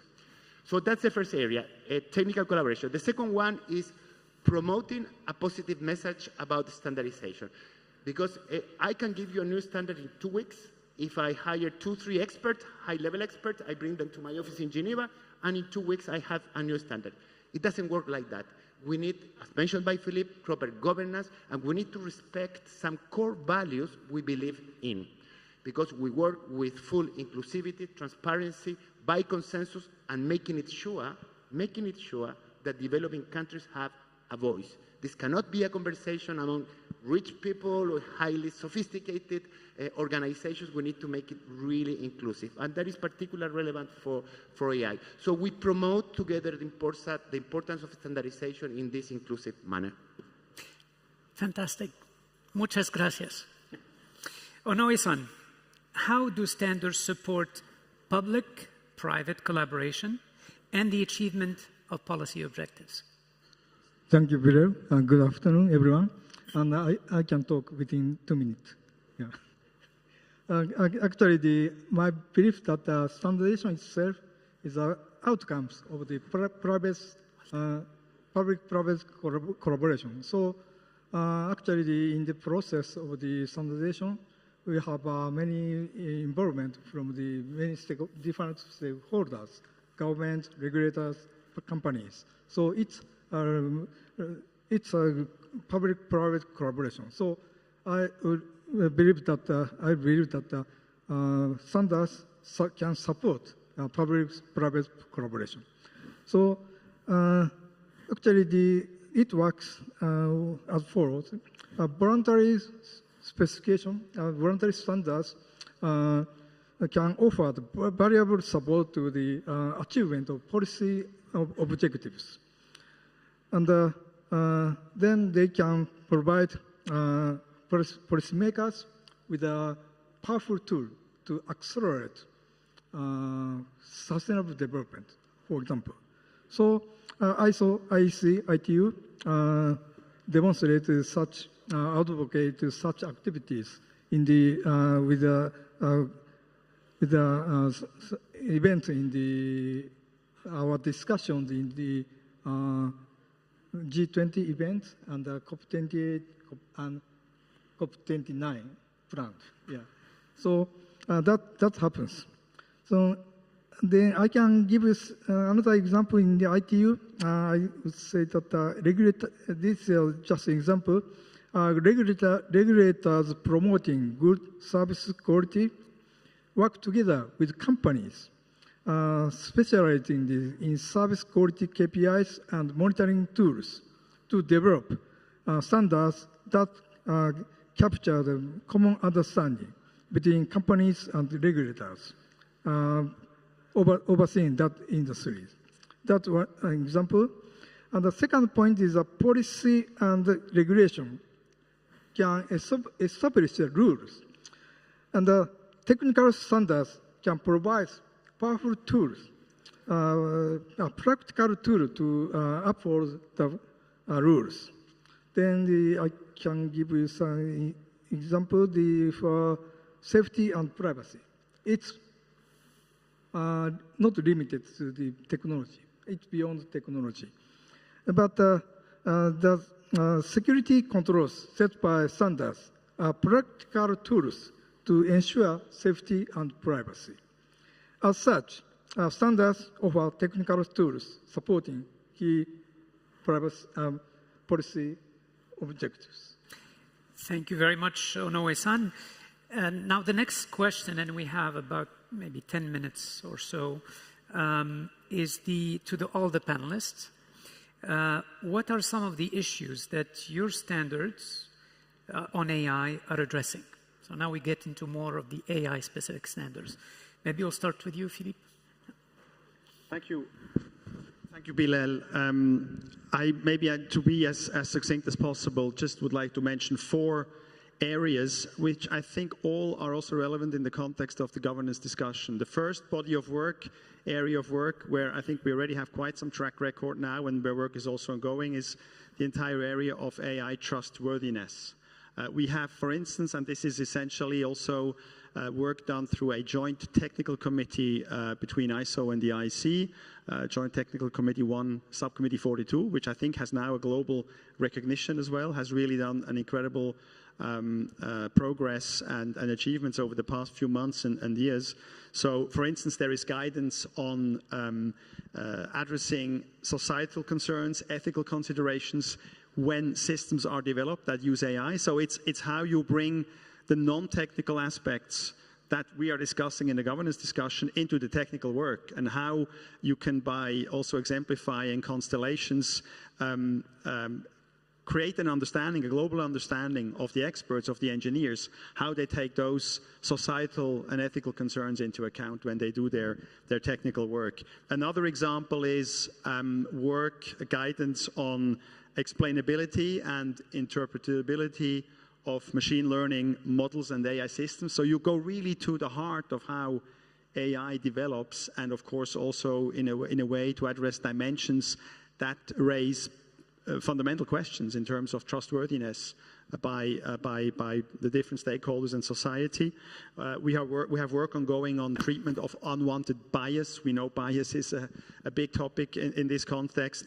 And also there is guidance that has been elaborated, and of course all this will continue to develop on human oversight of AI systems. I think a key topic in terms of the ultimate question of how good or how bad AI will be for humanity in the future. Another area of work in the same context of AI and the same technical committee is sustainability. We're looking at the question of how AI systems can be crafted, created, and operated in a sustainable way, looking at different aspects, including, of course, carbon impact and the like.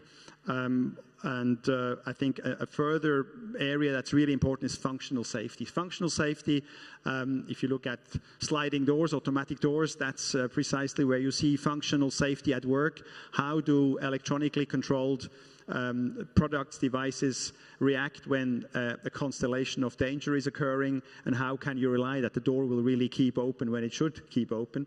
And there, the work focuses now in the AI context, of course, on systems that will use AI for functional safety, and make sure that in the new era of AI, using that, the functional safety is still reliable and still trustworthy.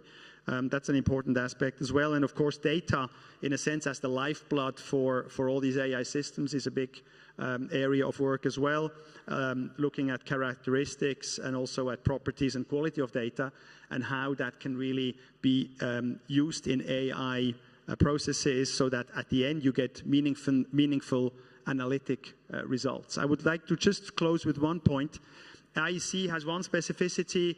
As a standards organization, we are also operating so-called conformity assessment systems. And I think the question of conformity will be very key as well in the future when we speak about AI standards. And so this is, I think, forward-looking stuff that I'm telling you. I can't offer you already solutions or services in that respect, but our experts are really thinking very much about how in the future the conformity can be assessed of products that use AI, because that's not really a sort of a constellation that's cracked at the moment, where we have already recipes we can apply. But we, of course, want to make sure in the future that conformity assessment also stays relevant and produces the test results that we can do today for non-AI systems. And the other one, in a sense, the flip side of the coin, is how can we use AI in conformity assessment? So in the process of testing and then issuing certificates, how can we leverage the AI technology? Those are sort of two main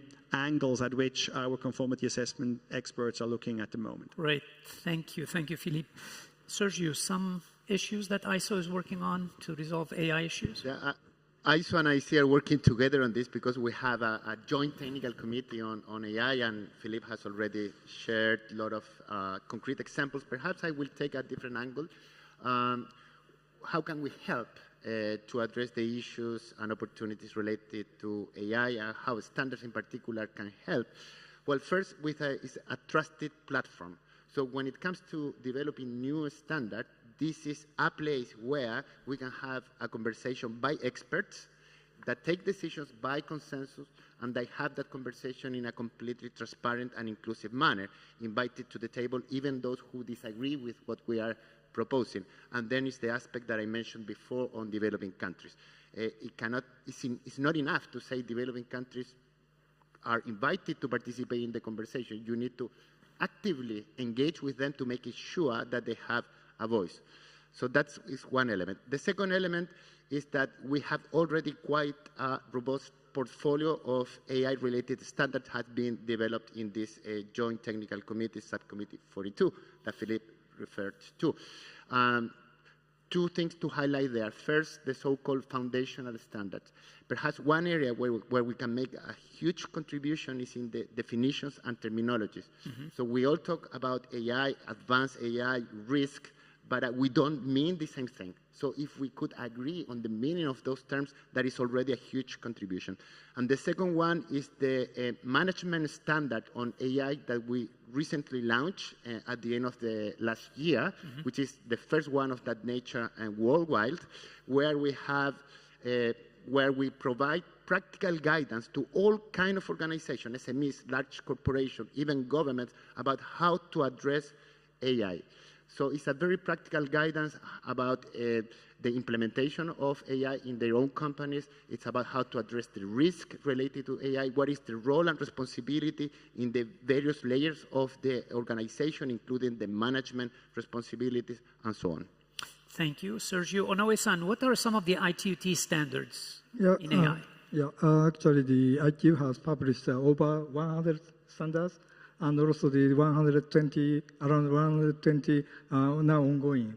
So actually, the AI technology can be applied, naturally applied to the wide area of technologies, like network orchestration and multimedia coding and energy efficiency for the networks and data centers.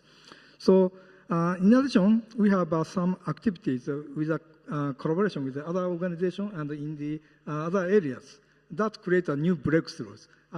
We have a collaboration with, for example, the AI for health, collaboration with the WHO, and now WIPO. And also we have AI for agriculture, with collaboration with the FAO, and we have AI for natural disaster management with WMO and UNEP. As such, we have some other areas for this. I'd like to add one thing.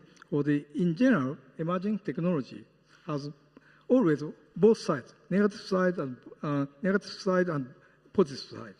Actually, the AI technology is a promising technology for to accelerate the sustainable development. But on the other hand, we need to effort to mitigate the negative harms, negative sides. So actually, nowadays AI-generated contents may cause a serious problem, like deepfakes and misinformation. So now we have a new work item to verify the authenticity and the provenance of multimedia content.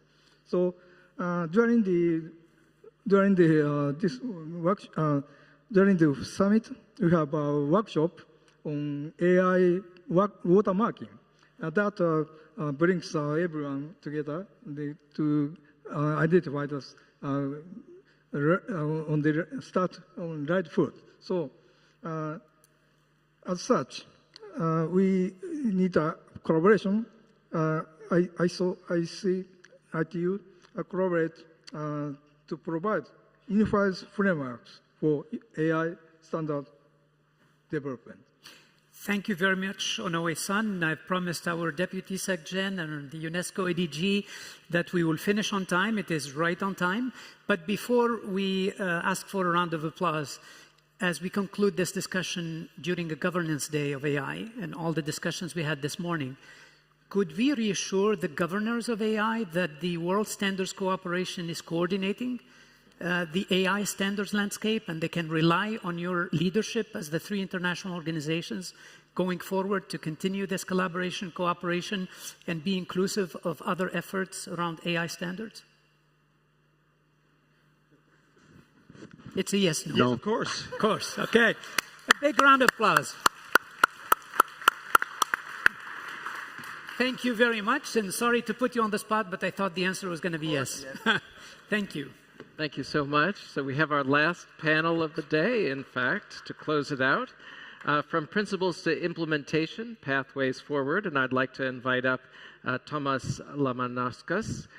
Thomas is the Deputy Secretary General of the International Telecommunications Union, and Gabriela Ramos, who is the Assistant Director General for Social and Human Sciences of UNESCO.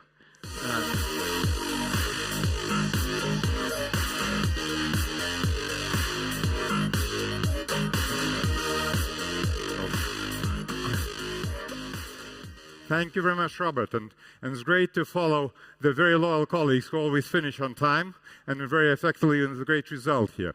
So great evening, everyone, after this long day, which is now coming to a close.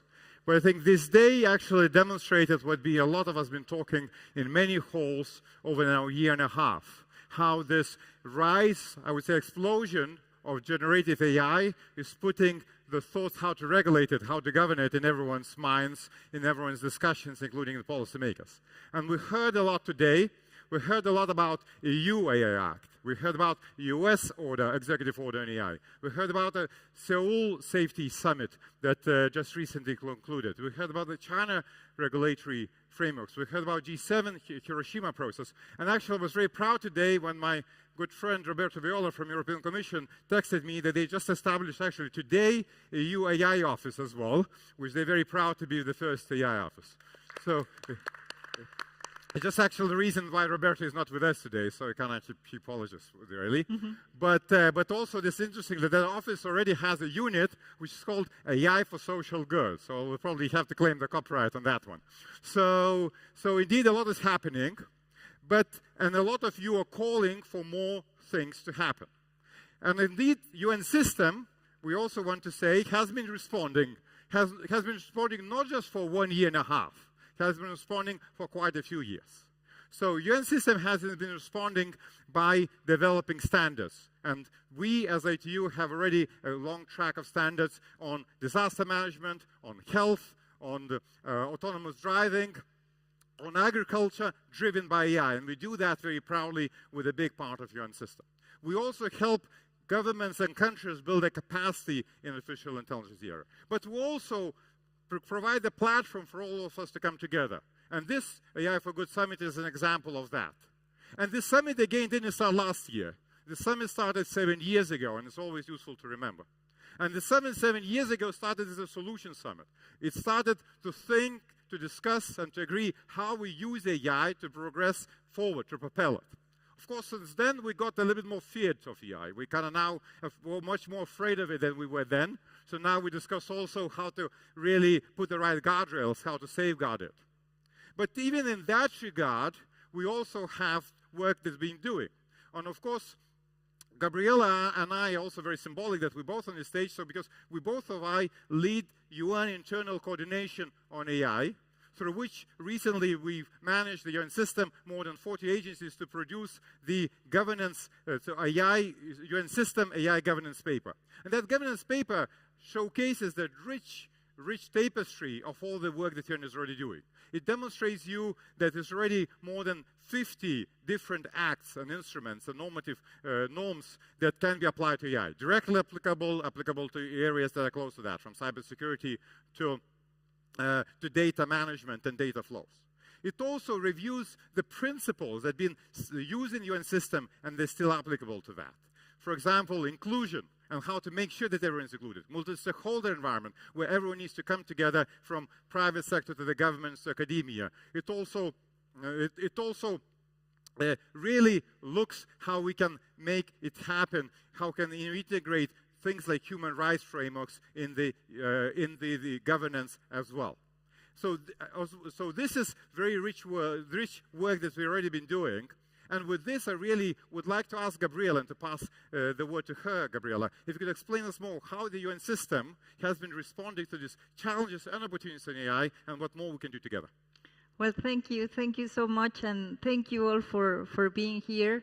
I have to first and foremost say that ITU has been playing a fantastic role, because this platform, the AI for Good, I feel brings us together, all the international institutions, but also the multi-stakeholder approach, which is very important. But let me tell you that Thomas and I have been leading this work, coordinating all the UN agencies on artificial intelligence.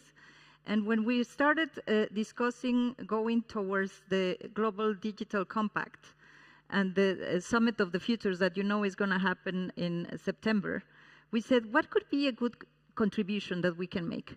Well, why don't we get together to see what the whole system has done on artificial intelligence?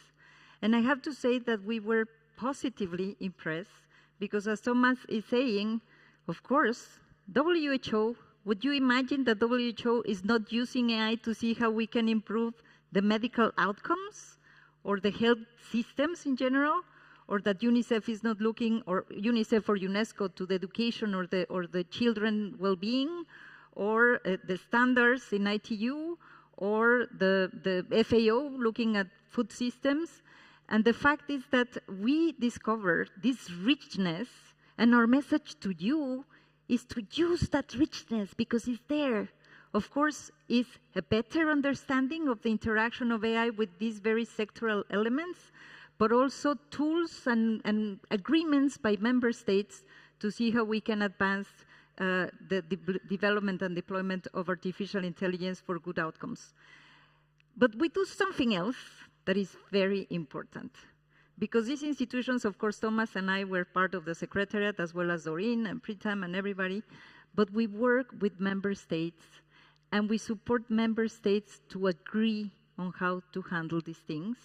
At UNESCO, we are very proud because since 2021, we achieved a global consensus on the ethics of artificial intelligence.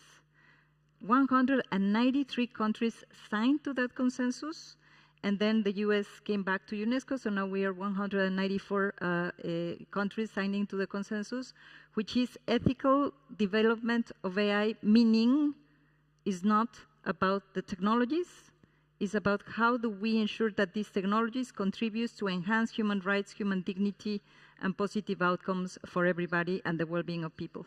But then the other part, which is fantastic, international institutions also help countries implement their agreements, because it's great to have international agreements, but it's better to implement them.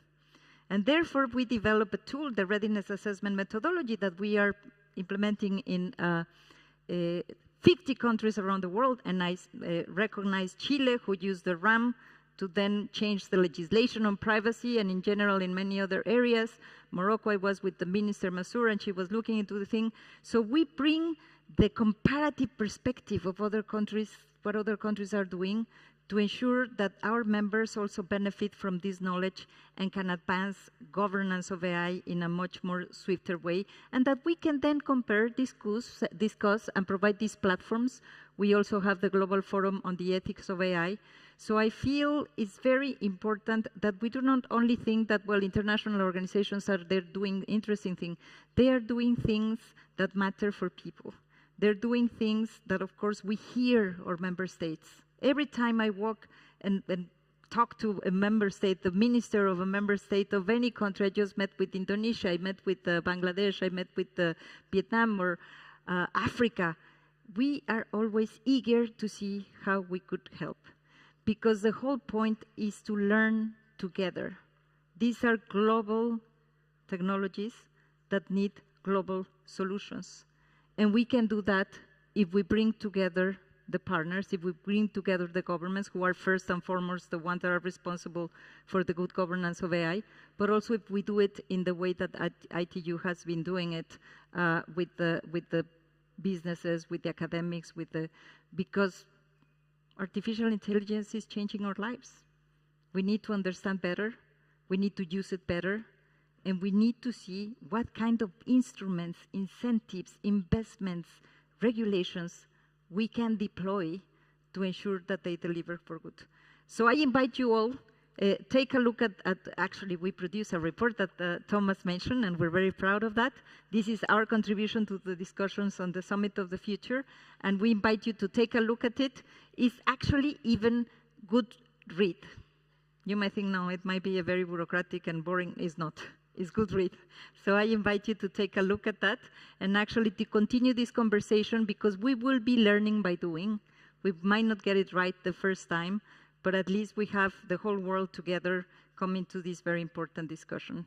So thank you so much, Thomas. I'm always proud to be partnering with ITU in these endeavors. Indeed, Gabriela, and I think I can only join you in the call of reading the paper, and I think at least it'll not put you to sleep, I can promise you, so don't just read it before the night, if you want to have some sleep. But also, I think a few things that you mentioned really matters. First of all, it's probably important to have both horizontal frameworks, like the ones like UNESCO's work on AI ethics, but also make sure that AI is really governed and embedded in every different other areas, be it health, be it agriculture, be it disaster management, as mentioned, be it transport, because those experts in those areas should harness AI for the global good and make sure that it happens. So we also, the work is still not done. When we did the recent survey, we also realized that out of 193 countries that we sent our survey to, less than a half had the AI strategy. So we have this rich information, but we need to develop and deliver these results on the ground. So we really need to do that. We really need to do, though, we need to build that global governance as we're talking about that, but we need to build that global governance in a really pragmatic way. Because if you wait for the treaties to be signed and agreed, sometimes even if we wait for the legal acts to be issued, technology will always overtake us. So we need to be understanding how to be really pragmatic, how to make sure that our discussions, our governance frameworks, the way we act really corresponds to the speed of technology we are having. And therefore, I think these discussions in these rooms, these discussions really matter. So then thank you very much, Gabriela, for really being a great partner in that. Thank you very much. Thank you so much. You. So indeed, now it has a time for me to summarize a little bit what's happened today, and to take stock of the discussions today, and to maybe come up to some conclusions as well, and then to let you all enjoy. I hope there's still some sunshine in Geneva that you can enjoy, early, just before the summer, and some well-deserved, whoever prefers drink or something else. So some clear themes really emerged today out of this day zero of the governance day, which is actually the innovation of this year's summit as well. So we had the experts, leaders, and other participants today discussing, and they come up with a few things that really matter. First of all, responsible frameworks matter. We need to tie AI very closely to ethics and human rights. Second, we heard that people want interoperability among technology platforms, so that smaller providers and smaller players can also play in that, but also regulatory approaches. And it's not always possible to have a one regulatory approach, but you need to have them interoperable. They also want international technical standards to keep AI working for the good of humanity. And I think we are in a good company, in a good horse here, and the session just before showed that we have a determination to do that. Just as importantly, they also talked, and we heard this clear call to leverage AI to bridge digital divides, but also to make sure that we don't create new divides. That means AI divides. And finally, we heard very clearly underline the need for global solidarity and resource sharing, be it high-performance computing or other resources that can help us all achieve our own AI goals. So we need to make sure that AI leaves no one behind while we manage its risks. So these are very valuable insights. And I want to assure you that we heard you. We means ITU, means broad UN family, means broad stakeholder community gathered here today. So first of all, from ITU perspective, I want to mention a few points. As ITU, we are responding. We are putting technical standards at the core of our AI governance efforts. We already have 220 technical standards applicable to AI, either delivered, around 100 of them, or in development. We also now intensifying world standards cooperation activities with ISO and IEC to set coherent international AI standards, and you just saw the panel just before that talked about that. We also work on combating deepfakes and misinformation, where we're taking major steps about which you will hear more in this summit further. As a little bit of a curtain raiser teaser, look out for our Friday session on detecting deepfakes and generative AI, on AI watermarking to safeguard authenticity and stop misinformation. At the heart of our work lies capacity development. Our new AI for Good Impact initiative, set for the launch tomorrow, will mobilize the global AI for Good community to share knowledge and assist developing countries. And I said we're doing that as ATU. But we're not doing it alone. Actually, as you heard just before, we have a big UN family that does it together. So as you also heard earlier from the ITU Secretary General, we have just released our latest report that comprehensively highlights more than 400 UN use cases on AI. And I have to mention it's 45% more than the compendium last year. So that just shows that more and more is happening. Many of these are the product of collaboration among UN agencies, and this document is key to understand our collective toolkit and keep building on our successes. I'm also thrilled about ITU's new partnership with the United Nations University, UNU, to produce a flagship AI for Good report. It will help transform the knowledge and expertise within the AI for Good platform into a valuable resource for the stakeholders. AI for Good, indeed, reflects the best of the United Nations traditions and innovation, and also the lively spirit of International Digital Geneva. It has grown into the most inclusive, diverse, neutral, global platform available to discuss AI challenges and opportunities. And today's AI Governance Day attendance confirms it. This morning, when we kicked it off, we welcomed 45 ministers or their representatives, 25 regulators, 25 UN representatives, and over 100 representatives of industry academia to discuss in a hands-on manner around roundtables the AI governance as well. More than half of them came from developing countries. Now in CCG, we have 1,500 people in different halls discussing that and also meeting each other. This amounts to a massive, active, multi-stakeholder community ready to tackle the challenges and opportunities of AI in today's world. Together, we have taken an important step on good AI governance. And therefore, I really would like to thank everyone for helping to make this AI Governance Day, I have to say inaugural AI Governance Day, a success.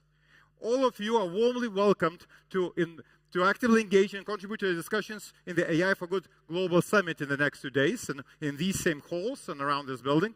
So I'm wishing you now good night, well-deserved rest, and see you tomorrow. But I think before me, Robert will take over. Thank you very much, and have a great evening. Thank you. So it just falls to me to say very quickly the final good night and to thank you all.